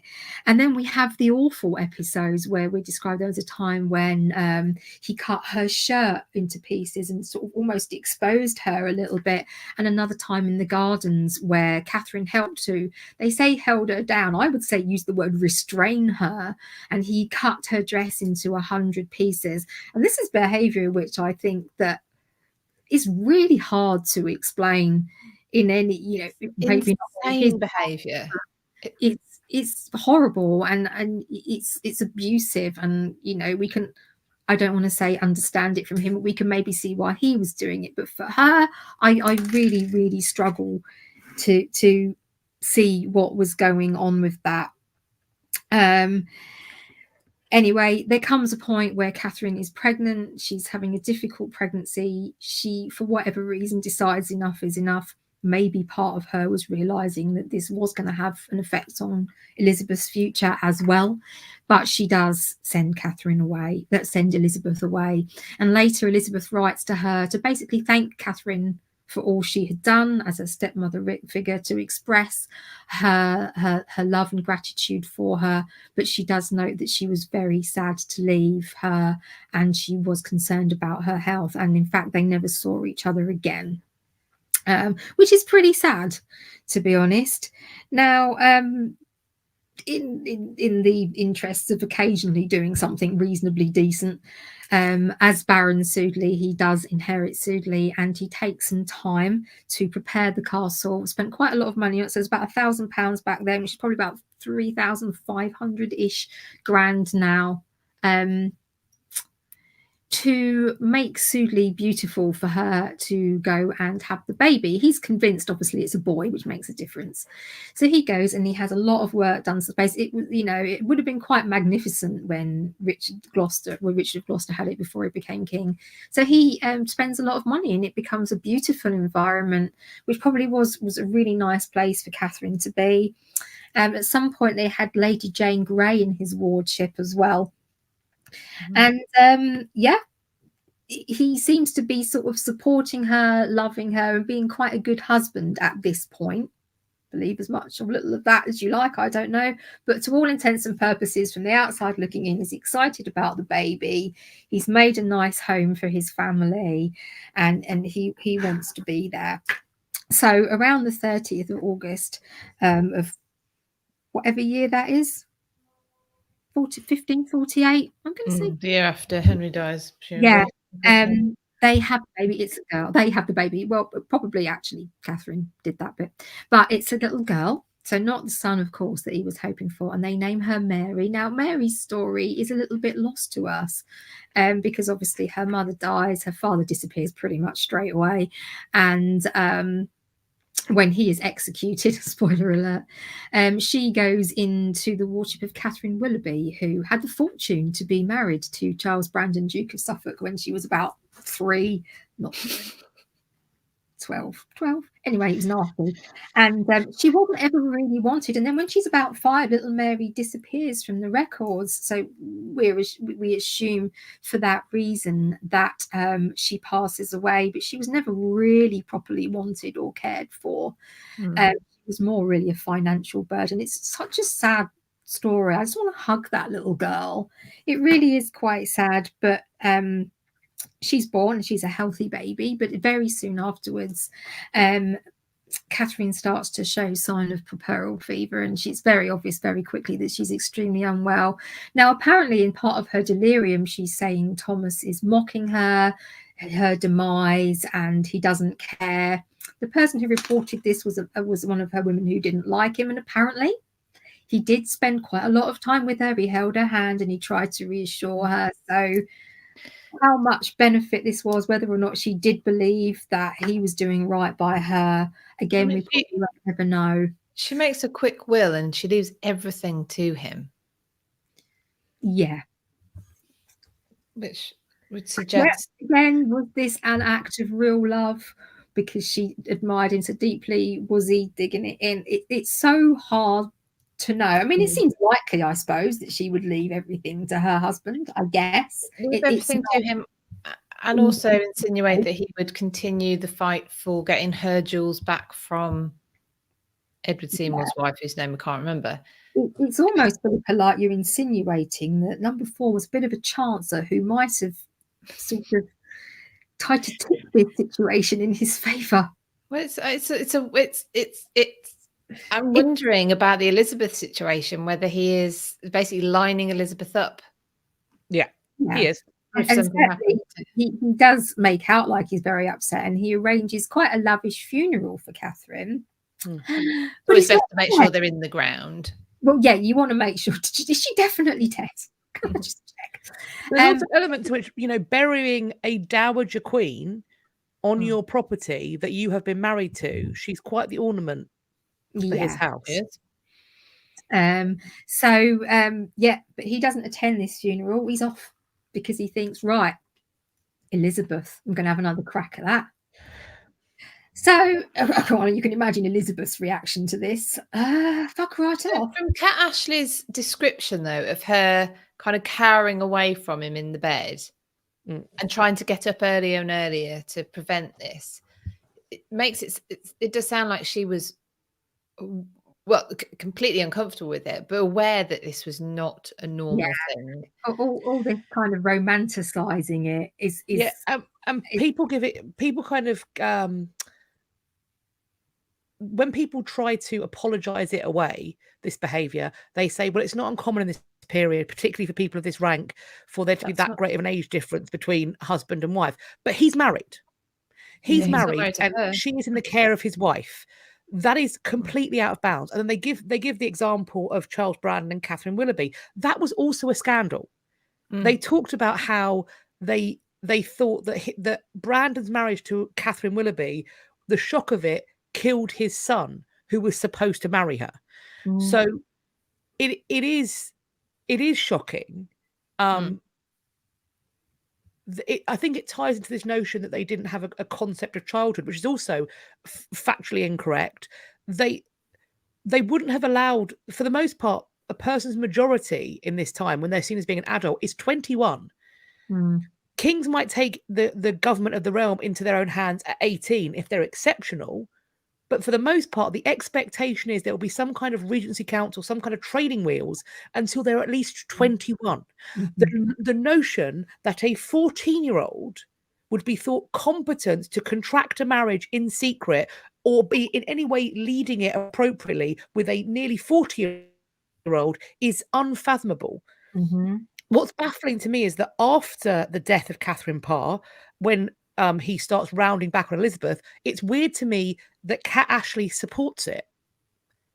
It's weird to me that Kat Ashley goes, yep, this is probably a good marriage. And I wonder if that is because the scandal was already attached and this is perhaps a way of making a bad situation good. Does she think by that point that Elizabeth's only prospect is to marry the uncle of the king? That's the best way to secure some sort of future.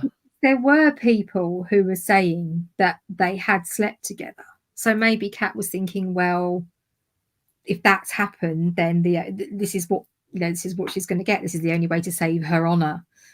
Yeah. I mean, especially considering the things that were attached to her mother, the accusations that were attached to her mother, and as to why Catherine Parr seems to be engaging with this, there is an element to which, although Elizabeth has been bastardized and has that shame attached to her now, she is still the acknowledged daughter of King Henry VIII, and she is also third in the line of succession. After Edward, it's Mary, then it's Elizabeth, according to the will of Henry VIII, which is a legal document, an act of Parliament that states that Elizabeth is that in that line in the throne. It's logical that Catherine Parr will do everything she can to ingratiate herself with Elizabeth. She doesn't foresee the fact that she's going to die within a year. She is going to be looking for whatever means to maintain control of her, because she isn't going to allow control to be lost like it was with Edward VI.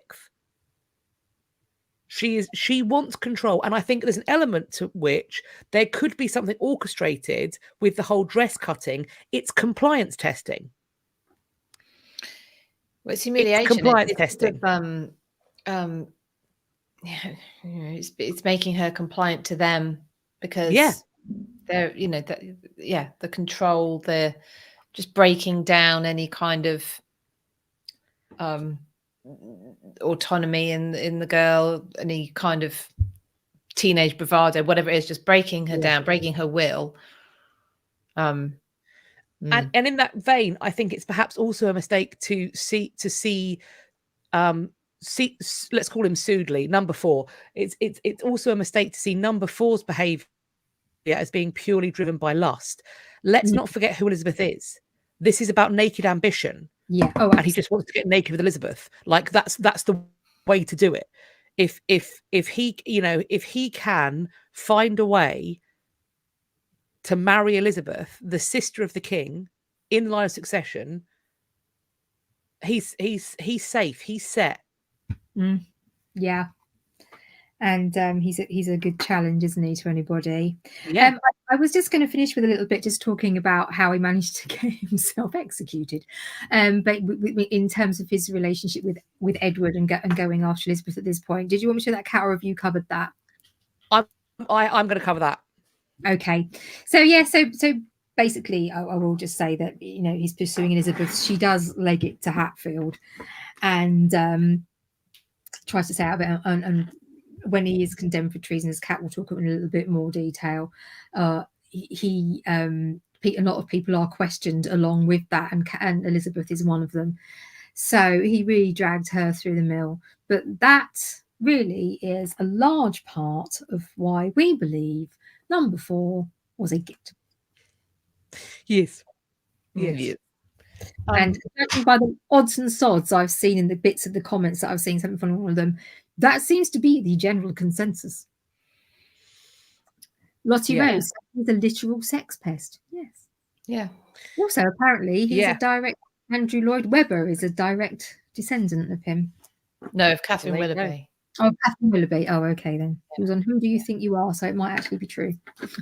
Yeah, that's the point of the marriage thing as well. Just because it's a point to clarify. Even if a marriage had been undertaken and the girl's 14, you still see, them waiting for much longer. Margaret Beaufort is very aware of this and doesn't want Margaret sent up to Scotland when she's a similar age. There's another example that I'm struggling to remember now, where they do marry, but there's no children till the wife is 16, 17, and yet they'd been married since the time she was about 14. It is looked down upon. It is a scandal for the husband to sleep with his wife, especially when there's an age gap. They do understand this stuff. They do. I think it's someone more contemporary to Margaret Beaufort, but I can't remember. But yeah, so just as a point, because I think you're right that it can be explained away. It was a different time. No, they weren't that. No, they weren't okay with. They weren't okay with that. And it's also it's the disparity in rank as well. Tara asking, didn't Catherine want to marry Thomas? She does say that when after the death of Henry VIII, she does say something along the lines of, I'm paraphrasing, that her mind was basically set upon him. Her mind and heart were set upon him the last time she was at liberty. Bearing in mind, before she marries Henry, she has been widowed twice. She has been, in effect, married to men who either were or became sickly in the marriage. I'm not insinuating that she is some kind of inheritance powder user, but she does have, I think, I think the misfortune in some ways of taking on that role for much of her arguably best years. And I think we've talked about Thomas Seymour represents a potential to get some authority and power. I think I agree with you, Catherine, that she is scandalized that she's not been made regent like she was when Henry went to fight in France, or at least that she hasn't got some kind of place on the council. Or the thing that Somerset, so Edward Seymour does that's unusual is that he has both control of the council and control of the physical person of Edward. I think that by setting up home with Thomas Seymour, what Catherine is seeking to do is create, if in effect, a nest. She takes Elizabeth. Jane Grey comes. So what he has is a sister and a cousin about his age. I think that she thought that if she played it out, that they would get physical custody of Edward. So Somerset can control the council, but the Sudelys get the king. And that would normally be how it works in these kinds of situations. But Somerset wants it all for himself. And I don't think Catherine's happy with that. But equally, it's entirely possible that she wanted children of her own. She was quite old for her first pregnancy at that time. And I don't think that any of her husbands would have possibly given her even the thought they might have been able to get her pregnant. But with Thomas, there's also the option of that. And I can see how that would be, that this is her chance. And it is quite sad that it ended the way it did for her. But he was a bell end. Also, what you just said as well, There's actually. Jane Grey was fourth in Leicester's throne. She was after Elizabeth, wasn't she? So there you go. They are creating a household built around the nursery of England. There is no doubt the notion that it's all driven by lust, for me, completely misunderstands who both of them were. Catherine is driven by a desire for the true faith, as she sees it, to be in the country. That's why she publishes what she publishes. She is very concerned about the path of reform. And Sudeley, Thomas Seymour, is very concerned about his place, prominence, and who's got more on their plate than him. Naked ambition, one way or another, is what is motivating the marriage, the household they build. And I think loads, if you look at all of the stuff that we hear happening, all of the kind of improprieties and questionable behaviors, if you think about it in a way, take lust off the table, take naked attraction off the table, and think about how this could play out in a way that gets them power, and it all starts to make sense why she's involved in certain moments, to me anyway. So there we go. There's a lot to unpick there. I think this more recent, like obviously what we were just talking about, but very much defies what the traditional view of Catherine and Thomas's relationship, especially probably on how people perceived her going into it as a very romantic thing. And as much as we all love Six the Musical. No, actually we don't.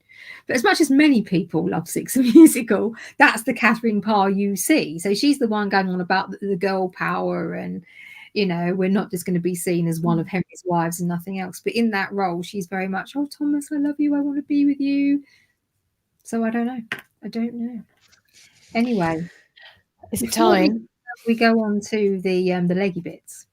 No, it's time. Have I made enough of a twat of myself this evening now that I've put it on. Put it on.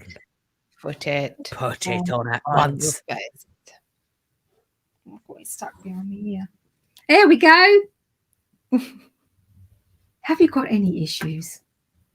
So many. Fear not. Unless it's technology, the widows of Lancaster are here to solve your problems for you. I say that. Oh, good. Now the email doesn't want to load.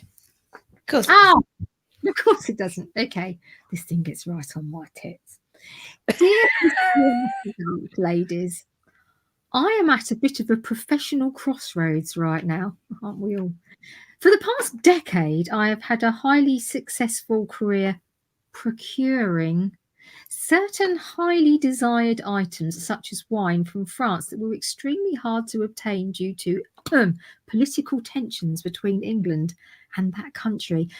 Unfortunately, now that the Bourbons have restored and Napoleon has been exiled again, I don't think I will be able to continue my current occupation. Greatly appreciate some advice on what I should do now. Smuggler is such an ugly word. Sincerely. Bootlegger. So, See, smuggling's cool. Smuggling gets you to go through like tunnels in Cornwall that then the famous five go and find a few centuries later. It's something else to smuggle. There's got to be something else that's illegal you can smuggle. Well, it's very nice. You have choices. I think either you knock on Venice's door, or you procure some glue and some paper, and when these items come in, you relabel them as being from not the illegal place, and of course it will be a coded language for your discreet buyers, because the key here is, dear reader, you need to have a discreet network of people to whom you can deal your wares. Oh, Catherine, put it back. Catherine, naughty. It's annoying me. Too bad. You need to find a buyer's network that will understand your code, so they will know what they're paying for and pay above the odds because of the danger involved. And also bribery. You are probably going to need to bribe somebody of the watch or kill them. Which is always an option. Poison. If in doubt. Poison. I think maybe you also need some sort of financial backup plan. What's that? Just in case that doesn't work out for you. I would perhaps suggest a high-class brothel. Oh, you're not far off coffee shops. Hang on. Yeah, no, you could do coffee shops. Soon you could do a coffee shop, a tea shop, and also, if we're doing Napoleon, no, let's not. But if we're in Napoleonic times, hot chocolate. This is what you need, right? What you need to do is you need to open up a chocolate shop with a dance floor. This is what you need, because this stuff is so potent, and you mix it with like spices and booze, and you get everybody drunkersons, and you can put your booze in there that you smuggled in, so you're doubling or nothing, and also have sex workers on hand too. So I'm saying smuggled booze, hot chocolate that's basically the same as crack, and ladies of the night or boys of the night, whatever sex workers of all shapes, colours and sizes, have everybody all in one massive chocolate fueled orgy. I'm up for that. If you need staff. And also, when you do that, make sure that you get all their names, and that you have witnesses who are prepared to testify against it, and then blackmail them. Yeah, it's like an old-fashioned. No, I won't go there. But anyway, blackmail is not an ugly word. It's a time-honoured tradition. Traditions there. We like that. Julianne said, Catherine, cut one layer off. It does actually help. My eyes are so long. Shame. They're sticking. Catherine's cone of shame. Just another quick past problems postbag. Just another quick one while we're here. Dear History After Dark, Every week, 2 mean wenches pick on me and make me put some shitty thing on my face, and they won't leave me alone. Shall I poison them as well? Yeah. You can try, but what I they're going was to do is gonna say, take you by the ankles, pin you upside down, and Yeah. drive you around in a Winnebago while force feeding you tea through your nostril. tea, Dear- sausage rolls. What was the other Dear thing? History After Dark, how can I make better choices in my friends? You can't. You're stuck with us. Marmalade with bits Marmalade in. Marmalade with bits. Yes. Tea, Fish. You sausage can't. rolls. Fish. Fish. Yeah, we were talking about fish the other day, weren't we? Don't eat fish. Were we? Cucumber, Yeah. I know you don't like, so that's definitely going in there.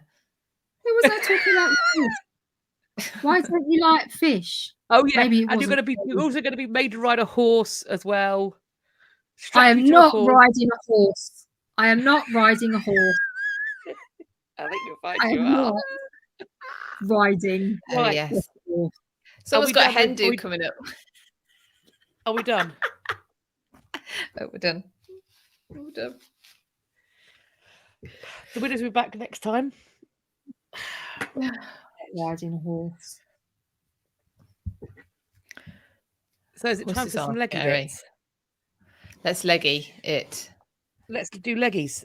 So we've talked about his marriage to Catherine Parr. So I'm going to sort of park the stuff with Elizabeth for a bit and talk about the way he behaves with Edward. So when it comes to marrying Catherine Parr, they sort of go to work on Edward VI. And it's effectively like, do you know, because for Edward, Catherine Parr is his mother, his dearest mother, Mater Carissima, he writes to her, or Mater Carissima, whatever you want, how you choose to pronounce it. And she is really the mother figure that he knows, and he loves her. And so they talk about, wouldn't it be lovely if the woman you called mother and your favorite ever uncle got married, because they're so sad with and lonely. Wouldn't it be nice if they married? And they sort of try and get it to a point where it feels like it's almost Edward's idea. When the marriage happens and Edward, I think, sees the fallout, he's like, hang on just a minute, and he feels really tricked. I think it's perhaps one of the first times where he sees through the politics of court, and he gets this quite rude awakening of what life will be like and what he has to deal with as King of England. So things go on, but he does sort of allow himself to, he lets down his barriers with his uncle. We'll call him Uncle Sudeley in Somerset. So Sudeley, is Thomas, Somerset is Edward Seymour. So we're going to go Sudeley in Somerset. Sudeley does start spending his time trying to win Edward VI over, and Somerset is aware of his brother's game, his hijinks. So he tries his best to essentially keep Edward cosseted away. He wants to be the sun, the stars, the moon of his life. He wants to be everything to his nephew. But Edward VI is a headstrong young man, and I think that Sudeley recognizes how to work on that. So he starts bribing the guards of Edward VI's chamber so that he can sneak up there. And when he's in his nephew's chambers, his brother's, running the country, and Uncle Tommy is lovely. He's great fun. And he talks, and he listens to his nephew's complaints about how he's being kept a beggarly king, how he has no money of his own, how he can't keep up with his friends, how he hasn't got any of the nice stuff that everybody's got. And then so Uncle Tommy's like, well, don't worry, darling nephew, let me give you pocket money. Of course I will. Lots of pocket money. And so essentially he is bribing his way into the good books of his nephew with the early modern equivalent of Sweeties and the Beano. Of course, he isn't doing this out of the goodness of his heart. No one expects that Edward VI is going to die young. What everyone expects is that at some point he will enter his full majority. He will become king in name and in deed. And who is he going to want by his side?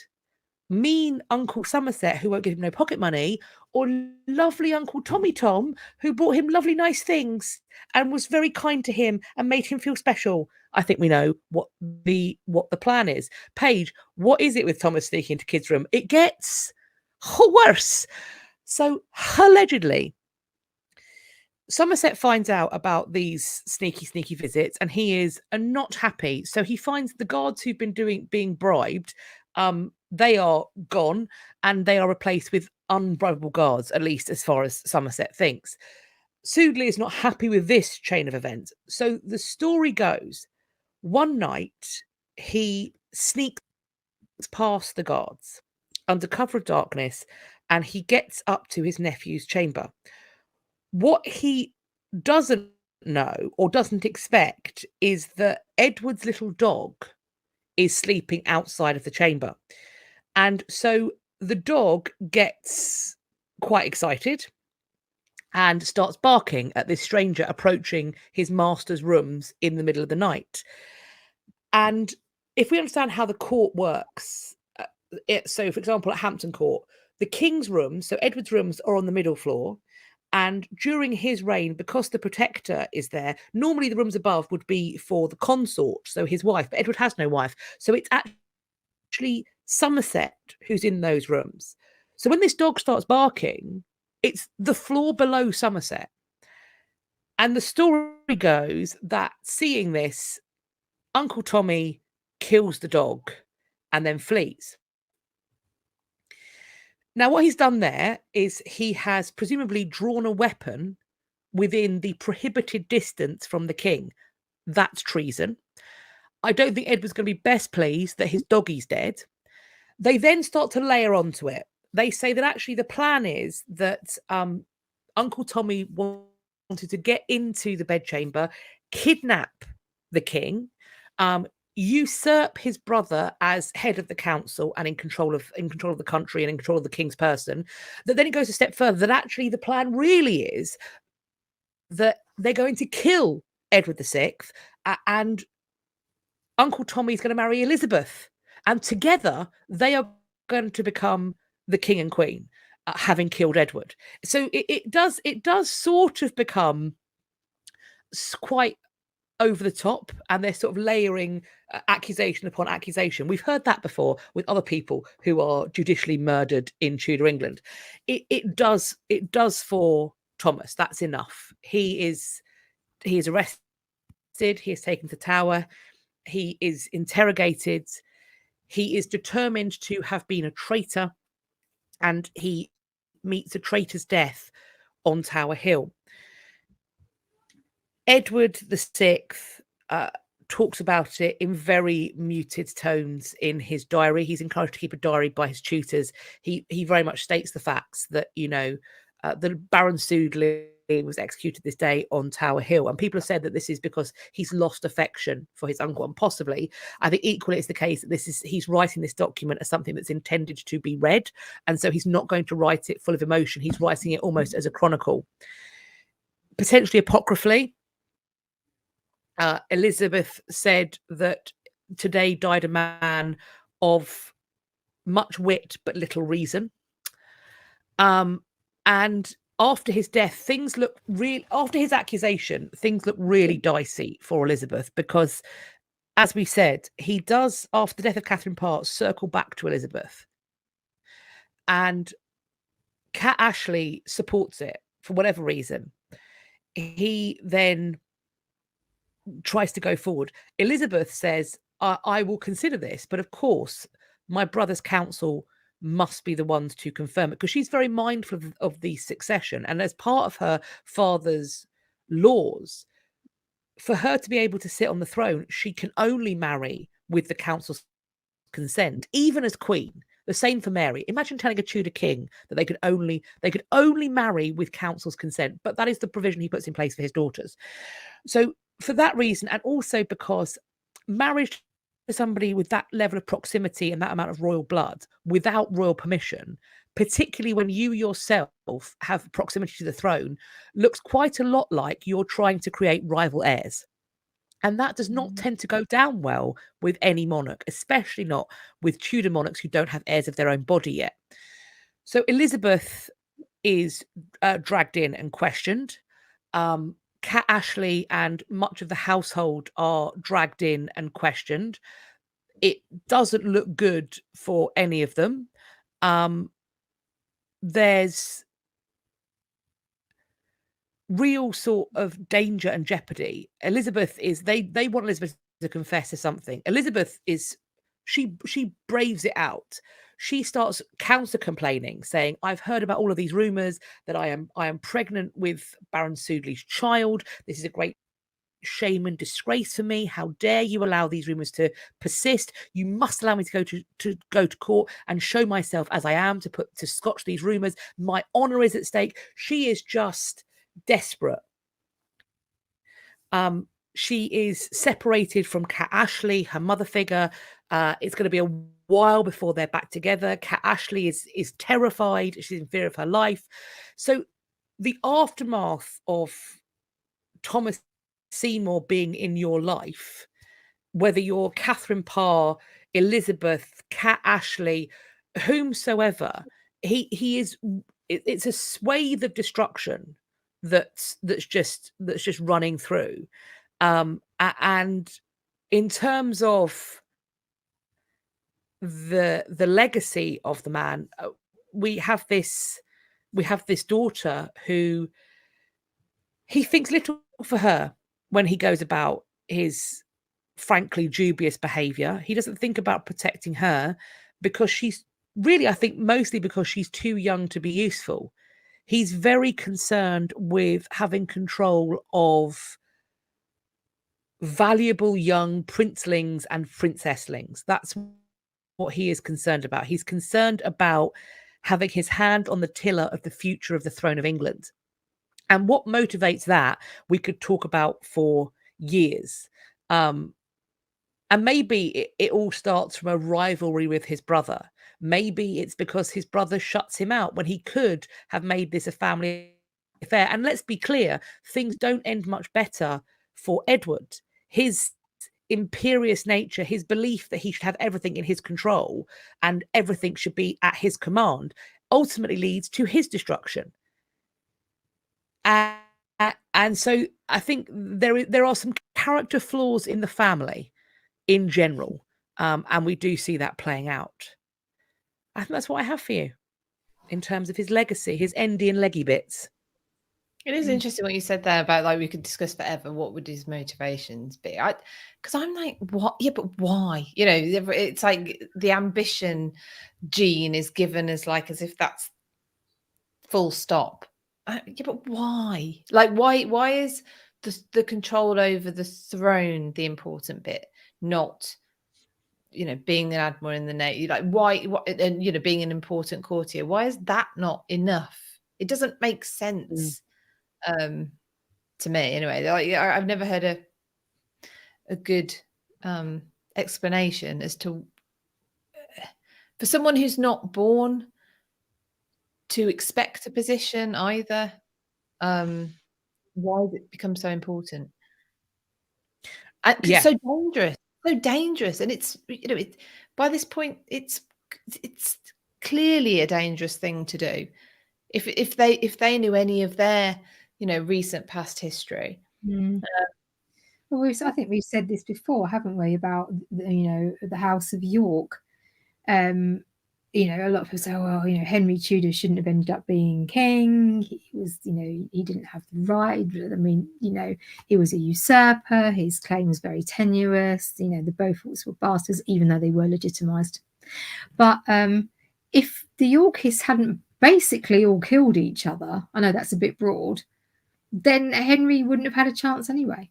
Well, yeah, they self-destructed, didn't they? But then they, you know, you want to be king because you spend all that time trying to be king, and as soon, which includes possibly trying to kill the king, and then of course, as soon as you're king, everyone wants to kill you. Like, what's the attraction? I think why would you desire this when it shouldn't really be? You should know that that's not. You could be rich, comfortable, influential, Yeah. and live without courting scandal. I mean, if you look at Thomas Howard, 3rd Duke of Norfolk, the bloke was an absolute bellend, and he was very power hungry, and he always tried to set up all these amazing marriages for his family, but they were just kind of things you were meant to do. But he never, I suppose, he didn't like Anne Boleyn, and when she became queen, he sort of backed that up a little bit, and Catherine Howard, he backed that up. But he himself was wise enough to never individually overstep the mark on his own. Yeah. I think, though, for some people that desire, that aspiration to rise as high as possible, and I think that for some people the world of the court is incredibly heady. I suppose in some ways the kind of risk-taking behavior, maybe it's got more akin to like the trading floor in a big bank, the people who are doing those high level, high risk stocks and shares transactions. I wonder if there's something similar to them that's in a lot of these courtiers, that they're chasing that next high, that they're chasing that respect, control, supremacy.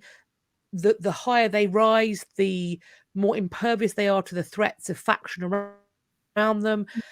Because I think if you exist or have existed in medieval or Tudor England in that rarefied rank that you could be at court and welcomed into the king's chambers, you have two choices. You have obscurity, or you have intense proximity and service to the king. That is where your safety lies. Because there is no coasting. If you're sort of trying things out, but if you make enemies, George R.R. Martin has it right where he says, in the Game of Thrones, you win or you die.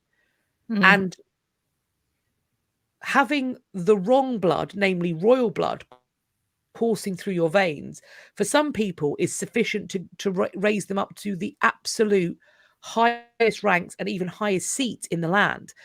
For others, coupled with ambition but not sufficient forethought or foresight, that gets you killed quickly. I wonder whether there's you said there about likening it to like the trade floor and that like high, but what about like, could we liken it to celebrities now? There's plenty of incredibly successful actors and who you don't see in the news. Yeah, you don't see them in magazines. It is perfectly possible to live a quiet life. Yeah. But then there's others who want to be in magazines all the time. And, so is there an element of that, just like celebrity, wanting to be seen, And what drives that? They're going to get forgotten. What drives a celebrity to put in a phone call to the fleet of paparazzi to say, oh, I'm going to be at Nobu? What motivates that? Baffles me. I'm scared of becoming irrelevant. Is that what it is? Yeah, because if you're irrelevant, you're vulnerable. Yeah. So maybe it is because he's really not an achiever until it's via his sister. And he is number 4. So it's a bit like he was never expected. There was always people like his brother Edward were always going to be the ones who got everything, who got the opportunities, who got noticed, who had the good marriages made for them, etc. Maybe he'd spent so much of his life kind of like being number 4.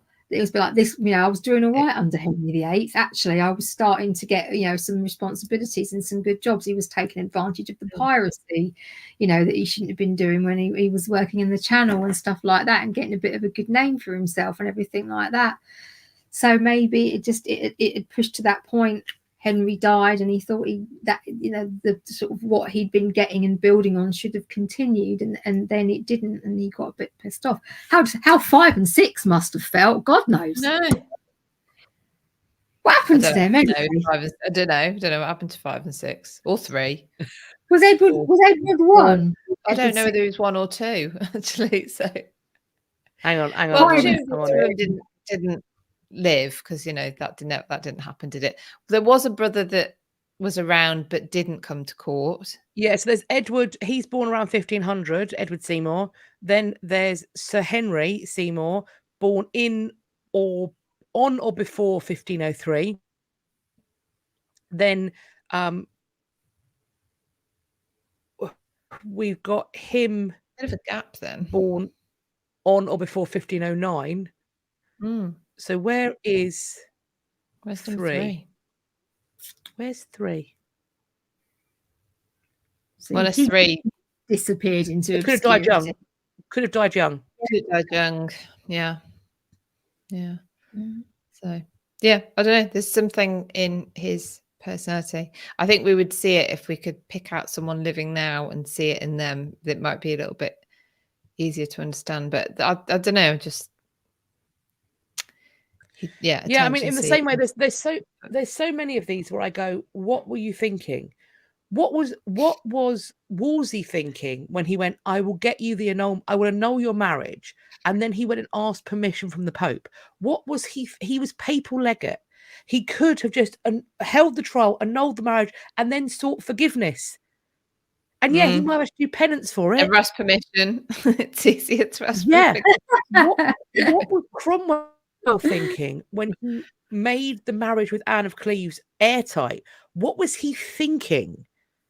Yeah. What was Anne Boleyn thinking when she was made Marquess of Pembroke in her own right? Essentially, the most powerful woman one of the wealthiest women in the country. In many ways, in terms of autonomy, becoming the Queen was a step down. What was she thinking? That's the fascinating thing. Margaret Beaufort's the only one who sort of got it right, didn't she? Her son comes to the throne and she is made what's the term? Where she's basically a woman everything is in her own right, everything she owns, and even though she was still married, she is a femme. It's called a femme sole. Oh, okay. Yeah, rather than a femme covert. Made it sound better. I don't know. But yeah,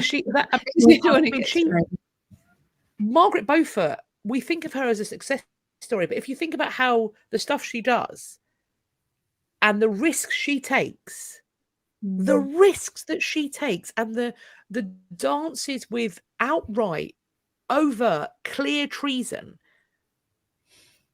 that she gambles. She is an inveterate gambler with her life. If she kept, it's a wonder to me that there weren't assassins in France looking for Henry Tudor because of what his brother was doing in England. And they probably were. They just didn't find him. They were just a bit shit. Yeah, he was just well hidden. But you're right. It's like it's history. It's looking at history backwards and thinking it's written, that it happened in a sort of linear fashion and it was always going to be that way. Absolutely could have gone wrong on many occasions. Yeah. No, I mean Henry wasn't necessarily going to survive the Battle of Bosworth, was he? Why should he have done? But he did. Yeah. There's a bit jammy there, I think, really. Lottie Rose, Margaret Beaufort was a bloody legend. Yes, she was. We like it. I'm interviewing Nicola Tallis soon, actually. Good book. Yeah. Very good book. And Crown Queen. I haven't got it here. Yeah. Oh, Cindy's talking about Henry Seymour. Apparently, he did serve at court, but did not rise high and managed to live to 75. He's the one that got it right then. Yeah, he's the one that got it right. He's the one who kept his head down. There's an element at court of never being the tall poppy. Yeah. And if you're going to be the tall poppy, be the king's best friend. But if you're not the tall poppy, if you don't, you can serve at court, but if you don't make it into the Privy Council, the Privy Chamber, then you're just serving at court. And I think that may feel like quite a vapid life of feasting and hunting and maybe some jousting and kind of luxury obscurity, but also you're not being funded necessarily. You're not being funded well enough to maintain your lands at home, to maintain a wife.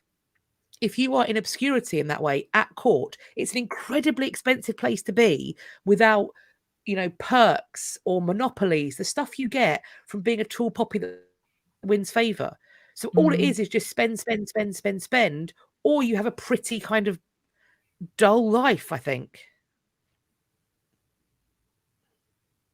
Sorry. Tara's just Plot twist. How do we know Henry VII was him? Imagine, after all those years of Margaret not seeing him, imagine if he was a pretender himself after all. I think Jasper knew who he was, since Jasper had been with him for most of the time. But Jasper had a terrible accident. What if little Jasper was getting killed sneaky? him. Yeah. Horrible accident. Because Jasper sort of had to teach him warfare. They were in the forest quite a lot when they were practicing. Nasty accident. Jasper has to go and find somebody else. Find another. I can't tell Margaret I've killed him. The assassins did get him, so they just similarly Lottie, bad. Lauren's book is going to be fabulous. In fact, Lauren has been directing the current scenario at the Tower, which is on trailblazing women, and so it's lots of women's history. So if you have a chance to go to the Tower of London, then you will see Lauren Johnson's work in action. She is a wonder. That woman. Lauren Johnson is another good woman. Raven says, "How reliable was Jasper? Don't care." Have you've got a bit of a crush on Jasper, haven't you? He's my history crush. Yes. Not bothered. Not bothered. Not bothered. Ladies, it's time. 5 to 10. I'm tired. You're tired. You're getting silly. What's it your parents used to say? Silly. Sorry, mummy. You're getting You're not wrong. You're all tired. Yeah. You're overtired. You're showing off. Showing off. That's what you'd always get. Correct. Why do you show off when you're tired? I never understood that link. I think that's just your parents' way of saying, "Oh, it's not my fault. My child's a little bugger." Yeah. Absolutely. Right. Okay, Philippa, what's happening next week? So next week, I don't know who we're talking about. I can't remember. What I do know is that we are. What? I'm just excited. This is my excited fingers. Oh, I was going to say, am I supposed to know who this is? We are having an after show party next week. If you want to be at the after show party, there's just 5 places. You need to go to buymeacoffee.com/had podcast. Grab your place and you'll get the instructions as to how to join us. So yes, that's the important thing about next week is we're having an after show party. 5 of you wonderful people can come along. Go to buymeacoffee.com/had podcast and you can do that. And while you're doing your other bits, I will have a look if we have actually decided who comes next. Thank you. There was so the last after show party, Jude, was lots of fun, and we also discussed the Yeeted episode.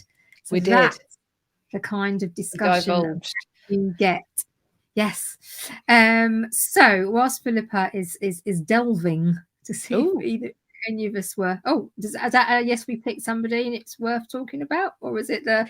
I forgot how the alphabet works. What comes after T? What? Wait, no. Oh, it's S. T. U. S today was for C. So S. S for C. So next one is C. I remember who you is. Well, dates were wrong here. Yes. T. Oh yeah. Yeah. I know. I'm sorry, why is that a T? My eyes have gone wrong. I couldn't read my Roman numerals. Do you want to know? Oh yeah. Yes. Okay. Cool. I mean, we need to know because well, he's very linked. He's come up tonight. He's very linked with tonight's story. Actually, it is the King Timmy, Edward VI. Timmy himself. So bit of a stretch on the letters there. As is Edward VI. He's Tudor. Edward VI. Edward Tudor. The Timmy of Timmys. The Timmy of Timmys. Yeah. So there we go. Yeah. Right. Normally this is where I say thanks for following us if you're there on Instagram. I'm so sorry about earlier. You can probably see out my nose and all sorts. I can only apologise.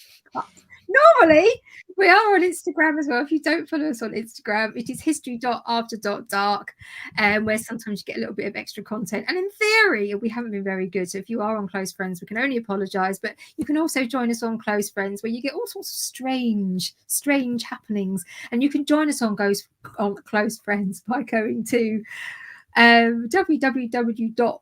What is it? Buy me a coffee again. buymeacoffee.com/had podcast.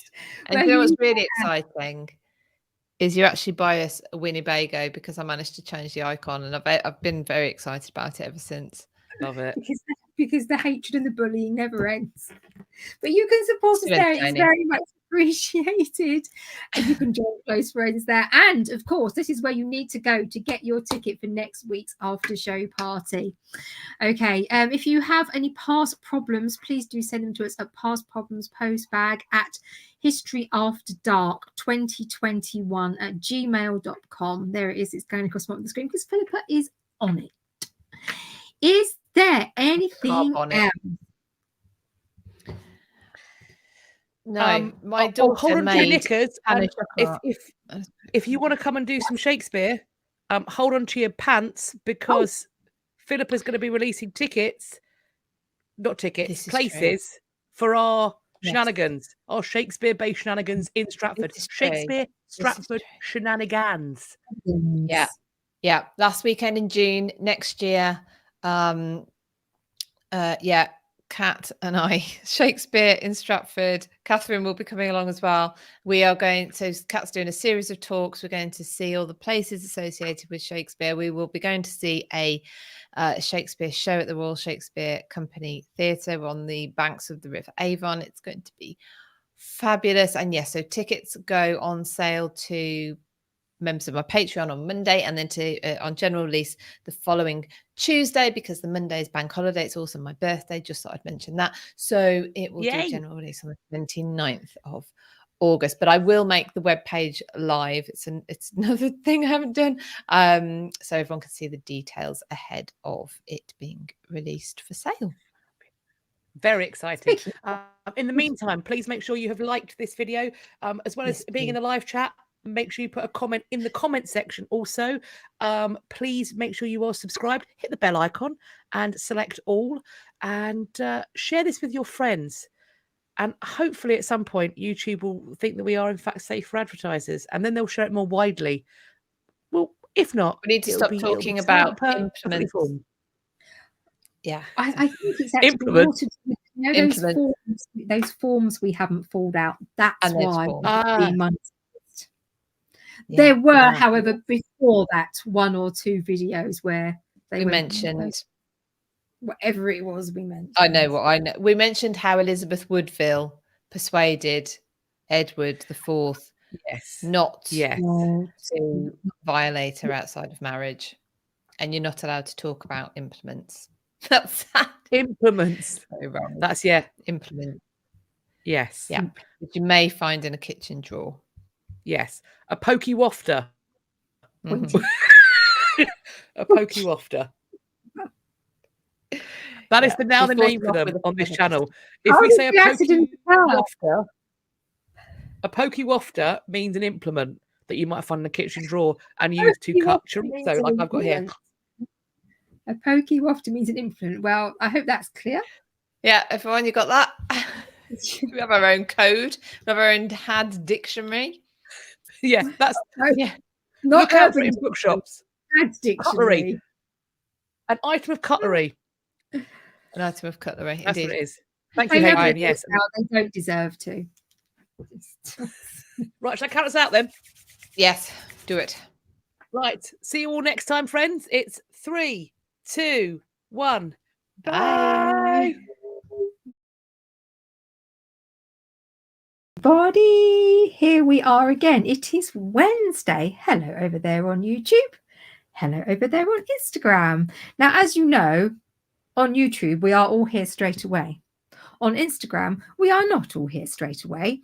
So I am just waiting for Kat and Philippa to come in and join us. So we are all here on both platforms, ready to entertain you with a massive cretin. I think we're going to have to come in pretty quick with the old disclaimer this week because, yeah, this one's going to be fun. And I know some of you are really, really looking forward to this. So hopefully the ladies will be coming on at any given second. The comments will start. Here we go. Here's one. Here's the other one. Okay. Hey. So thank you so much for joining us both on both platforms here. I have got lots of comments coming in. We obviously don't get quite so many of you on Instagram anymore, but we will still be keeping an eye on that. So thank you very much in advance for all the participation. And hello, hello, hello. So without any further ado, because this one could get ugly, I think it's time. For the disclaimer. First of all, I just want to say I've realised out how to make my face bigger on Instagram. You can just zoom. You can zoom with your fingers. Now I'm not touching it. You all know what happens when I touch technology. See, there you go. There you go. I see the close up, Mr. DeMille. Right. I'm not. Good evening. Hello, friends. It's Wednesday. It's just gone 8:15 of the BST, GMT, etc. This is History After Dark. We called it that because it's as we made it in winter, like it is now, and so it was dark at 8:15. It's happening again. That's what it is to revolve around the sun. That's how it works. Anyway, continuing. The other reason we call it this is because we do like to impart historical knowledge as far as we have it, but while doing so, we are going to use four-letter expletives, innuendo, and smut, because we don't get to do that on our other platforms, so it's going to be here. That does mean that if you are in an open plan workspace with a judgmental boss, put a headphone in. This is the way to get a disciplinary. If you are in a car, a kitchen, some other space with a small child who is a dobber, we call this small child Timmy. We have merch about Timmy because Timmy is a problem. Timmy's a problem. Timmy's the sort of child that hears one thing one time, the most depraved thing possible, and then locks it away in his mind palace, takes it into school with him, and then repeats it in front of his teacher. In my mind, the teacher looks like Miss Honey from Matilda, and she doesn't know what this phrase means. And because she doesn't watch Had, she doesn't know the first cardinal rule of Had, which is if you don't know what it means, it's not for you. Don't Google it. So Miss Honey Googles it, obvs, and thus is traumatized. So you get called up at school. That's embarrassing. You've got to go and explain why Timmy knows the depraved amount of shite he knows. And on top of that, you're now paying for Miss Honey's therapy. So ain't nobody got time for that. That being said, you can, of course, if you haven't got a headphone, watch us on the playback, either on the Instagram or the YouTubes. However, it's always best to watch us live because it's a very real possibility that we might say something so unspeakably depraved. So I've already started today, so we'll do that in a minute. We'll talk about Philippa's come all over herself in a minute. We'll have a chat about it. So she's come all over all Haddy early. She got presumptuous. She prematurely had ejaculated. Oh no! Had ejaculated. Oh no! Where was I? So sorry. It's always best to watch it live in case we say something so depraved we have to yeet the footage into the sun. It's happened once before, which means we've learned or we're due a second round.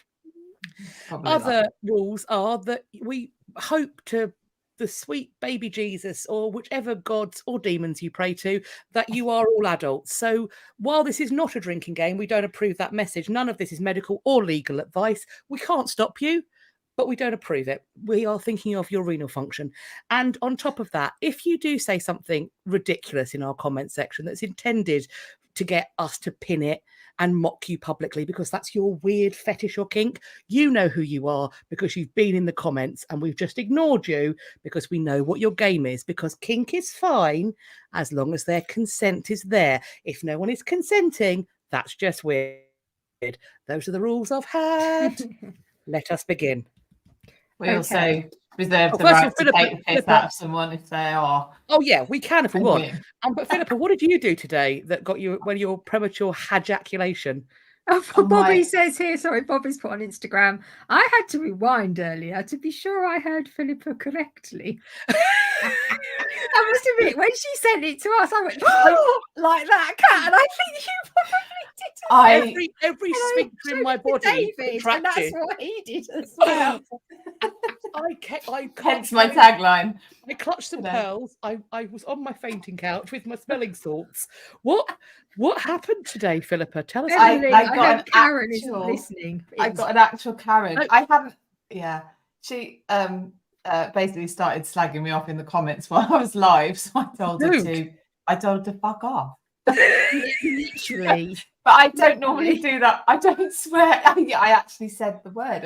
I never swear on my lives. I was, but I did it, and I didn't hear from her again. I'm sorry, but if you're going to come into somebody else's comment section on Beyonce's internet and shit the bed that badly, getting told to fuck off is the bare minimum you deserve. The thing was, what it was, she was addressing your audience as well. Addressing my audience. She wasn't even saying to your Philippa, I don't like what you're saying. She was like, she's shit. She's shit. She's not a good speaker. And I was a little bit aware that I was having I was getting going. I was warming up, so I was already aware of that. And she sticks that in the comments. And I was like, "Hey, what? No, Karen, fuck off." And I bet I bet after that moment, your pipes were fully warmed up, and you were like, "I am now fluent," because there have been studies done that people who do partake in your old 4-letter expletive, it does make them more fluent because it sort of turns off their self-selecting function, and they just kind of say things.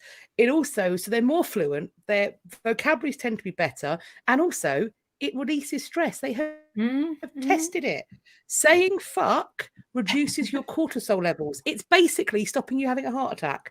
Thus, a fuck a day keeps the doctor away. Not medical advice. Not medical advice. Katie Bridgewater on Instagram. I was on the school run when I heard Philippa say Karen's so you don't expect it. I wonder how many TVs there were there. I'm so sorry. Yeah, the people are here on Instagram and on YouTube here are loving it. They're all over it. A lot of them heard it and they thought it's made their day. I think pop on the school run. Didn't think of that. Yeah, so sorry. Wrong time of the day, completely. Hex, I do apologise. has gone rogue. I did think she's been hanging around with me and Kat a bit too much. Do you think that's what it is? Yes, I think I'm just in need of a break. I'm having a break tomorrow. I'm having those 2 days off. I think it's probably time. And Lottie Rose says on Instagram, all jokes aside, I actually found the rabbit holes you were going down super insightful because all of it was relevant and the topic was complicated with lots of back info. Thank you. So there you go. Here's the dealio, right? Not everybody is for everyone. Off my head. It's the top of my head. What was that off my head? First of all, even with a script, it's really hard to live stream fluently. You're thinking about not saying and every 6 seconds. You are thinking about looking at the comments, making sure that you're staying to time, all of that content. We are going to stay to time on this one. I'm waffling ever so slightly, but I do just want to, this is a little bit of a rant. I'm going to go into it. It's not easy. It takes training. It takes practice. And sometimes you will kind of talk yourself into a circle and go, that's not what I mean, because the words are coming out because you've been doing it for such a length of time. And it can't always be perfectly pitched and fluid. You can't pause for too long without starting something. Otherwise, it'd be like everyone would be like, "Oh, has she died? Has she frozen? She died? Has she gone? Yeah, is it frozen? What's going on? So you kind of have to be entertaining, but also sometimes you'll say something and go, "That's kind of true," but it requires more background. So then you start, as we were talking about, just mentioned now, those rabbit holes, which are necessary, but also not everybody is for everybody. There are over 1 million channels on YouTube. Please stay with us. We love it. But there are over 1 million channels on YouTube with people making all sorts of content. If what we're doing either together or as individuals isn't for you, that's okay. That's cool. You don't have to be rude about it. It's not an airport. You haven't got to announce your departure. Find somebody else. It's all right, babe. Go with God. I sort of said that, but I swore first. Yeah. Well, also, she was a dick. She started it. She started it. She started I mean, that's never a good idea. It's never a good idea. She fucked around and found out. Yeah. So there we go. Yeah. Anyway, that's my tagline today. Talking about somebody else who needs to fuck around and find out, but Oh, didn't. yes. Let's So talk about this today- trip, shall we? So today, this cretin. There we go. Yeah, there she's got the girls out. There we Thomas are. Howard, 3rd Duke of Norfolk. Now, I sometimes call him Simon. So if I do that by mistake, it's who we're talking about today. Because Can I ask, why do you call him Simon? okay, so there Just was a quick this one, because yeah. So I was meant to be writing a book about the Howards, and there are 4. It was a Mowbray title originally, the Dukedom of Norfolk. We had 4 Howard Dukes of Norfolk, sort of in the Tudory period, and their names are John, Thomas. Right, so yeah, so the first one, exactly. So obviously we have the 2nd Duke as Thomas, and it got really complicated. So there was a thing in Monty Python's Life of Brian where he's on the thing and he's trying to sort of do an inspirational speech, and he says, "Oh, there are these 2 men." They're like, "What are their names?" He's like, "I don't know." He doesn't know their names. He goes, "Oh, all right, they were Simon and Adrian." So I've got Thomas, Simon, and Adrian. So Simon is the 3rd Duke. So that's why. And Adrian that makes perfect sense now. I get it. I fully get it now. And Adrian was the 4th Duke of Norfolk. So he's the one that got executed for his involvement with Mary, Queen of Scots. And that's the point at which that the dukedom was taken away from the Howards. It was reintroduced to them again several decades later, well into the Stuart period. Can we guess what the dude's first name was? Was it Of Thomas? course. How did you guess? That was Mind free. blown. How angry you are about that. So even 100 years later, here we still are with no imagination whatsoever. Are the Howards one of the dukes that are still going in some way, shape, or form? Yeah. They are, aren't they? But they've got 2 dukedoms. Is that the one? They're... So the father is the duke, possibly the son is the Earl of Surrey. It's a hereditary position, and also when you are the duke, you are the Earl Marshal.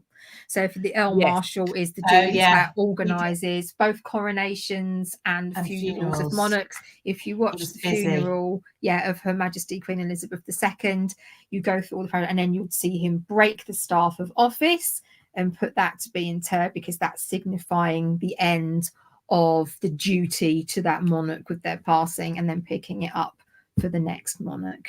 That's really interesting. Yeah. So you get to break a stick. It's very exciting. Yes. That's cool. If you didn't do it though, like if you're some weakling and you like go to like break it over your knee and it doesn't go. Oh, that'd be so awkward. That would be so. Oh my gosh, you'd get in the grave with them, wouldn't you? I just I'm done. Cover me up. I'll take it with but they're you've got Castle Howard. Something spoke about Castle Howard, but their seat is also Arundel Castle, which bizarrely enough, because they're the Dukes of Norfolk, is right down on the south coast, and that's where a lot of their archives and stuff are. Pad. Yeah, that's I thought Arundel was the Dukes of Northumberland. Wait, is that Petworth? That's Petworth. That's also down towards the south coast. Because ships and stuff, I guess. I don't know. Because the Northumberland, the Northumberland Dukes got kind of, the Percys got sort of rusticated away from the north because they kept doing fucking treason. So they were like, no, you're gonna come closer. Trying to take over. They kept doing naughty treason. treason. Approach. Yeah. Mm-hmm.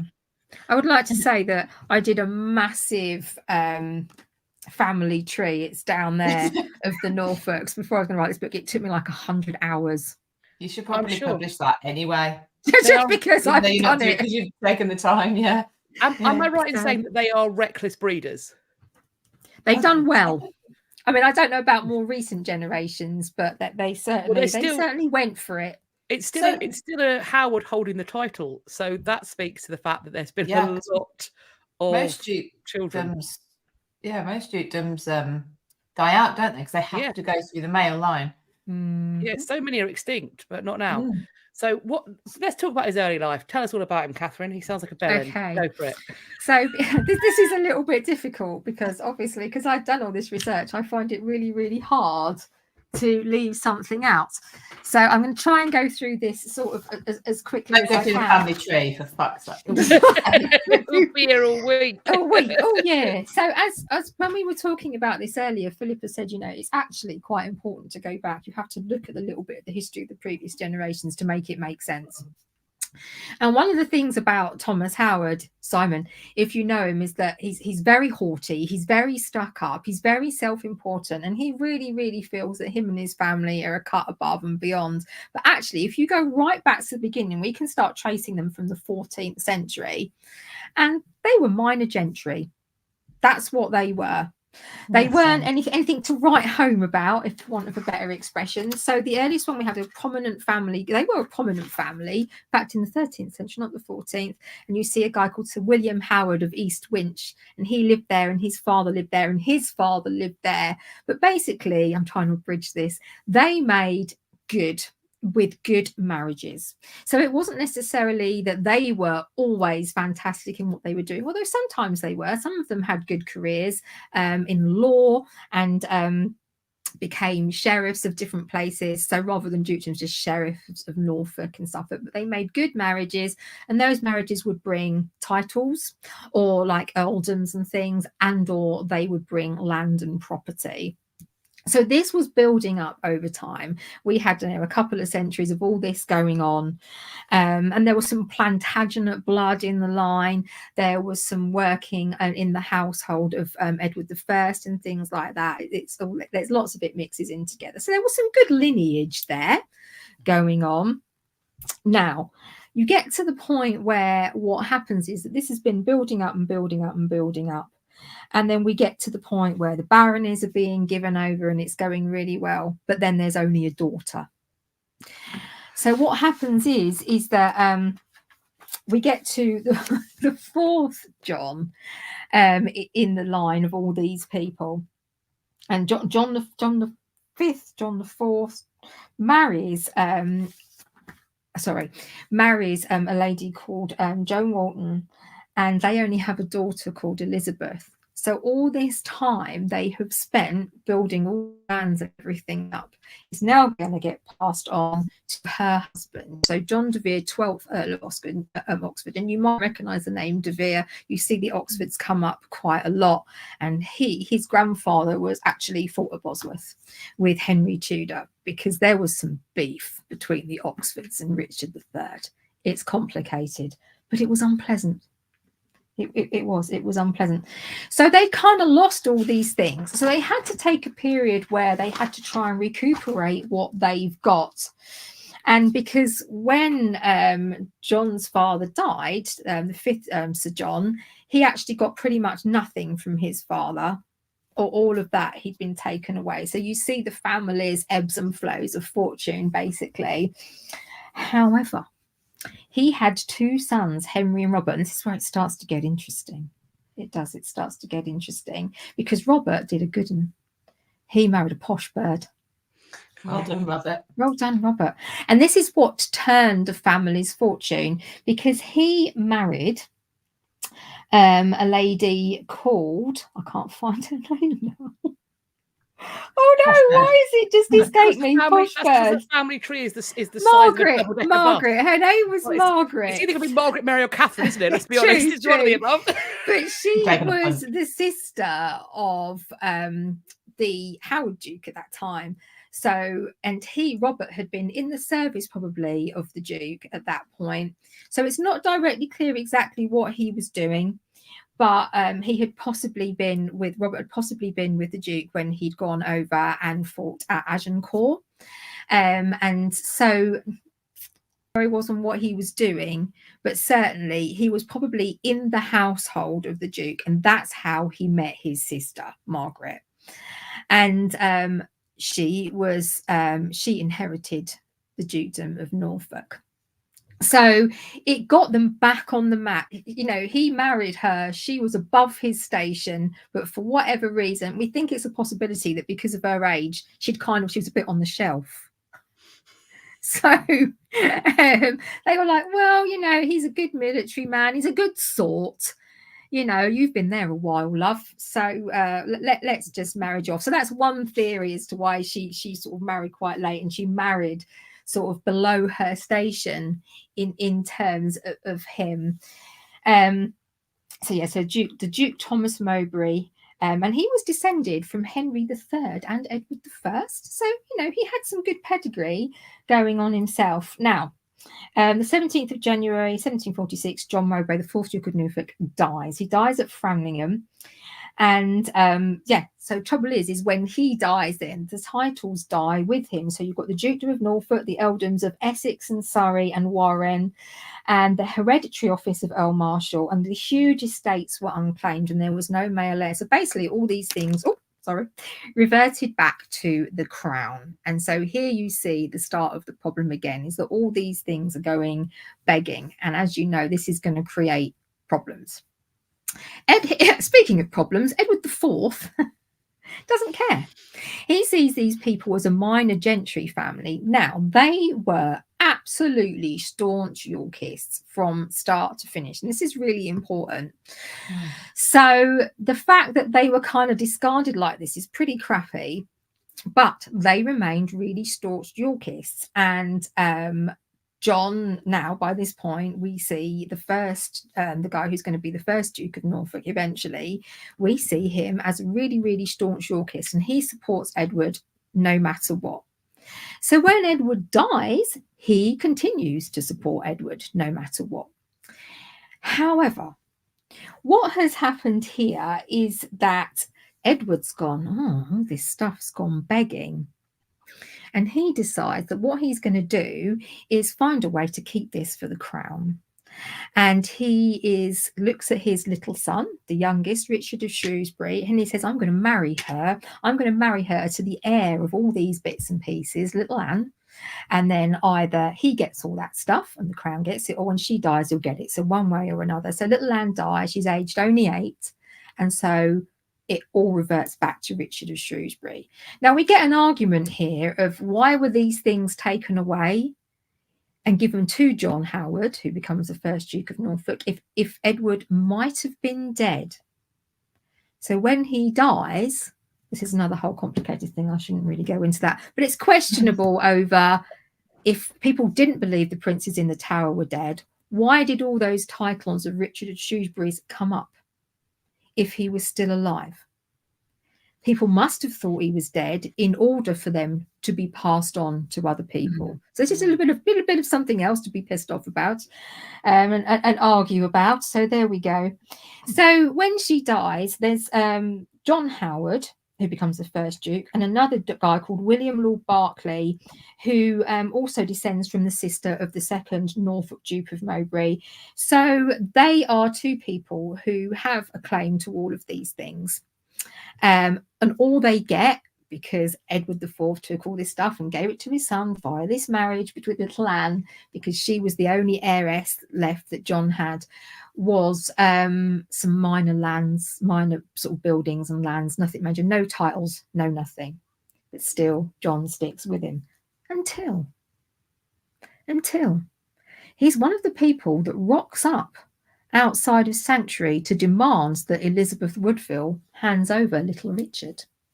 Until he's one of the people that drags Hastings out of the famous meeting to his judicial murder. So at this point, why have we seen him move his allegiance away from Edward V over to Richard? Okay. And this is all important, I promise. I promise. So on the 25th of June, so not long after John Howard has pulled Hastings out and had him, taken part in his judicial murder, 25th of June, Richard installs himself in the chair of Westminster, and he has John there as his Earl Marshal. Now, bearing in mind, nobody apart from Richard of Shrewsbury has the title of Earl Marshal at the minute, because it's supposed to come under the Dukedom of Norfolk, but nobody's got the Dukedom of Norfolk. So why is John Howard being given the role of Earl Marshal? 2 days later, even though Richard isn't king yet, hasn't been crowned, he gives John the title Duke of Norfolk. All right. At the coronation, the Duke's son, so Thomas, who becomes the second Duke of Norfolk, he's made Earl of Surrey, which is the hereditary title that goes under the Duke of Norfolk. The Duke of Norfolk's heir is made Earl of Surrey, and he carries the sword of state at the coronation. And then about a month after all this cracks off, John Howard, not the other dude, gets pretty much all of the lands and the other titles and the money and everything like that got given to Richard of Shrewsbury when he technically married Little Anne, when they had that bond. So, you know, the sort of suspicious among us might think that maybe him moving from Edward over to Richard may have had something to do with promises of all the stuff that his brother Edward had taken away. But that's just any thoughts of anyone with a suspicious mind. So make of that what you will. Anyway, so now, of I think course, it might end up being a running theme. yes. So anyway, so at this point, they're all over at Richard III. So when Henry Tudor goes, yeah, Bosworth, off they go. See ya. So, yes, they come down anyway. So John Howard, obviously they're there for Richard at Bosworth. John Howard is killed in the fighting, and his son Thomas, who was then Earl of Surrey, gets badly injured, but he does survive. He's taken, he's put in the Tower. Now, a lot of people were executed. He wasn't. He was, of course, stripped of the title of Earl of Surrey. But Henry Tudor, some of you may or may not know, was a lot more sort of forgiving than a lot of people in those circumstances. And he, I think, because the Howards were always good military men in all the generations gone by, I think he possibly saw some value in him. So he kept him in the Tower, and Thomas was very wise during this period. All through the time, he kept out of trouble. He kept his nose clean. He didn't support any other Yorkists. He didn't get involved in any of the plots and rebellions, Battle of Stokefield, none of that. He kept his nose out of it. And I have got a huge list here, and I'm not going to read it all, but of things this guy did to gradually build the trust back up under Henry VII. Because his wife was just thrown, obviously, into the position of her traitor's wife. There was an attainder passed against him. They got everything taken away. She had to go and beg for help for her and her children. But over time, he did get the earldom of Surrey restored to him. He was given diplomatic missions. He took part in major sort of things. So let's have a look at some just odd bits and pieces. He was helped to secure the north for Henry. He got some of his lands returned after that. He was Privy Councillor, Lord Treasurer. He was prominent in the funeral of Prince Arthur, and made state arrangements for the funeral of Arthur's mother, so Elizabeth of York. He escorted Margaret to Scotland for her marriage to James IV. And then he also made some prominent marriages for his children. So he married his daughter Elizabeth to Thomas Boleyn, obviously, and also Simon, so his son Thomas, who was his heir, he married him to Anne Plantagenet, and Anne Plantagenet was the Queen's sister. So that really rose their status. There wasn't really any money that went with it because it had all been taken, but that rose. So there were some good marriages being made here. Now, it took this dude 20 years pretty much to get everything back that his father had lost by supporting Richard III at Bosworth. But he kept on. He proved himself time and time again. And what he was able to do with that then was to hand that basically to his son. He gained all that favour back, so that when he died, and Thomas Howard, so became 3rd Duke of Norfolk, he had started a good military career and made a good, he'd had this good marriage with Anne Plantagenet, but he wouldn't have been there had his father done all of that work. So he comes in like the big I am when he's the 3rd Duke, being very important and all this sort of thing, but he would have had absolutely nothing if it wasn't for the fact that his father, as the 2nd Duke, had built all that up. Now, his marriage to Anne Plantagenet, that had nothing in it. She had to be supported by her sister, the Queen Elizabeth of York, because of the attainder on his father and everything still being held. And we don't actually know that much about him under the reign of Henry VII. But that first marriage, pretty much, she passed away probably of consumption, and that marriage actually yielded no children. So now I'm going to come back to tell you, basically, his father, obviously, was the 2nd Duke. His mother was Elizabeth Tilney, Countess of Surrey. You might have heard of her.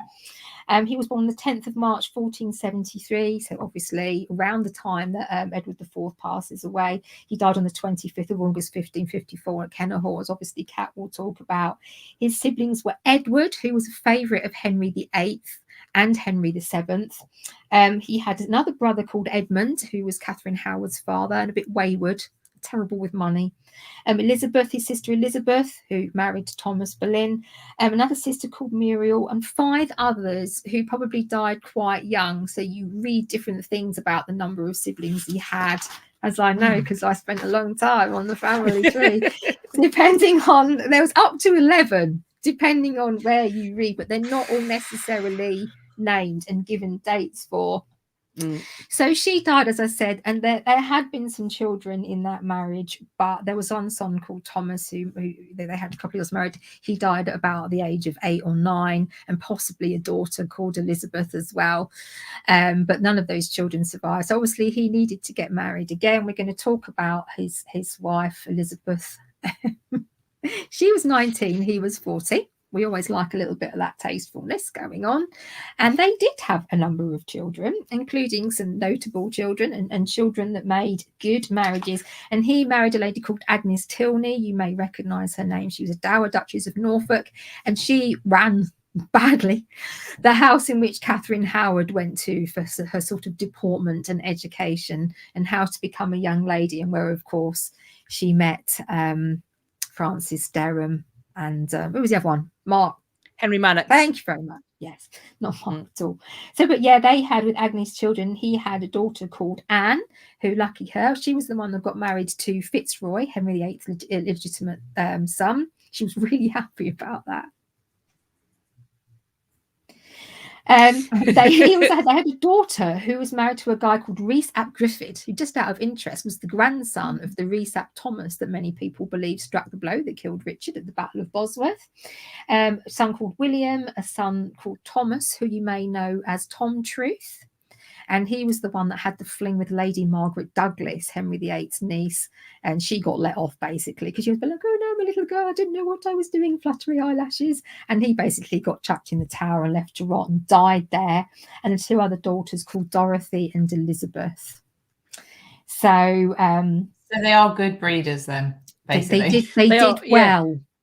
Yeah. It also, the way you're describing the kind of the things put in place by Simon Thomas's father, is it going too far to say that Thomas, 3rd Duke of Norfolk, was in fact a Nepo baby?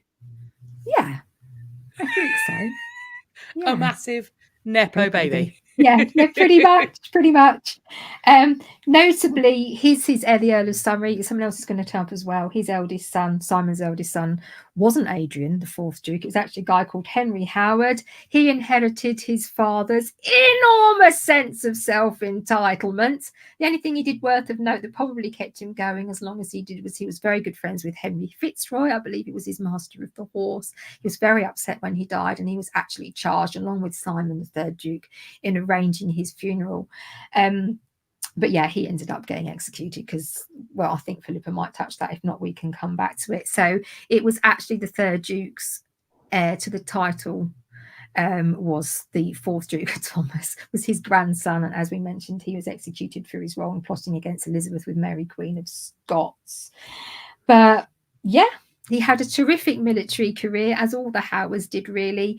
He was basically under his father's coattails a lot of time with that, but we know him as the Flodden Duke, and many of you will know Flodden was the very successful battle against James IV of Scotland that Catherine of Aragon was regent for, and she was supposed to have sent Henry his bloody coat to show that she'd killed him, and he was Henry's brother-in-law. And then that started, of course, all sorts of marital nightmares for Margaret, Henry VIII's sister. Henry VIII was not massively fond of Simon, even though he used him quite a lot, and probably we'll come back to that at the end. But I think there was always just that little bit of mistrust. Henry VIII never really trusted him. He never really got that little bit of power. Even when my opinion is, you see Wolsey's demise, you see Cromwell's demise, particularly Cromwell, both of them, he had a hand in that, the 3rd Duke. And then there was that top spot, which Henry never really filled. And I think a lot of people thought that after the fall of Cromwell, Thomas Howard, 3rd Duke of Norfolk, was the person that would get that top spot. He had the power. He had the influence. He was the wealthiest, most influential man with the biggest network of marriages and things like that at court. But I don't think Henry quite ever trusted him enough Also, he was pretty Catholic. He tried not to be, but he was, yeah. So he kind of, and you know, we see him towards the end in conflict as well with Jane Seymour's family. You know, you have that with sort of Somerset right at the end there, all those sort of factions really pulling against one another all of the time. So yeah, that was me talking an awful lot because I know a lot about him and I like him and I hate him. He's a wanker. Paige said earlier up in the chat about 10 minutes ago, Paige said to thank Catherine, thank you for explaining this complicated thing in such an easy to understand way. Yeah. I could talk about this prick for hours. Honestly. In fact, I can recommend a really good book on him. There's not many biographies of the Howards, but this one is fabulous. The Ebbs and Flows of Fortune. So that's a shirt on the Instagram one as well. Shirt on the Instagram book. There you go. Jen Brandon says that she was going to suggest doing a few Nepo babies for the weeks we have left over after the Gits. History's Nepo babies. We'll make a note of that. We'll make a note. Thank you. So that was a lot. Sorry, not sorry. And Pretty Pig says they're nobles. They're all Nepo babies, which is absolutely true. That's also a fair point. Yeah, absolutely. But he did it with some gusto. Yes. But there are noble Nepo babies and then there are noble Nepo babies. And he's the latter. Nepo baby. So, yeah. But that is an excellent book. It can be a bit tricky to get hold of. I don't think it was cheap. But if you can get it, it's well worth the read. Or maybe we could do a story time. It's very interesting. Like a chapter a week. Chapter a week. Bedtime What's interesting with Catherine. all of these marriages is you sort of get the sense of somebody playing. It doesn't feel like any of it's a mistake. It feels like no. 3D chess. So calculating. He made no, apart from bringing his son up as a massive knob, he made no room for error. But the thing is they were so up here. They were so self-important that I just think they probably felt that they were untouchable. So I think he tried to rein his son in a little bit. It didn't work in the end. So I'd say Henry Howard, his eldest son, was the weak link. He should have.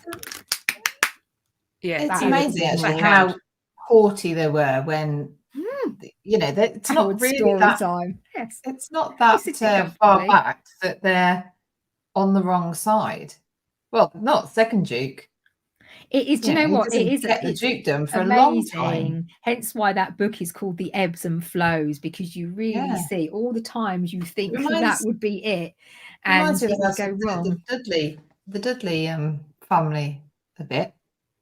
The sort of favour and then not. Yeah, it really is quite astounding how they managed to claw their way back. Yeah. I mean, what I will say is though there are figures that we've looked at who do weather vane it. I'm thinking of people like Richard Rich, and while he is a survivor, in many ways he stagnates comparatively. Whereas if you look at like the Howards and also the Dudleys, the lows are low.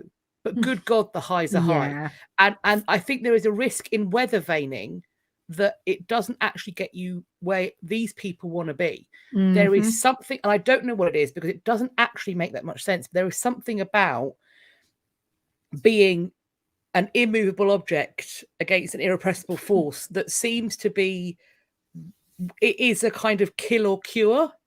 And psychologically, it's fascinating. But you see it time and time again, and it doesn't make loads of sense kind of politically, but it fucking works. I don't know why. I think the thing about the Howards is they had fingers in so many pies. Their marriages were so intertwined in the gentry that it was very difficult to cause a big wave with them without it having a lot of knock-on effects, you know. And they were, whatever else they were superb military men, both on the land and on the sea.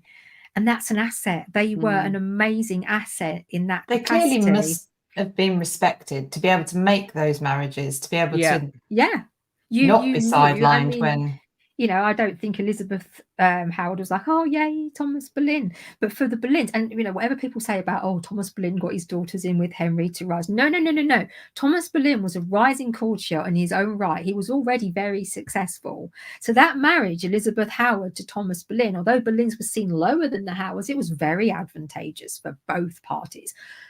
Thomas Howard's second Duke and then the third Duke would not have overseen that marriage if they did not think the Boleyns were up and coming. That is proof that the Boleyns were already up and coming, because the Howards would not have put that woman forward as a bride to that family if they weren't anything at that point. It's as simple as that. They did have a lot to get rid of, but they also true.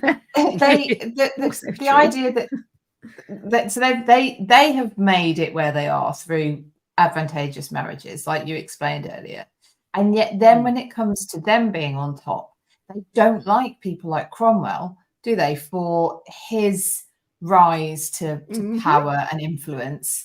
They can't stand that. Suddenly they're conservatives. They want the status quo to remain once they're there. Yeah. I love a bit of that. I love a bit of hypocrisy, because I don't love it, if that makes sense. Because I think in their minds, I think certainly the Norfolks, and with like roles like the Earl Marshal, but also to an extent the Dudleys and weirdly Brandon, they get to that position, they climb the greasy pole, and then all of them go, well, we are barons in the old style medieval Runnymede Magna Carta times. Like we have military might. All of them were good soldiers, and I think that there is an element to which they see themselves as being something other. They may have climbed the greasy pole, but they weren't trade. They weren't fucking butchers. They weren't fucking blacksmiths. It wasn't quite that common. They were lower gentry, lower nobility. They weren't working class, and I mean, and that's the difference. To be fair, some of those earlier generations did work very hard, and they secured some good positions in law and sheriff's positions and things. But what did it was that marriage that Robert Howard made after everything had got lost and gone over to the Earl of Oxford. Some massive shit went down between Richard III and the Earl of Oxford. That's very complicated. You'll all be pleased to hear that was only approximately 2/3 of what I'd written, and I did edit it. That was a section of notes that I edited from my previous notes. Well, we've only got a quarter of an hour to go. How should we do this? Do you want word of the week, or are we leaving it this week? Let's do a quick word of the week. Let's do quick word of the week. Well, I've actually got 3, but I will just they all basically reminded me of Thomas Howard, 3rd Duke of Norfolk. Right. But I will just rattle them all off if you want. So, a nash gab. Oh, dirty. It sounds a gobber mouch. And a rake fire. Are they all troublemakers? There is a theme of just unpleasantness. Gobshites. Yeah. Okay, so a nash or a noshgab is an 18th century Northern English word for someone who only ever seems to complain. Fair. Oh, there's many of them now. Many of them. Oh, it's a mitherer. It's a mitherer. Yeah. A mitherer, yeah.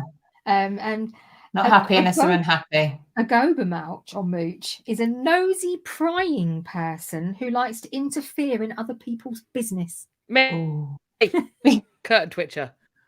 I don't want to interfere. I just want to watch and judge. And a rake fire is a visitor who outstays their welcome. So that's a rake fire. That rake fire is because they stay so long. The coals have gone out and you have to rake the coals over the fire. Oh, I love that. I love that. It's a bit like when they hoover around your feet at the restaurant. So all of those things I thought were terms that were quite amusing and probably applied to Simon. Fabulous. He moans a lot, he interferes a lot, and he just won't fuck off. Yeah. Like Lottie, as Lottie says, they all sound like that Karen from earlier. Exactly. They do indeed. They do indeed. Philippa had a Karen. I did an actual. And all of those words apply. Oh. All of them. My well, the off chance she's here, that's you. Up on Instagram. That's you. All right. I think she might have got the message earlier. I mean, it was fairly clear. Yeah, I was fairly clear. I don't think it required any sort of translation software. I think it's probably good. So you're doing the next bit. Philippa. Oh, I'm doing the next bit. Okay, this may well be short, crap. which is lucky. But basically, he was a complete knob to his own family. In summary, so what I did find, this is a little bit, because you've already mentioned that he married Anne of York, Elizabeth's sister, which is then weird because then he ends up as Henry VIII's uncle, doesn't he? Which is a bit bizarre. Yeah. Anyway, that's just and then of course he marries Elizabeth Stafford, the daughter of Edward Stafford, 3rd Duke of Buckingham, who his dad presided over the trial of and announced the death sentence for, apparently with tears in his eyes, but still did it. Probably didn't have any choice. But how odd then that he marries the daughter of the guy who was put to death by his father. And as you do. And although apparently, I don't know, is somewhat affectionate towards the beginning, he very quickly moved his mistress in to the house. Elizabeth Bess Holland. You can call her Bess all you like. She's still the mistress. Make her sound friendly. But he moved into the house. Oh, she's lovely. Make her sound friendly. I love it. Rebranding. I've rebranded this wench you've brought in. Call her Bess all you like. God, it's just Bess. It's just Bess. Just you can call her. You can name her after a cow all you like. She ain't going to get milked, is she? Come on. Well, no, she Betty. did. Or he did. And so, violently ill. So then, apparently, the marriage then wasn't that happy after that. Surprise, surprise. Not only that, but for good measure, he beats her up as well. Because I don't think she got the message in the beginning. So he beats her up. He somehow persuades their 3 surviving children, Henry, Mary, and Thomas, that he's in the right and their mother's in the wrong. Cat's dying. So they all side with him. I'm sorry. Jamie walked in with a cup of tea as I turned and said prick. She was like, me? I'm like, no. Thomas Howard. Thank you for the tea, darling. I was going to say, that's a bit harsh for someone who's brought you a cup of tea. I know. So that's why I started laughing. He's like, me? I don't like tea. If someone had been kind enough to bring me a mug, I wouldn't insult them. Unless it was one of you two, then you deserve it. Cucumber sandwich. So I've seen her face when she eats cucumber, and it is hilarious. Sorry, my comments on Instagram are not working. So if you're saying hello, Mr. Dr. Cat is so sweet. He is Mr. Dr. Cat. Mr. Dr. Cat. Oh, so yeah, turns all the children against her. But the eldest, Henry, seems to sort of have maybe only really taken his father's side, because at the same time, even though Henry is actually Earl of Surrey, like Catherine said, this is the title that goes with the heir of the Duke of Norfolk with its lands and exit. Thomas III, Thomas the arsehole, is keeping the purse strings tight. This man has 4 children by this point, and his dad is still giving him dribs and drabs of pocket money. So he clearly isn't one for a happy family. Doesn't seem to be high on his agenda, even with his close family. So even with his wife and his children. Then, of course, we know he is even less friendly towards his nieces, putting 2 of them to death. So he presides over less friendly. Right over that. He presides over Anne Boleyn's trial, but Catherine Howard, his other niece, who becomes Henry's 5th wife, Henry VIII's 5th wife, she doesn't get a trial. So she is attainted. Attainted. That's right. So but he is involved in the like interrogations of witnesses, and he is so incensed that his niece, whom he doesn't really have much affection for, doesn't really know. I mean, to be fair, he's already one of 20 kids or something, so God knows how many nieces and nephews he had. Christmas must be a nightmare. Hang on, my thingy's down there. I can. No, we're not going through it. We're not going through it. There's a lot of them.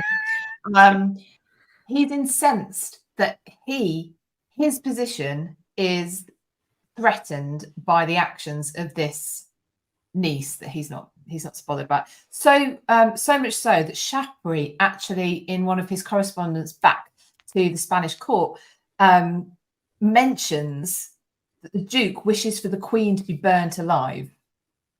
He's so incensed. It's measured. I love when people are like super chilled about things. They don't overreact. No, Yeah. they sit and think about it and decide what the most reasonable course of action would be. Yeah. And burning alive is nearly always the answer. I find Except when it's not, which is always. So you probably won't be surprised to hear that he had a bit of a temper and could be quite accusatory and offensive. He's known for these things. I think it's the temper he inherited from his grandfather, apparently, John, the first Duke. Although, do we think that his portrayal in Wolf Hall, where he's just this, like, for all of his airs and graces, he's got I can't remember who plays him, but he's constantly threatening to fight fucking everybody. He's got a mouth like a sewer, she says. And he's genuinely a bit of a gutter snipe for someone who's so fucking highborn. I think if he was a dog, he'd be a terrier, some sort of terrier. Yappy, willing to bite. Little ratty bastard. Just a little, I love him. Yeah. I love him. Yeah. So he's and he also had the reputation of being incapable of admitting when he was wrong. Literally. Love that. Good work. Love that for him. Well, he would never think he was wrong, so I suppose it never even occurred to him how one may have to act with humility at any juncture. Clearly, he wasn't actually. He almost sounds like apart from a when king. He fucked up right at the end. Well, we'll come to that. We're going to let you cover that. So, so basically, not a family man. In summary, not an end, and just willing to do whatever was personally expedient at any point. I think he would. So he would not worry about his family, but he's a Catholic to the end. But he supports Henry in his annulment for his marriage to Catherine of Aragon. So I think even his own sort of beliefs, he will pop aside for just pop those aside for a moment to just remain where he wants to be in terms of his power play. Talking with this was something I talked about. Sorry to throw this in here. Is in terms of all the marriages and the power play and making sure he stays in charge. He obviously arranged the marriages of his own children. He overlooked at some of the marriages of his siblings as well. But he also took over and did a lot of arranging of marriages for his grandchildren, which he didn't tell their parents about. So they were a little bit fucked off, to be honest. So that caused some rows and disquiet. There were a couple of women that stood up to him. So Elizabeth Stafford, in the end, no matter what he did to her, no matter what he did, she went behind his back. She got Cromwell against him. That woman, no matter what did to her, he was like, I'll give you your stuff back. I'll let you go. I'll do this and I'll do that. Anything if you give me a divorce. And she was like, no, fuck you. The one thing that I can do to pay you back is not give you that divorce. And she wouldn't divorce him. And also Anne, when Fitzroy died, they were trying to get some of the dowry back and stuff because the marriage hadn't been consummated. Then he tries to marry her off to Thomas Seymour, of all people. And she went, you can take that and you can stick it up your self-entitled arse. And Henry Howard, her brother, was going to, you can't talk to him. Then he was having a go at Thomas Seymour. And then they were going to have a duel. It must have been very entertaining. Anyway, she never got married again. And to be fair to her, Henry Howard, her brother obviously got executed by Henry VIII. She didn't have any children of her own, and she helped to bring his children up. So, He is just incredibly controlling, isn't he? He clearly, Yes. you know, his son is married, 4 kids, still not letting him have his own money. People are talking about how the money is, broadly speaking, while Norfolk's alive, it's his money. I think it's worth pointing out that there's not, people don't have bank accounts at this period. Like, people might deal with bankers, but that's to loan money. People don't have like a NatWest checking account. That's not happening. You have movable wealth, you have clothing wealth, and also to survive at court and to flourish at court, there is an expectation, particularly for young people, that they will be ornaments to that court. Before they're in their grey hairs and in the position where they might be councillors, they are people that you're going to try your best to get them into positions in Henry's household. You want them to be at masques. You want them to be fabulously dressed, catching attention. All of that costs a fuckload of money. Yeah. To deny your son and his children access to those family funds inhibits the way in which generationally your family can move up the ladder further. A wealthy parent, like, think about when we think about like what Thomas Boleyn does for his daughters, like sending them to France, the money that's going to cost in new clothes, in the maids that have to go with them to dress, all of that requires expense, but it's expense that is well spent because it moves them up the ladder, it gets them to prominence. Denying them access to money isn't just being like tough love. He has no way of making his own money. They're not going to go out and get a job. The money has to be family money. And if you haven't got that family money supporting you, you aren't going to get the positions, the perks, the monopolies that then allow you to own your own wealth. So it's really bang out of order what Norfolk's doing with the money. Bang out. And also bad for the family. So that's what it's like you say, control freak. Yeah. Jessica, here I go again. I'd like to know more about the Howards. Any good resources? Well, lots. A mad journalist has also asked. I'll take pictures and put them in on Insta. Yeah, do that because we're going to run out of time. I can't see the comments. Just quickly, a mad journalist has asked what would be the most valuable asset to own, considering genuinely one of the wealthiest, like the type of wealth that mattered the most. Well, for the middling sort, you have your bed is worth about 1/3 of your domestic income. For a person who is in the nobility, what you're looking at are displays of wealth. So having a house that the king and court can visit with enough rooms that nobody has to sleep in tents, that is an incredible status symbol. Wearing clothing that you are permitted to by the law of sumptuary, that is in resplendent style. Being cultured, educated, gambling in appropriate ways, having a fine suit of armor, a horse and a fully armored horse and a suit of armor for the tournament, but also for war.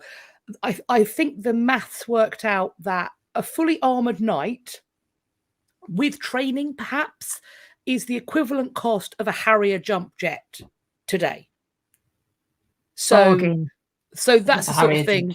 And also, yes, they would pay for their children's education, or they might, if they were fortunate, and there was a young princeling, so like with Edward VI, they might find a way to chuck their kids in there. But then they're going to have to help to pay to support those children at court.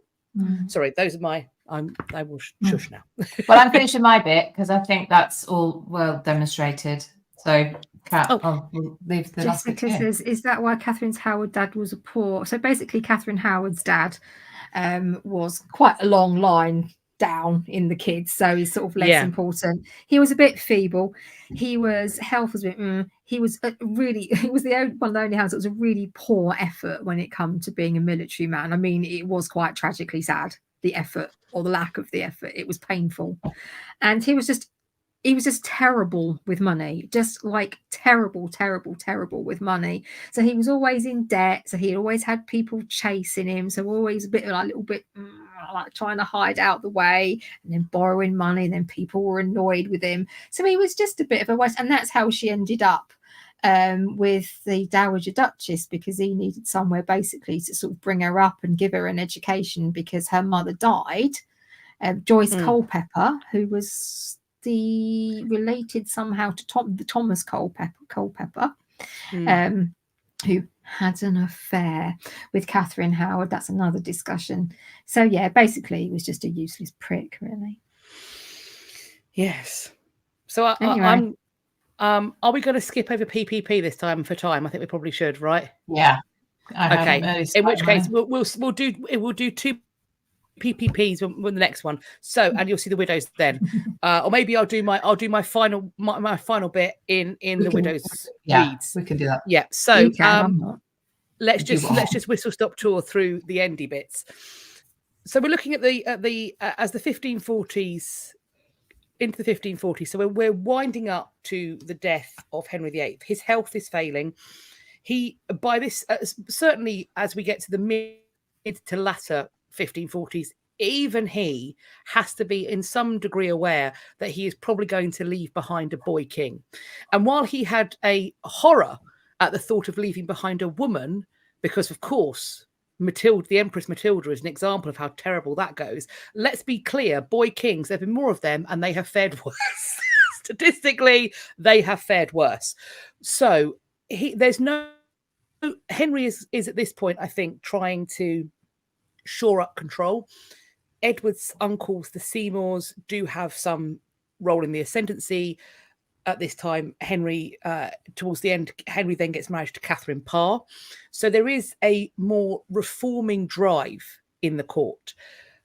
Because of this, and because Henry, to a certain degree, is looking to secure the next reign, both in terms of its spirituality, but also its government, people like Norfolk are problematic for Henry. He is concerned. Norfolk is useful when he's going and sort of dealing with alliances and wars over in France.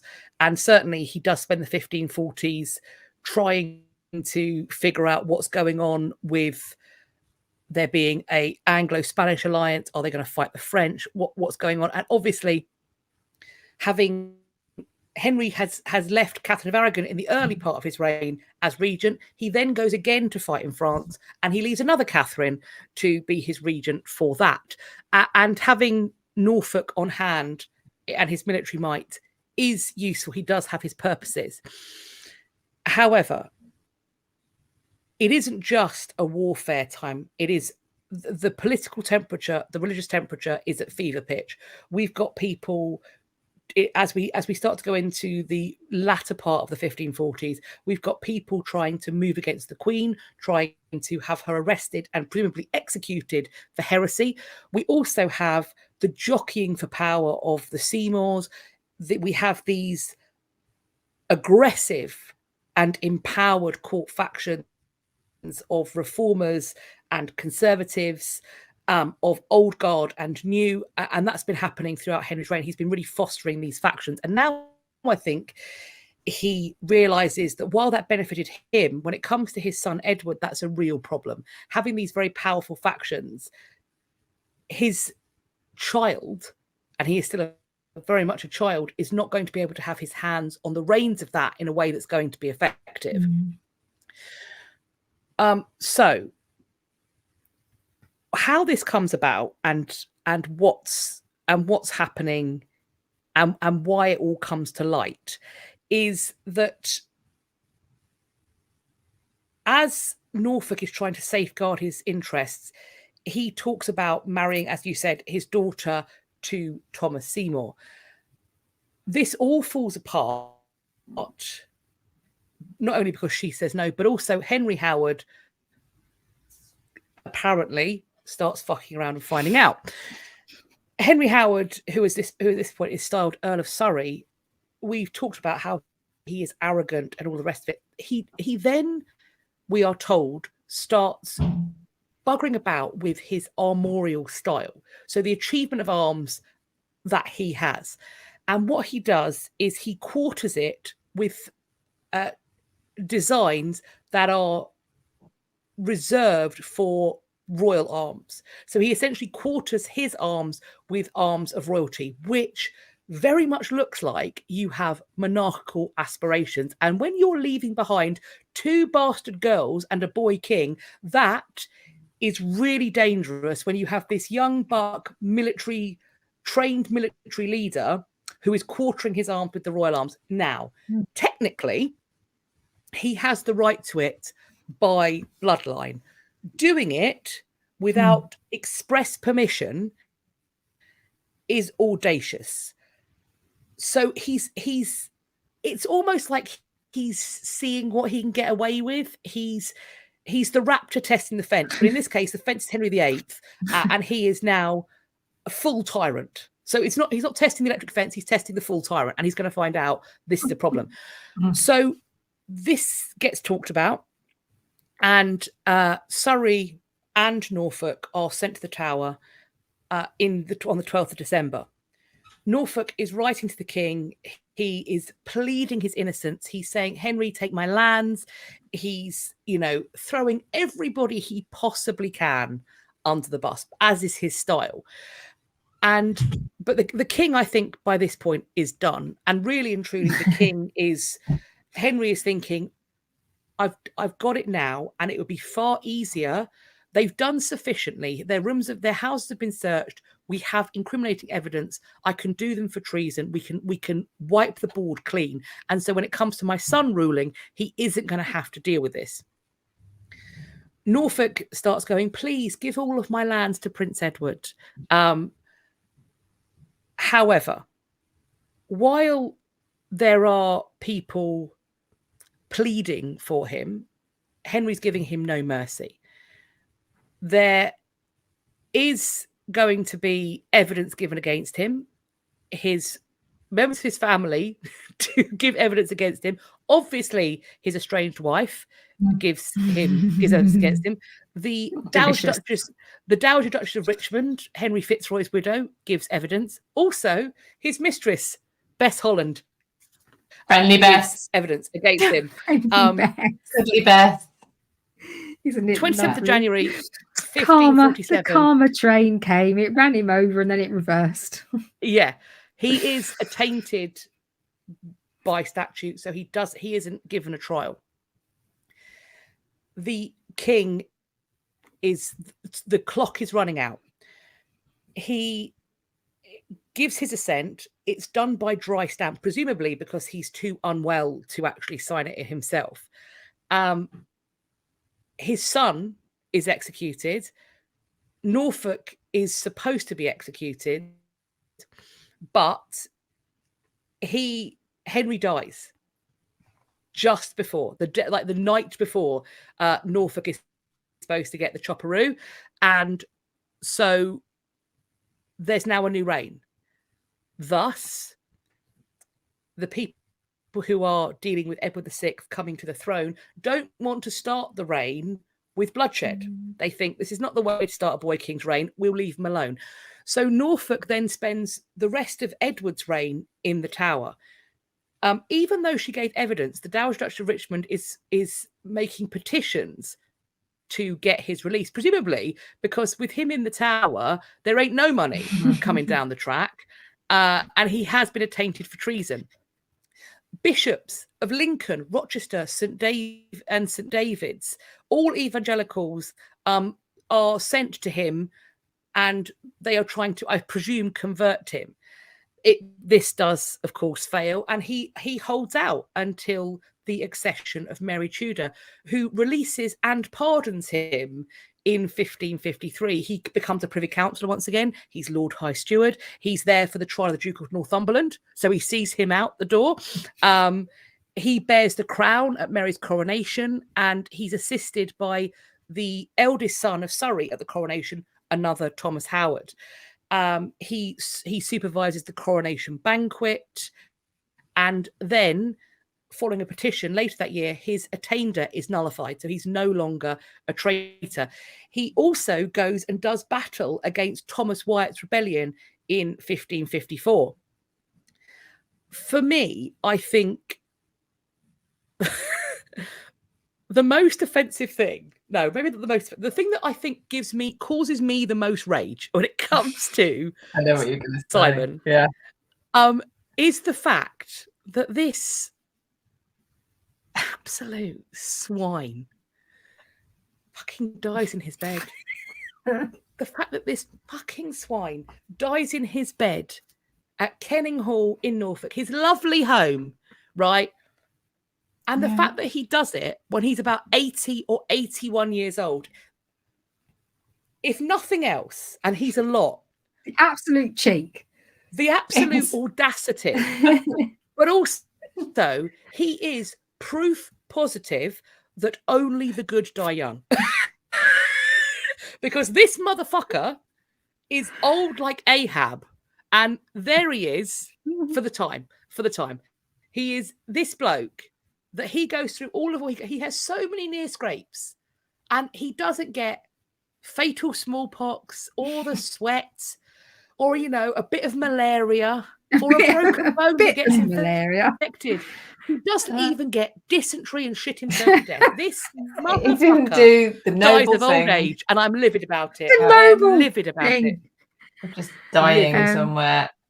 Yeah. Even King John did the decent thing and died of dysentery. Yeah, he didn't even die of dysentery. Furious about what it. is the world coming to? Can't even trust them to not die of dysentery. Pretty pick. It's when you root for syphilis. You know what? Syphilis is too good for him. Syphilis. I want that man to shit himself to death. Right. Well, there we go. So, in terms of his legacy, then, I think I just wanted to mention as well that he was he was sort of very much a big part of the falls of Wolsey and Cromwell as well. He was sort of a major part of those downfalls too. So he hit and he hit and he hit, and then you think as well that when all the two nieces executed for treason, and it hardly touched him. No. He may. Someone's Manda said, "Is he higher than on the list than John?" Then, well, we shall see. I think he's an epic candidate. It means we've actually come up with a positive for John as well. At least he's shitting. That's how. At least he had the decency to die horribly. Die in the most painful way possible. That's fine. At least an act of humility right at the end. The definite act of humility, shooting itself to death, is it? You can't be more humbled. Well, right, we will. I'm fascinated to know where he's going to rank. So, correct me if I'm wrong. We're going to do, for the last bits of our gits, we're doing 3 gits and then a roundup. Yes, is that correct? That's how the maths works. So we have 2 widows. Let's wrap this up. Why are you putting it on? Because there was no PPP, so we need a widow. We need a widow situation. Yeah, I don't care. I'm not putting it on. We should have put him Philippa, on my rant. Yeah, we should. I'm going to channel you, Philippa. Yeah. who's next? And is it next week? Are you away? What's happening? No, I am actually around next week. We're pretty much back now. Yes. Summary. I think there is one day that anyway, but no, I am around. We actually have a choice next week. Oh yeah, we were supposed to have a discussion about this. We were supposed to have a discussion. We might have to let you know. What letter is it? V. It's a V. Right. We watch this space. So we're going to have a V. So we're going to have. So we've had Uncle Howard. We're going to have a V, and then we're having a roundup. No. W. W. And then a roundup. WXZ. Yeah. I can't do my letters. I forget how the alphabet works. I am sorry. So we've got 2 more to go. Then a roundup. Then 3. Then a roundup. Then our gits are done. And we're going to have a grand finale where we go through all the scores. Yeah, we'll celebrate the winner. Yeah. We will let you know. People are popping in the comments who they think it is. Victoria. Please, Victoria. She was a total knob. There we go. Correct. Well, Correct. We shall see. She might. We She shall actually see. isn't one of the options we've put down. I Because think we've anyway. done we did her husband's. we did. I mean, not like that. All right. What? All right. Right. What's the story? Where can they find us? What are the Oh words? dear. So okay then. If you have followed us on YouTube, thank you very much indeed. Please make sure you like, subscribe, hit the bell button. Please do comment and share the video with everyone that you can, because it really helps us with all the algorithms and all that palaver. And we do love to read your comments. We don't always reply to all of them, but we do love to read them. Thank you so much. You're going to say we don't always read them. Full stop. we do sometimes. We don't always reply do. to them. If you, we're also on the Instagram as well, where it's history.after.dark, where you sometimes get little bits of extra content, including close friends. I will put, there's a number of books I've got here. I'll take photos of them and put them up on the Instagram if you want to go and look that. You can join close friends by going to buymeacoffee.com/had podcast, which is where you can buy us a tiny Winnie Bago. And yes, which is fault for me. Anyway, so if you want to support us that way, then that would be I might very do a much cucumber one. the hate in her face, the hate. fuck's sake. Remember what I said earlier about burning people? Yeah, buymeacoffee.com/had podcast, where you can join close friends and you can buy Winnie Bagos, and all of that helps to support us. So thank you very much for doing that. We also have past problems postbag, which we didn't do this week. We really do need some past problems postbags coming in. So please send your historical traumas for which the widows of Lancaster can assist you with. Not serious, and make them as silly as you can. Make nice. If you're serious, kind of, we won't be. but kind of like make them make sense, because sometimes they don't.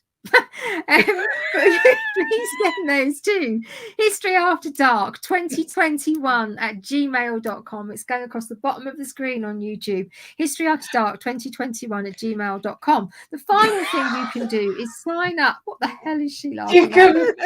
Scarlett's just put cucumber It's not a cucumber bago. It's not a Winnebago. It's a cucumber bago. I mean, anyway, you could join us. You could also sign up for our Substack. It is free. And at the moment is where you can get all the links to things, Philippa, as and when they go live. And eventually we will have lots of other stuff going onto our Substack as well. Philippa, what is it? History After Dark Hub. There is substack.com because obviously you can't see this on Instagram because it's on YouTube. historyafterdarkhub.substack.com. It should all be in our link tree. We also have merch as well, with various different things. Now this is where, is anybody wearing their Had t-shirt? I found it. There you go. So Philippa's wearing, so you can see on your Had t-shirt. I've got Simon on mine today, obviously. It's got our names on it. If you have currently one that has Catherine Brooks on it, you want to keep hold of that, or if you want one of those, buy it quick, because as you can see, spot the difference. Changes. Okay. So but we will be adding some more merch to that very soon, and we will be buying our own merch very soon as well, coming up for the winter. So there will be some more modelling going on. Melissa says, please, Catherine, do a YouTube video on the Howards. You're going to have to. Do it Otherwise, a series. You used to do a series. You've got to do a whole video on the. I have done a whole video on. You could do a whole video on just the family tree you've built, and then just a series on these malevolent shits. I have done. I mean, I had still a lot of research to do, but I had done quite a lot of research already. Not so much on the fourth Duke.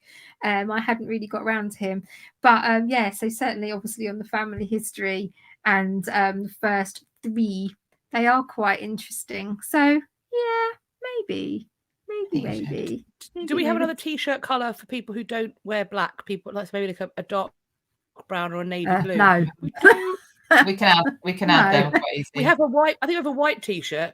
We could make a navy hoodie or something, possibly as a bit of a change. I think we can add colours. Yeah, we could do that. Yeah, that's fine. Just someone remind me at some point. Navy's a good shout.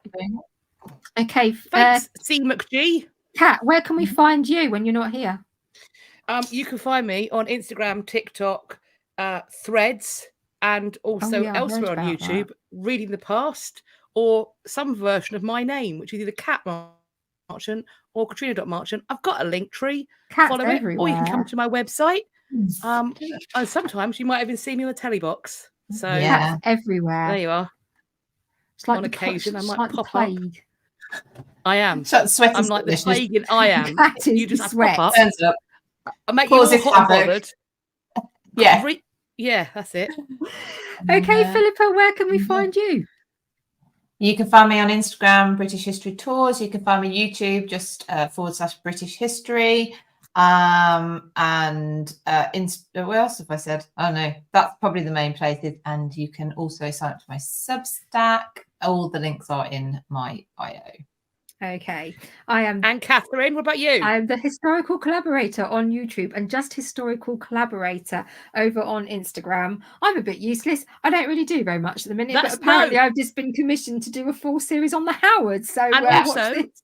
you are doing something because YouTube is the place where people and YouTube and your Instagram is where people can find out about what's the bits and pieces that are going on with Catherine's first folio. Oh, there is going to be more. Okay, yeah. So it's going to be a fun time. It's fun times. So yeah. It's going to be some fun times. All right, so I think that is it. Thank you so much for joining us both on YouTube and on Instagram. We've had lots of fun. I hope you have too. I talked a lot about the Howards. I like them and I don't care. In fact, you could do that, babe. You did a beautiful job, mate. I like them and I don't care. So there we go. So Lottie Rose also if you wants didn't to see a enjoy full it, series I'm of not yours. interested. No, I Lottie am Rose as also bothered wants as Simon. Lottie Rose on Instagram also wants to see a full series on the Howards from you, Catherine. So I think you've been commissioned more than once. Please start calling him Simon, because that would really make me happy if that spread. Okay, I'm down for it. I'm down for it. Which is another reason in itself. Yes. Just to piss him off. Spite. From beyond the grave. You know, in the tiniest of ways. Right. Okay. Kat, are you counting us out? Yeah. See you all next week. We're going to leave in 3, 2, 1. Bye. Bye. Hello, friends. I'm in charge of the Instagram today, so let's hope for the best and prepare for the worst, shall we? Welcome as well to YouTube. Hello, I'm just waiting for my lovely pals to join me on the Instagram. So if you're on YouTube, we're all here for you. Do bear with. As soon as they're here, we will get going. We are on X. X marks the spot where things lie. 1 second. Could you open the living room door so that we get more internet signal for me? Thank you. Just talking to my husband, you see. Just yes, dear, he says. He's very patient. God bless him. He's bowing and scraping and leaving the room. He knows his place. Yes, dear. Right, I've got Philippa. Yes, hello. Hello. Catherine, where are you? I've been having issues. Catherine, darling, where are you, sweet pea? What's he doing? Do bear Technology with. hype. That's a very suitable tagline for our Catherine. That and where's the link? Let me see. Can I add you? Can I find you? She's wearing. Oh dear. What that means. Oh dear. Oh dear. Okay, I'm going to invite you. See if that works. We'll see. Oh, it'd be so much easier when we're just on YouTube. Oh, this is why we're doing it, people. I'm afraid this is very necessary. Yeah, it's a case of like going across two platforms and frankly, Instagram is not plain. Yeah, hello, darling. Hey. Hello, darling. It's like, I swear to Christ, some of the conversations we have had this week, technology has hated me for a long time, but it is getting progressively more ridiculous. You need an exorcism or whatever it would be. You need to sage your laptop. I don't know what's going on. Before we get into everything, I'm just going to Yeah. jump right in because it's already begun. It's happened. Yeah. Hello, friends. It's actually gone 8:30. We're late tonight because there were plans involved, but we're here now. Well, that's all that matters. And it's time for the disclaimer. This is History After Dark. We called it that because it's dark, and also because we do like to occasionally tread on the more inappropriate side of history. We want to regale you with the facts so far as they are known, but we also want to do so while indulging in our passion for four-letter expletives, smut, and general vulgarity. So with that being said, if you happen to be in an open plan office with a judgmental boss, now is the time to put in your headphone. This will not go down well. If you are in a car or a living room or a kitchen with a small child, we call this child in these parts Timmy. Timmy is a problem. Timmy is the sort of child that hears one filthy thing once and locks it away in his mind palace, takes it into school with him like a depraved little gift, and presents that gift at the feet of his teacher. In my head, this teacher is Miss Honey from Matilda, very innocent. And Miss Honey does not listen to Had because she's pure as the driven. And so she breaks the first cardinal rule, and that is she doesn't know what it means, and so she Googles it. And on this podcast / live stream, we say, if you don't know what a thing means, it's not for you, and that's fine. Not everything's for you. Probably don't Google it. I've made the mistake once myself. I did not appreciate it. It haunts my nightmares. We could have, of course, also, in addition to putting in your headphone, if you can't do that, you can watch on the playback, either on the YouTube or for now, temporarily on the Instagram. But we are yeeting the Instagram into the sun. That being said, it's always best to watch us live because we do occasionally say things that are so unspeakably horrendous that we cannot have that footage out because it might be borderline criminal. So it's always best to watch us live in case we say something utterly depraved. It's happened before, and frankly, with all the problems that are going on, it's probably due again soon. On top of the don't Google it, we have a couple of other rules. One is for your safety. Look, you're all adults. I fervently hope, please let you all be adults. But this is not a drinking game. You can do what you want, but none of this is medical or legal advice, and we do not approve you drinking. The other thing is, if you post something stupid in our comments, and by stupid I mean something complaining about, for example, us swearing on a live stream that I have talked about at length that we're going to swear in, if you then come into our comments and be like, I don't like it when you swear, we know that what you really want is for us to pin that comment so that everybody else can shame you. Because what you have, babe, is a humiliation kink. And kinks are fine. We don't kink shame here. Some of us do. I don't. Let your freak flag fly, babes. I don't mind. But what we're not going to do is we are not going to allow other people to be dragged into your kink without their consent. Because kink without consent is a no-no here on History After Dark. That is our disclaimer. Today, we are on letter X. And friends, X is hard. X was a hard letter. So what are we doing then? Well, we managed to tie ourselves into Vogue. We managed to vogue ourselves into Crossbones Cemetery, the Bishops of Fabulous. Winchester, and the Liberty of the Clink. Cross. And basically what depravity went on under the name of the church in this particular area of London. Yeah. Is it tenuous? Yes. Do we want to hear anything about it? No. Is it a good subject for History After Dark, though? Oh, yes. Yes. Yeah. I think the thing to remember is if you don't like it, no one cares. If you don't like it, we don't care. Yeah. It's not a democracy. It's not. Don't care what you've heard. Right. No. It's not my house. It's not a So democracy. are we going to begin at the very beginning? It's a very good place to start. From the very beginning. So I've realised what I've got is the first lesson of the year. I've got the foundational boring bit, but I will do my best. Bear with me, everyone, because I just expect you to listen whether you like it or not. You won't make it boring. There's no way you're going to make it boring because you're going to make it sound cool. Facts. Oh, well, that's That's yeah. Right. Well, Correct. okay. Right. It I'll is take that off for a minute. Sorry. correct. Oh, So hello. yeah, That was I a have a surprise. slide. Instagram, we have a slide. Sorry, I did set that up earlier, but anyway, never mind. Hang on, are there going to be slides on this one? Only the one. Okay, so there is No, going to be. So That's exciting. Instagram friends, if you do want to join us over on YouTube, bearing in mind that we have XYZ left, and then we are done streaming to Instagram. After we have our roundups, of course, we'll do those on Instagram. But once the deceased skits are done, the Instagram stream is over.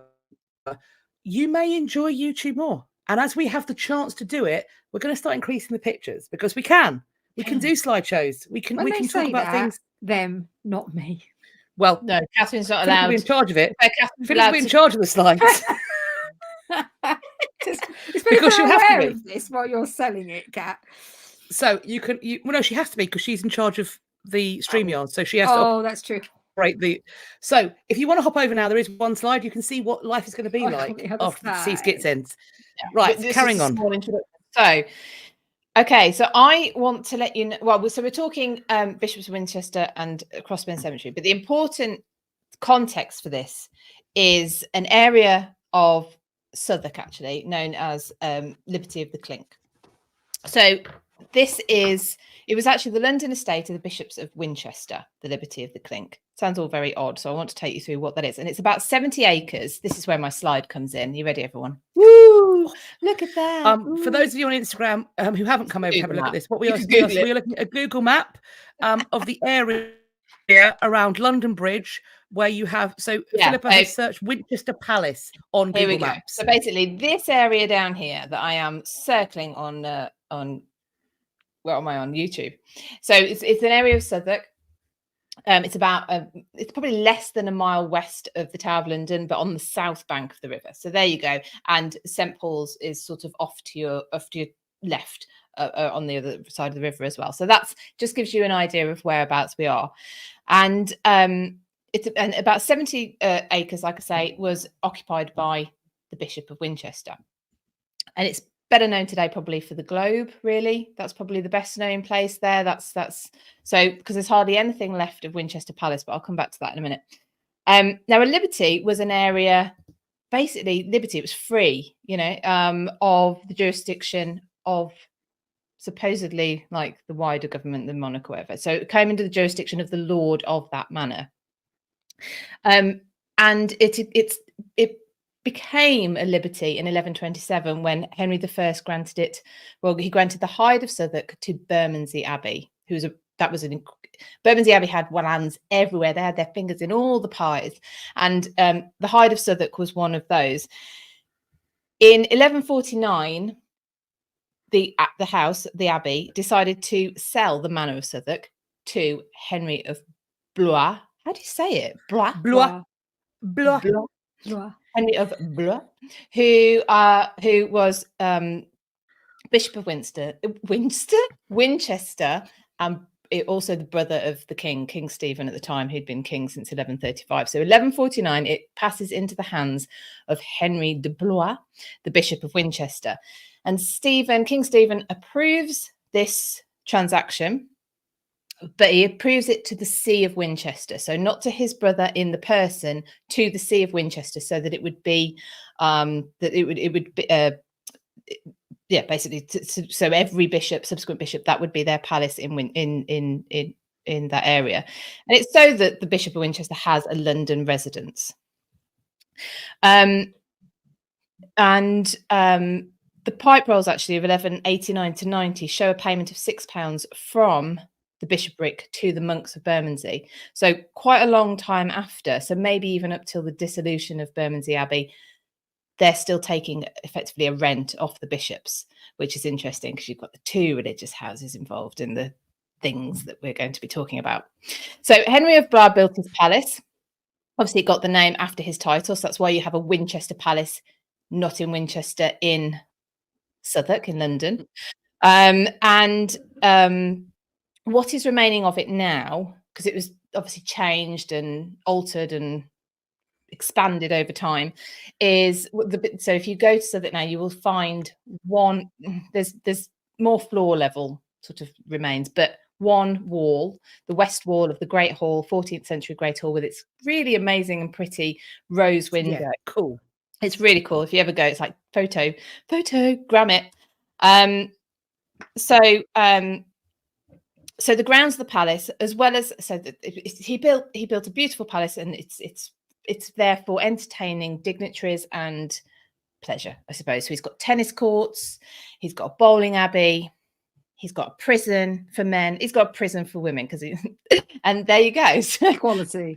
how else are you going to keep your enemies subjugated if you don't have your own little prison?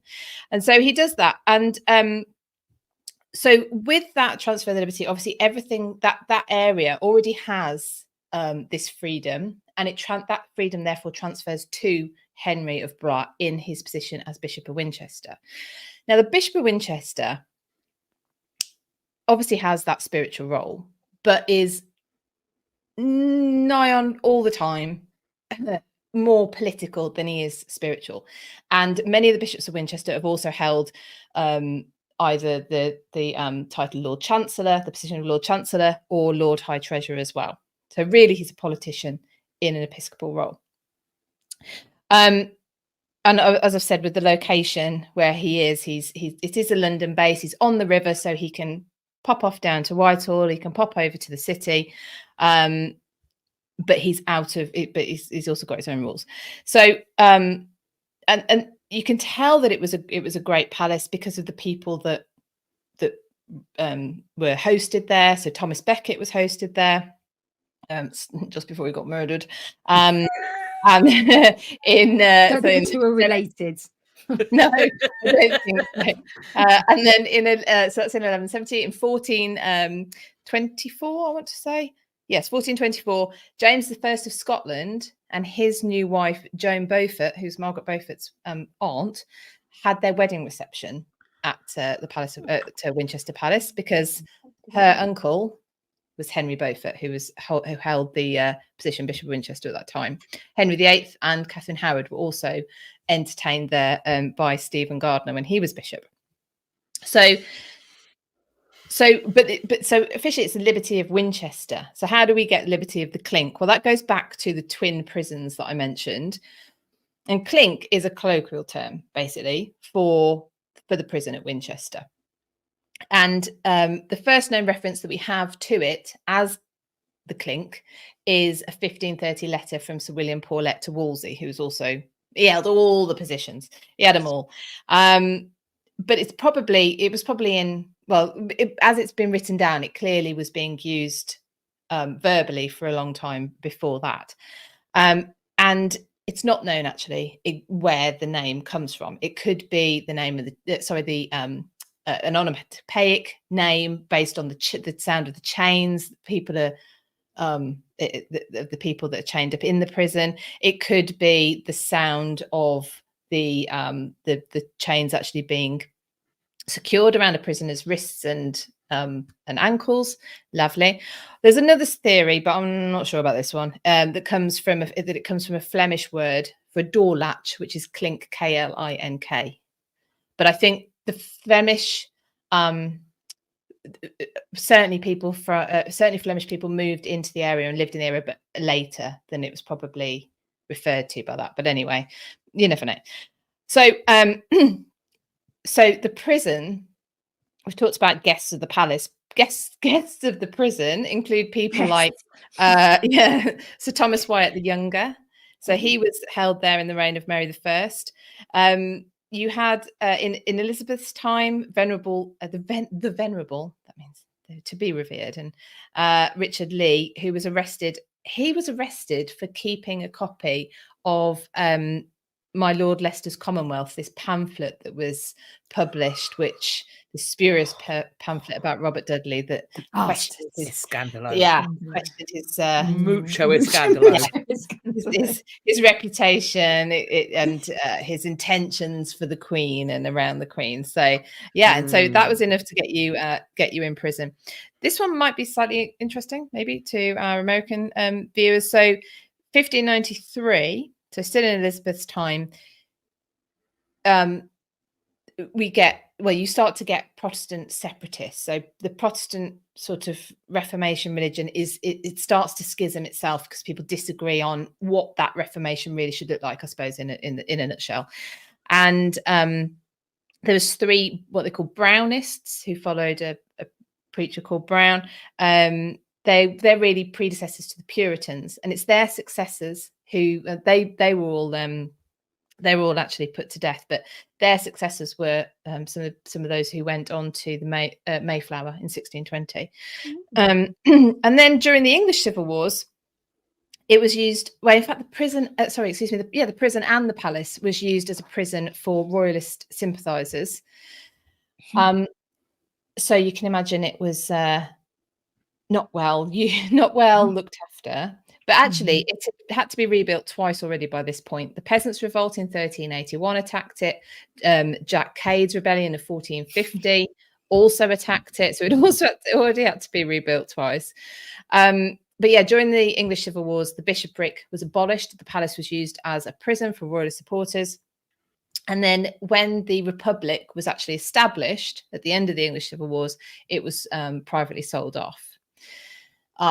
It came back into the bishopric's hands in 1660 at the Restoration, but by that point it's in a sorry mess, and the bishop has a place in Chelsea. So, oh, Delu, yeah, and Chelsea had leaves, and it had trees and grass and stuff in Chelsea, whereas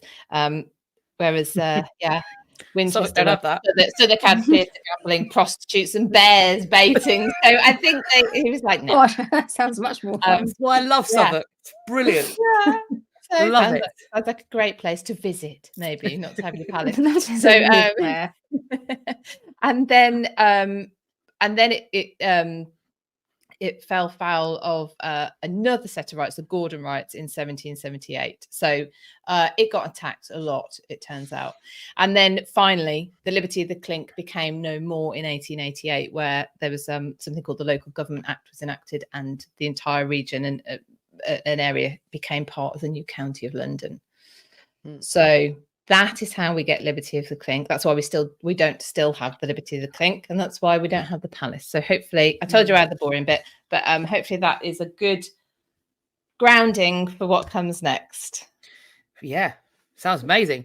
One thing I do just want to chuck in, because it's going to be coming up with what Catherine's saying, but slightly different, is that I've seen some comments about guests to prison and what that might mean. I think it is worth flagging at this point that people who have money are expected to pay for their bed and board while they are in prison.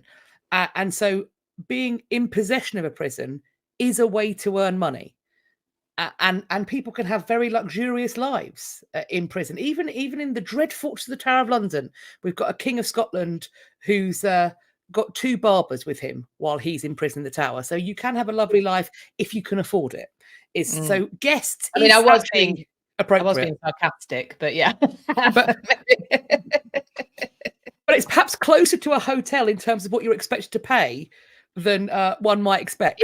I mean, the Clink Museum in Southwark is really. I did enjoy going into it. It's good fun. But it does focus very much on what it was like to be someone who couldn't afford anything, any luxuries while you're in there, and it was grim. Yeah. So there you go. Right, so there's the bit. Thank you for listening, everybody. Yeah, it was brilliant. Thank you. That was really informative. Thank you so much. Now, of course, it's time for Word of the Week. Word of the Week. Boom, boom, boom. Word of the Week. Word of the Week. It's me. It's you. Me. What you got for us? You're rattling a lot today. Am I? Yeah, I think your hair or something on your top is hitting your microphone. Have you got sequins on again? Yeah, only You my feel knickers. muscly. I'll cut you to ribbons, babe. Be careful. Right, this week's word, the word is malaphor. Malaphor? With an L? Malaphor. Yeah. So that's bad. Malaphor. Malaphor. Malaphor. Okay. Bad meaning? Very, very tenuously. Malafor. Hey, It's something Hadrian, bad. that's how. It's not like Yeah. Hadrian. That is how it's spelled. It's not bad, as in Jesus Christ. No, it's just like Does it mean bad? So as in it's malo. almost like, I know what you mean, like mal. It's more sort of like just something that's bad, not bad, but in the sense slightly skewed. Jackie's quite close. Bad metaphor, quite close. Oh, is it like malaprop? So when you kind of mispronounce something, is it where you've misunderstood something and you think something's like something when it isn't? Oh, But good. That was good. I like that one.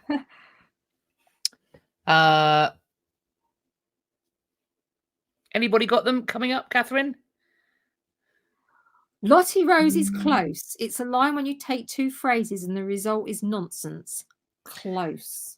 A malaphor is when two idioms, saying, or colloquialisms are mashed together, often unintentionally, bringing in the best of two terms. So they're mixed up metaphors or phrases. Oh, So I've got some great examples here. So this is attributed to a chap called Lawrence Harrison in the Washington Post on the 6th of August, 1976. So he seemed scary, but he was all bark with no place to go. The teacher screamed her hair out, but the kids wouldn't listen. We'll burn that bridge when we come to it. She stuck her neck out on a limb. I can read him like the back of my book. I'm going to be using malaphors going forward. I only want to speak in malaphors. Sticks out like a sore throat. Oh my! I love all of these. The I love all sacred of them. cows have come home to roost with a vengeance.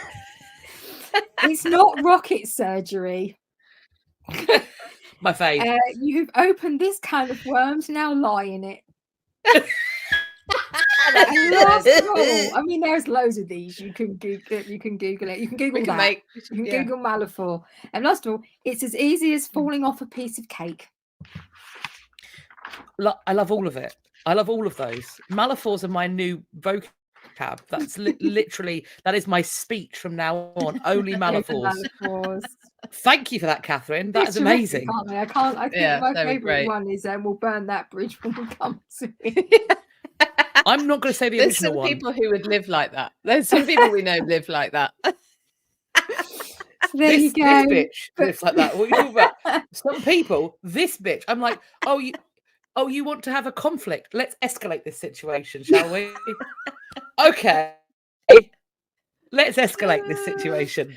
So there we go. But I say you can safe to Google. There's loads of them, obviously. So I just picked out a few here and there that amused me. They were good. They're very good. Very good. Love them. Anyway, now I've got this twat, haven't I? You have. Himself. Henry Blois. Bishop of Winchester. Okay, so his birth date was uncertain. The same with all of his siblings. His birth date was uncertain. So I think it's around 1096. Most likely born at Blois. So 1096 is the most likely date, but it had to be either then, because that was before his father went on a crusade, or in 1100, where he was back from the crusade. So we're saying that it must have been one of those two dates, but 1096 is the early and the preferred date for whatever reason. His father was a chap called Stephen Henry, Count of Blois, and he died in 1102 on crusade. Of course he did, because where else would you die in those days? It was very fashionable to die on crusade. His mother was Adela of Normandy, and she was a daughter of William the Conqueror, who we discussed fairly recently. And he was also, as mentioned, one of the younger brothers of King Stephen. Okay, so he was probably the fifth, maybe the fourth son of them. So he was obviously quite far down the list at that point. So that was him. That's where he came from. And he was educated. Just like educated, but loads better, at Cluny Abbey, which was founded by William I, Duke of Aquitaine. And they adhered to the Cluny, I can't say it. Cluniac. That'll do. what she said, reform. So this was all about intellectual freedom, humanism, being very disciplined in how you conducted yourself religiously, being extremely devoted to the religion and cause.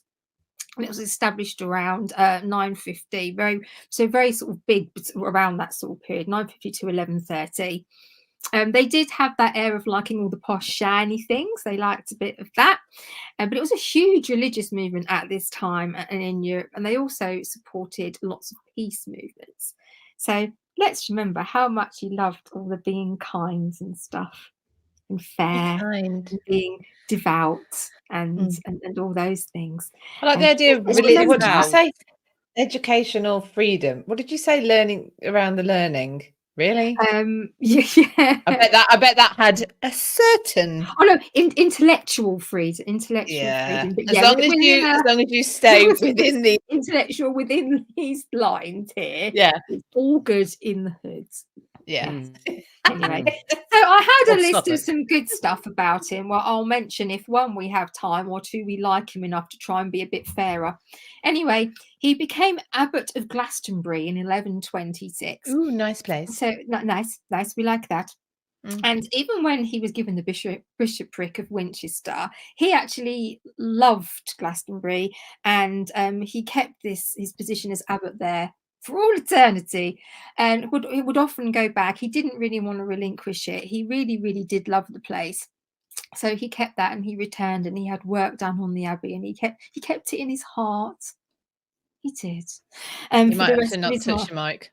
Sorry. Oh, your mic's really, it's really crackling. It's really crackling. That's why. I've got a zip it's really crackling. Is it a little bit better if I do that? I think it's on your hair, isn't it? Up here, your mic. Where are you thinking your mic is? Put it out. Put that one out. No, it's because the zip goes all the way up. I see. I'll pull it away from that. We're going to have a mic Christmas. Shit, man. So you've got it there. You've got it there. Right, there we go. I can't find my head t-shirt. That's the issue. Oh, it's me. That stopped it now. It was your hair. Mine came back and yours went missing.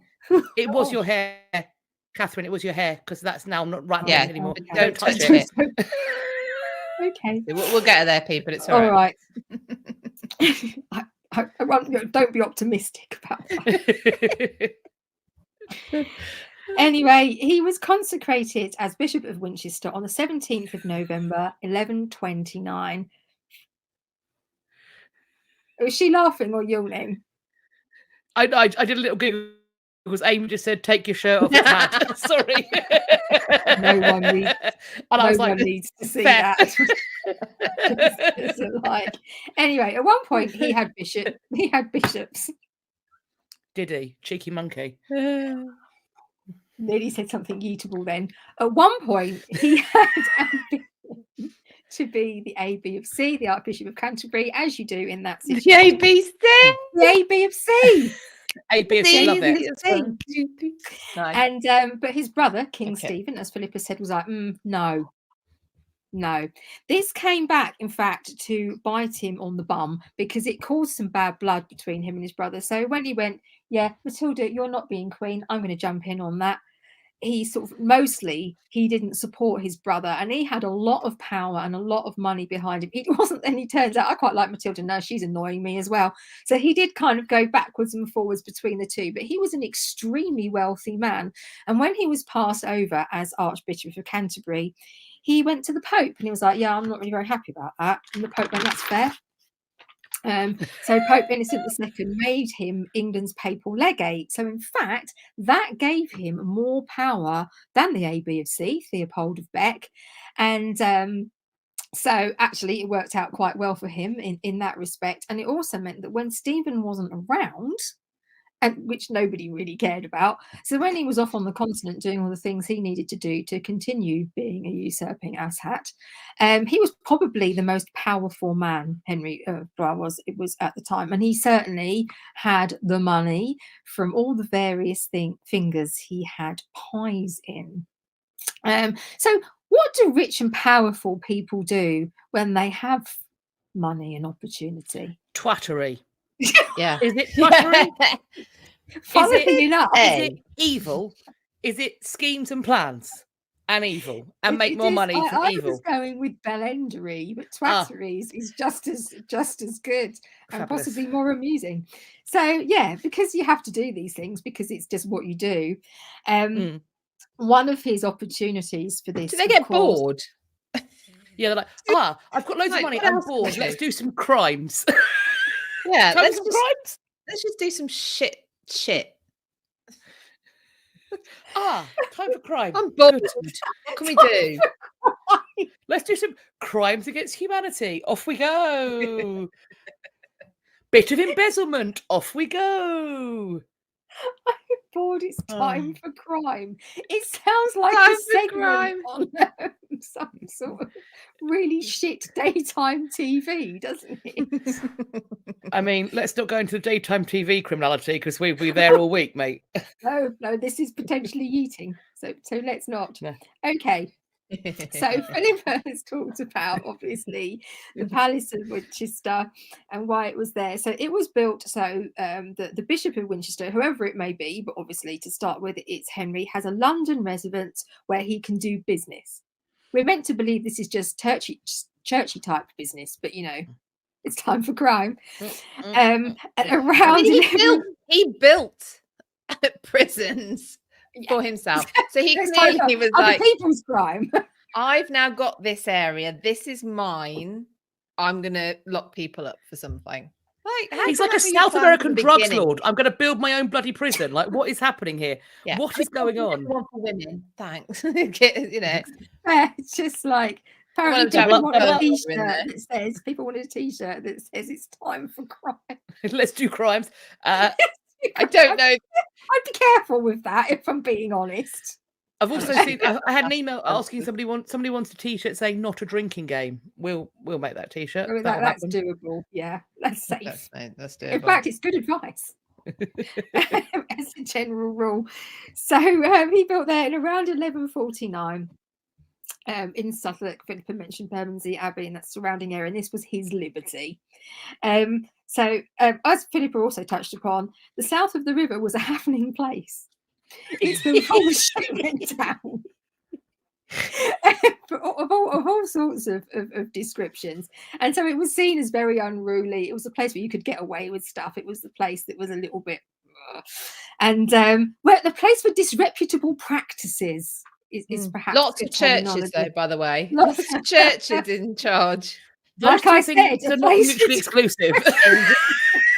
Those two things are connected. The Venn diagram is a circle. With it being a liberty, I think there's a theory, isn't there, that Stephen went, yeah, this is going to be a bit hard to manage, even though I'm the king type person. Yeah, you can do it. That's fine. There was quite a few liberties, I'm down with there? that. They were all over. It saves me having to worry. If there's big shit that goes down, I might have like loads. You know, I might have to get involved. But for the best part, you knock yourself out, love. You go for it, and you do that. So basically, Henry made up the rules as he went along, as these people do, and he could control the area as he wanted. So he did. And it was his own little worlds of debauchery. And so one of the things we found here is, again, we've said, is brothels. Brothels are plenty. You name it, you can probably get it done there and a bit more. And the good news... Am I wrong? The visions that have just popped into Well, that's my your head. brain and that's your issue. That's all you. That's a you problem. Okay? Your own feel like- depravity is your issue and it's nothing to do with the rest of us. Carry Okay? This is a you problem. Right. Okay. So, and as again touched upon, this gave him all sorts of ways. Touched upon, was he, dirty bastard? You own that many brothels, you can be run, have oversee, are able to fine, take rents from, have money from, control and exploit the women in. You can be touched in as many ways as you like, as often as possible. They're actually licensed, aren't they? The prostitutes are licensed. So you going to talk about like but there's a kind of fine line between what's a license and what's a fine, isn't there? It's unclear what they actually mean by Does it. this basically make him pimp? Head pimp? Is this just he is a pimp? Yeah, but he can frame it as a punishment, so that's even better for him. Yes, you see. It's even I better. bet he can. I bet he can. He's trying to keep the pimps doing the right thing. Head pimp is a good word. Is a good. Head That's pimp. how he'd tell people. If we had on a the diagram, outside. he'd be at the top. A pyramid of pimps. Pyramid of pimps. This is going from bad to worse. Anyway, so basically he could exploit all these people at pretty much every level. Unfortunately for the girls who worked in the brothels, they were being exploited by the brothel owners, so they were literally at the bottom of this pyramid, poor girls, and just being treated appallingly by pretty much everybody, basically, and exploited financially and in probably every other capacity, left, right, and centre. The girls who worked there were often called the Winchester geese. So some people say geese because if they were bearing their bosom, it was white like a goose, but also Winchester because the Bishop of Winchester was essentially their master at the end of the day. And Philippa's mentioned, though it was the Liberty of Winchester, generally known as the Liberty of the Clink, and the brothels, for a long, complicated reason that I couldn't be bothered to write down and didn't think we'd have time for, were called the stews. And some people say it's because of baths, but actually there weren't any baths, so it's a bit complicated. You can Google that; it's safe. Okay, it isn't, so Stephen had died to the dismay of pretty much no one in 1154, and was succeeded by the son of his cousin Matilda, who became Henry II. Oh, he was lovely. Good. We got a great one. They're all great in that period. So if good. you weren't there, you've missed out.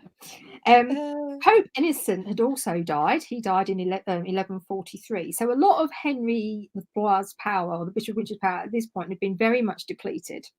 Okay, so he kind of like, in terms of like some of the power he tried to wield in other capacities, he'd step back a little tiny bit.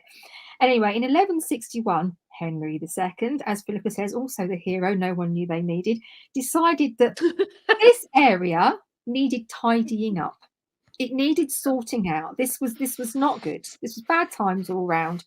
And his kind of initial excuse, if you like, is that he'd seen the crusading soldiers returning from crusading, and like they brought back pretty much like that. From crusading. If we have any coconuts as well for the horses, that'd be terrific. And thank you. And they came back bringing diseases of all sorts, particularly personal ones. And the havoc and problems that this had caused over on the continent. And he said, no, none of that here. Thank you very much. We want to keep it all nice and clean and tidy. Well, he's a warrior, isn't he? He wants to keep his fighting men well. Yeah. He doesn't want them.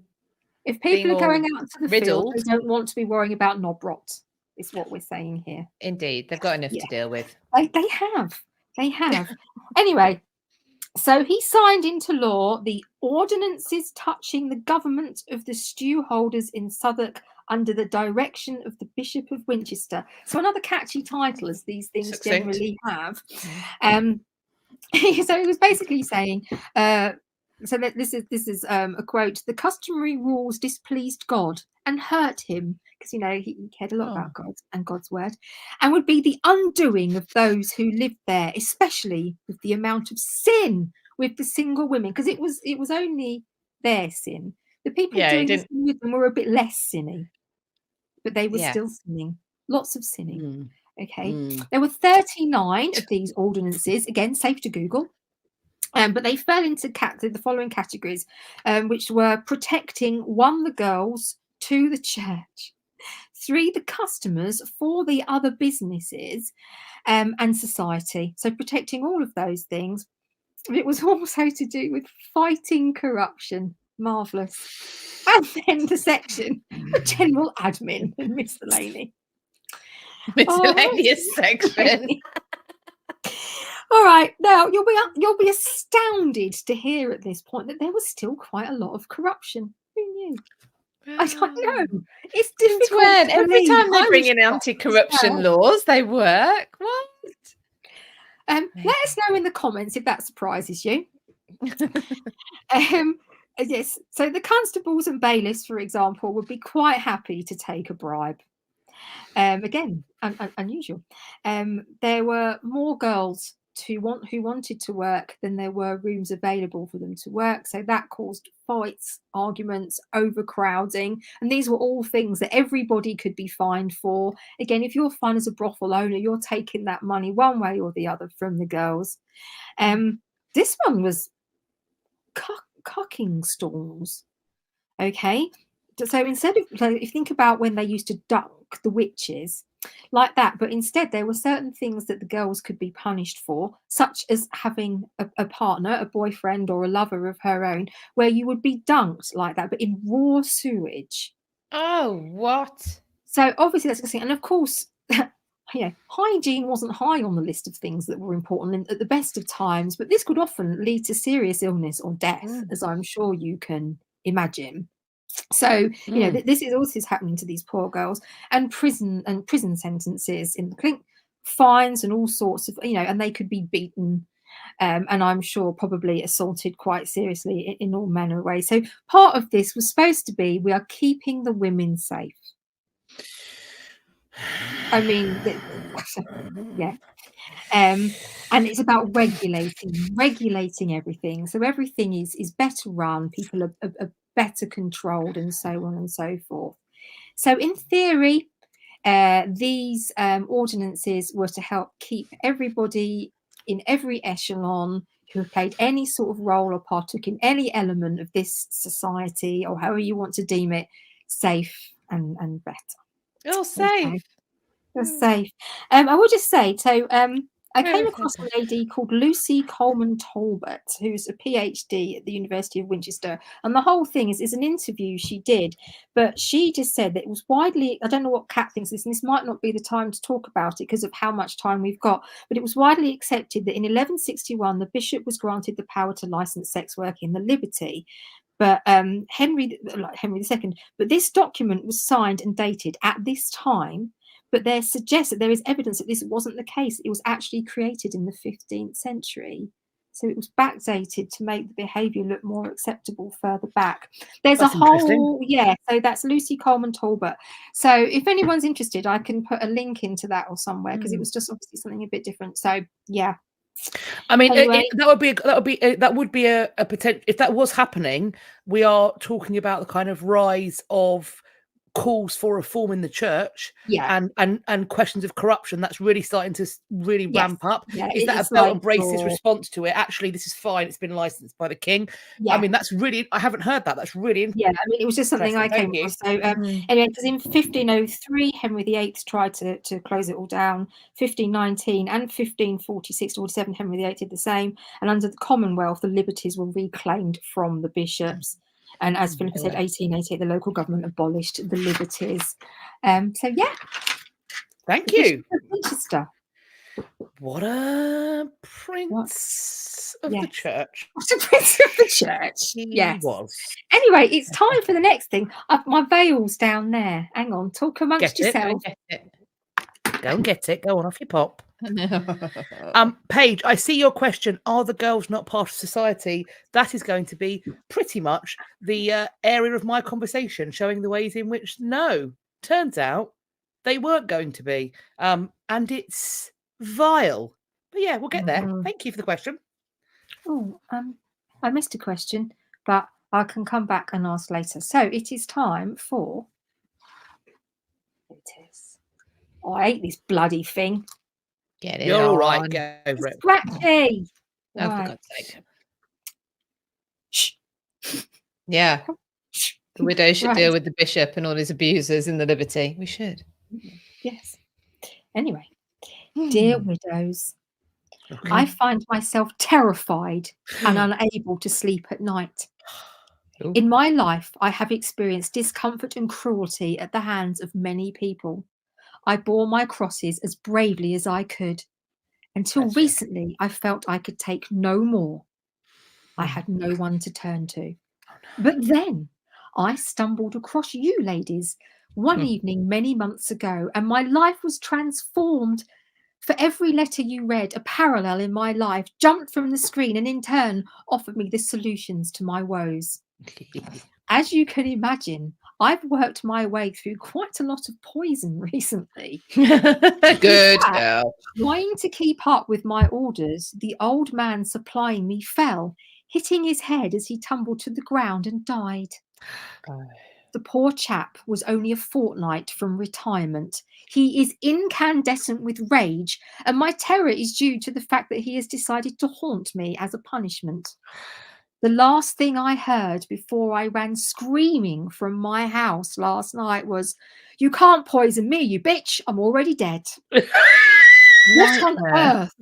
I shall go I to. do? So, Right. so, Right. right. I'm gonna go left field because the answer is always poison. That's the problem, you see. No, it's not. It's the solution. Here's the dealio. How we This poison procurer has sadly deceased and is now haunting you. And no, you can't poison him because he's already dead. But what you can do is poison yourself, go into the afterlife, and kick him in his ghost balls. That does require you to be dead. And she might not want to be dead because the problem with death is that it's permanent. But it's vengeance, irreversible. but vengeance is delicious. Yeah, but could Has you he not got any find ways to family? keep going when you're alive and then get the vengeance when you're dead?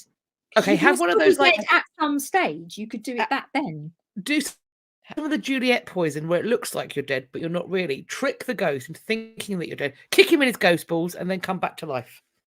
Does that work? Has he got any I don't living know. family that he cares about?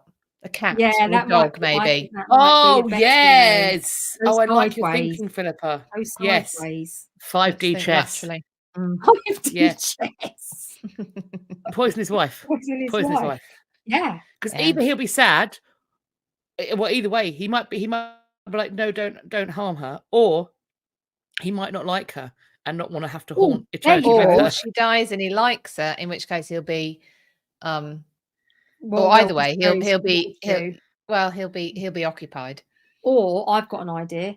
Find somebody who drives him up the wall and say, if you don't go away and leave me alone, I will kill this person and Come send join them you. Nice. to hang out with you in the afterlife.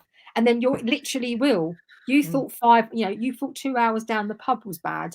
You will literally be stuck with them for eternity. I think that might work. Nice. Yeah. Yeah. Nice. So there we go.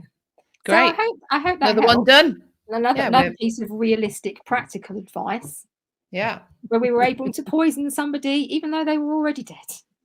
We're able to poison their sanity. Hey, well done, us. We're poisoning their sanity and their peace. Perfect. Love it. Good We work. are capable of anything. Absolutely. Wise as we are. Absolutely. That is my temporary henna just for a few moments because I think I look quite fetching when it's like this. No, I agree. Oh, do you? I agree. No, sorry, I was being honest. I don't know what she said. I don't want to know either. I'm happy in my bubble of ignorance. So there we go. Actually, I wonder Lovely. if you had a light one, it would look very Elizabeth Woodville or someone like that. It Put the would. veil back. So right. Righty ho. Is that a very British thing to do? Right. Right. Time to Say it before we time to get get up up. on the sofa and everything. Yeah. Oh yeah. Okay. Righty-ho. So I'm going to be talking about a site who I just want to flag up. Their provenance, the provenance of this site is under question. Research is ongoing. But upon this site, a memorial garden, a garden of remembrance has been founded at which people, they tie ribbons and various things onto the fence around this memorial garden. And it has become a place to memorialize and remember women who were known as the Winchester Geese. It was certainly, this particular graveyard operated for a number of years, number of centuries. It did become a pauper's burial ground eventually. There is a question, though, at its start point, whether it was consecrated ground. the location for it, this particular burial ground, is found in Southwark, and it now memorializes what they call the outcast dead. Now, why does it matter about the ground being consecrated? Paige, you asked about these women being part of society, and when I sort of looked at the Bishop of Winchester licensing or fining these women and their keepers, in quote, my assumption had been at first that what that would mean was that this brought them absolution, potentially even protection in this life, that if they were on the map, so to speak, that there would be protection for their physical bodies, but also their immortal souls. If this was not consecrated ground, then it seems like neither of those things happen. Catherine talked about how these women were subject to the most reprehensible and grotesque punishments. But if they are being buried in unconsecrated ground, that is also denying them the preservation of their souls, and it is denying them communion with the wider Catholic Church of the time. So to answer your question, Paige, no, they were not part of society. They have been outcast. They are the outcast dead. The Crossbones has an incredible WordPress site where they are updating their research, and they have provided, they point to some established sources. So, for example, they point to the Survey of London, which is written by John Stowe, and it's published in 1598. And this talks about, quote, next on this, the West Bank of the Thames. Don't we know what I mean by West Bank, because there's obviously there's a south and a north. Sometimes the bordello or stews, a place so called of certain stew house privilege there for the repair of incontinent men to the like women. It goes on that I've heard report that these single women were forbidden the rites of the church so long as they continued that sinful life and were excluded from Christian burial. It's all well and good. A woman who has, in that time, quote, fallen, what is she supposed to do? So this notion that she can leave off that sinful life, how? I beg you, there is no forgiveness is for people who can afford it. And this is, for many of these women, that's not going to be an option.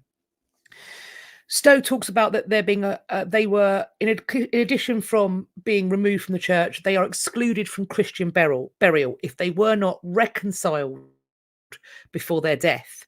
And therefore, there was a plot of ground called the Single Woman's Churchyard, appointed for them far from the parish church. We have a text from 1795, which talks of the history and antiquities of the parish of St Saviour's in Southwark, which might be connected to the Stowe account. It talks about the stews on Bankside, a piece and mention of a piece of ground called the Single Woman's Burial Ground, set apart for the burial place of these unfortunate females. We're very much inclined to believe this was the spot. And so they think that there's a connection being made between this single woman's burial ground and what is now marked as the Crossbones graveyard. And this site is mentioned again in 1833. It is referred to once again as an unconsecrated burial ground known as Crossbones, which is at the corner of, quote, Red Cross Street, formerly called the Single Woman's Burial Ground. So Single Woman is doing quite a lot of work here. This graveyard was lost. However, it then is being used as a pauper's burial ground. And it does so up until 1853. Crossbones is closed following reports from the Board of Health. And it's found to be completely overcharged with the dead. So by 1853, Crossbones is full. And what makes it more complex is that London and the south of London and Southwark has been built around, so the graveyard can't go out. It is full. Apparently, in 1883, it was then sold as a building site, and then that was kind of questioned because it was a burial ground that at some point appears to have been consecrated for use as a pauper's ground. It was then declared null and void, and this burial ground was made subject to the Disused Burial Ground Act. Apparently, it did at certain points get used as various municipal and social spaces up until the 1990s. During this period, there's a whole bunch of excavation, cut and cover, various, if that's how they make tubes in the 90s, that's how they made it earlier. So they are digging for tube lines. They're putting in the Jubilee line, which I use frequently as a side note. And as has been the pattern for a few years, many years actually in this country, when you're doing that sort of work, you have a tame archaeologist on hand. And so this was the Museum of London's archaeology, and they located a whole host of human remains. They, according to the Museum of London archaeologists, in this excavation, they removed 148 sets of human remains. They refer to this as, quote, less than 1% of the total number of burials that were made on this site. They then exhibited some of these remains in 1998 as part of the London Bodies exhibition. Now, everybody's free to have their own opinions about the display of human remains, but I'm going to flag up that I think that it's unacceptable. And I think in particularly, and especially in the case of potentially commodified bodies in life that were objectified and outcast, then being displayed as potentially a source, I don't know if it's a paid exhibition, but donations happen as a source of revenue generation for a museum, makes me uncomfortable. Part of this exhibition, we are told, is, quote, a young woman's syphilitic skull with multiple erosive lesions from Red Cross Way, Southwark, dating to the 18th century. They did some forensic tests, and I believe that actually these forensic tests were covered in a series of documentaries where the team of forensic, so it was a forensic archaeologist, a reconstruction specialist, I believe they're all on YouTube, and I think that this is called Crossbones Girl, and she was found to be 4'7". She's tiny. They debated her age, but they rounded her out as being in her mid to late teens, between about 16 to 19. What they found was that the disease in her body was advanced. And that sort of thing takes years. And what they also said was that it wasn't something that she had contracted during her mother's pregnancy. There was no evidence on her teeth of it being congenital syphilis, that it was something that had happened to her when she was in her very, very early adolescence. It has been estimated that of the 15,000 sets of human remains that they believe are buried at the site now known as Crossbones, 60% of them were children. So that's where I'm going to pause. Did they manage to date these skeletons? So the girl they found, they dated her to the 18th century. I don't think they went any more specific than that. So yeah, right, okay. So but are we assuming that maybe women right back till the 13th, 14th century might be in there, or around I there? think that may be the assumption. They believe that those remains that was used. It's, of course, the question is it the same site? That is still in question, but it is a place where people go to memorialize. And I do just want to say, I've got I'm looking right now at the Bankside Open Spaces Trust. I'm just going to tell you, because if you are based in London, or if you are planning to come to London, the garden looks incredibly peaceful and beautiful. It is, and it says here that the Crossbones Graveyard is opened and run by volunteer wardens. It's open Wednesdays, Thursdays, and Fridays, 12 till 2 p.m. But if you do want to do a specific visit, there is an email that you can go to. And they also talk about how it's referred to as a garden of remembrance. They are always looking for volunteers as well. So if you would like to know more or perhaps get involved, then there is a website that you can check out. If you go to as well, check out the Crossbones website more generally. If you just search Crossbones Graveyard, that will be the first search that comes up.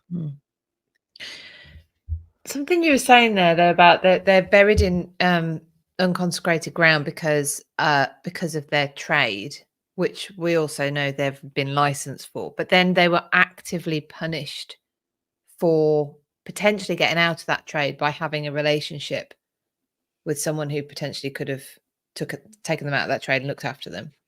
So they're actively punished for trying to get out their trade, and then actively punished for being in that trade. Chair, they would be fined, and then they would go to prison for 3 weeks. I think it was 3 weeks, 2 or 3 weeks. But if they don't get out of their trade, if they don't find a way to repent, and let's be clear, repentance will incur some kind of penance, probably fiscal. So how are they meant to earn that money? It's just impossible. Exactly. And this was licensed by the bishop, everybody. Yes. Yes. Maybe we should stop that line of thought there before we end up getting looted. Well, no, that's the fact. That's the fact. I mean, that's why we're talking about the Bishop of Winchester. I just mean let's not push that any further than. No, I'm literally talking about the time we're talking about. No, I know. I just mean that has a potential to kind of snowball, doesn't it? That conversation. Then I'm not going to snowball it. I'm just saying that is the fact. Lottie asks, they weren't allowed to marry someone of a higher social status. If they weren't allowed to start a relationship, I don't know how they would. Yeah, how do they? How? I mean, if there was someone rich enough, they could be bought out. They could certainly be bought out, but the question is, what's that going to look like? That sounds to me like a knight coming in, like literally, like I don't think somebody very knights in shining. No, exactly. I don't think there are any knights in shining armor for these girls. Nope. I think it would be incredibly rare for there to be actual knights in shining armor, and who knows what would be expected of them if they had been bought out. Yeah, what's the motivation of the person buying them out? Yeah. Manya asks, where did they put the bodies after they dug the tube line? That's an excellent question. Yeah, I don't know. I don't know, because there have been numerous human remains excavated when various tube lines have been put up. So what do they? That is. I can't believe I don't know that. Do either of you know? I don't know. No. Let's make a note of that to see if we can find out. It's interesting you say about, like, of course we don't know that might be actually the Crossbones Cemetery as is now. We don't know was the cemetery of these girls that we're talking about. Well, the to the time of Bishop of Brian or whatever. And now I'm thinking, yeah, because if they wanted to build somewhere, the remains of someone they don't care about in life, let alone death, would not have stopped them. Probably No. would have ended up in the Thames, whatever, but certainly wouldn't have got a proper burial. But in the 90s, when they're putting the Jubilee line, where do those remains go? I don't maybe know. they're all in a museum. No, that's 1,500. We'll have a look. No, 15,000. Sorry, 15,000. Yes. Yeah, they didn't. That They is had. a They didn't. lot of They said they didn't uncover. They excavated 148. Maybe they Right. were reburied. I wonder if they were Have cremated. they actually taken them all out? No, Okay. So I don't think so. but what happened to those 148? Okay.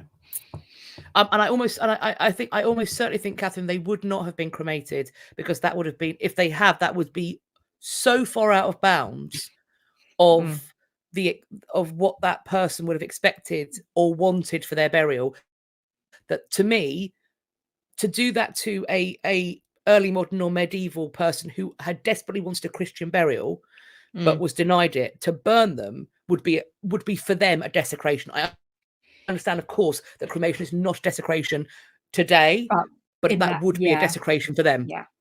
And if any museum suggests doing that to remains of that age, that is horrific. I personally think. Find out what actually happened. Yeah, we shall let you know. It'll be a fact of the week. Yes, perhaps. Yes. There you go. I saw. Maybe I shouldn't have gone last. I feel like I've you brought the. No. I brought the tone down. I do apologise. No, friends. but it's It like needed to be said. Yeah, exactly. You know, it's Jackie. It is, people have mentioned in the comments about like it's a difficult one, and you can't sort of hide from it. It's what happened.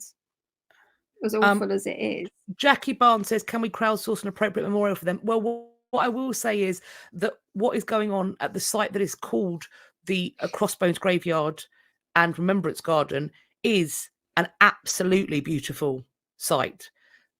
And so if you are moved by it, I have no doubt that they will be seeking, as I said, volunteers, but also no doubt they will need donations to maintain the amazing work that they do, the research they do, and all of those sorts of things. So check out their website. It is www.crossbones.org.uk.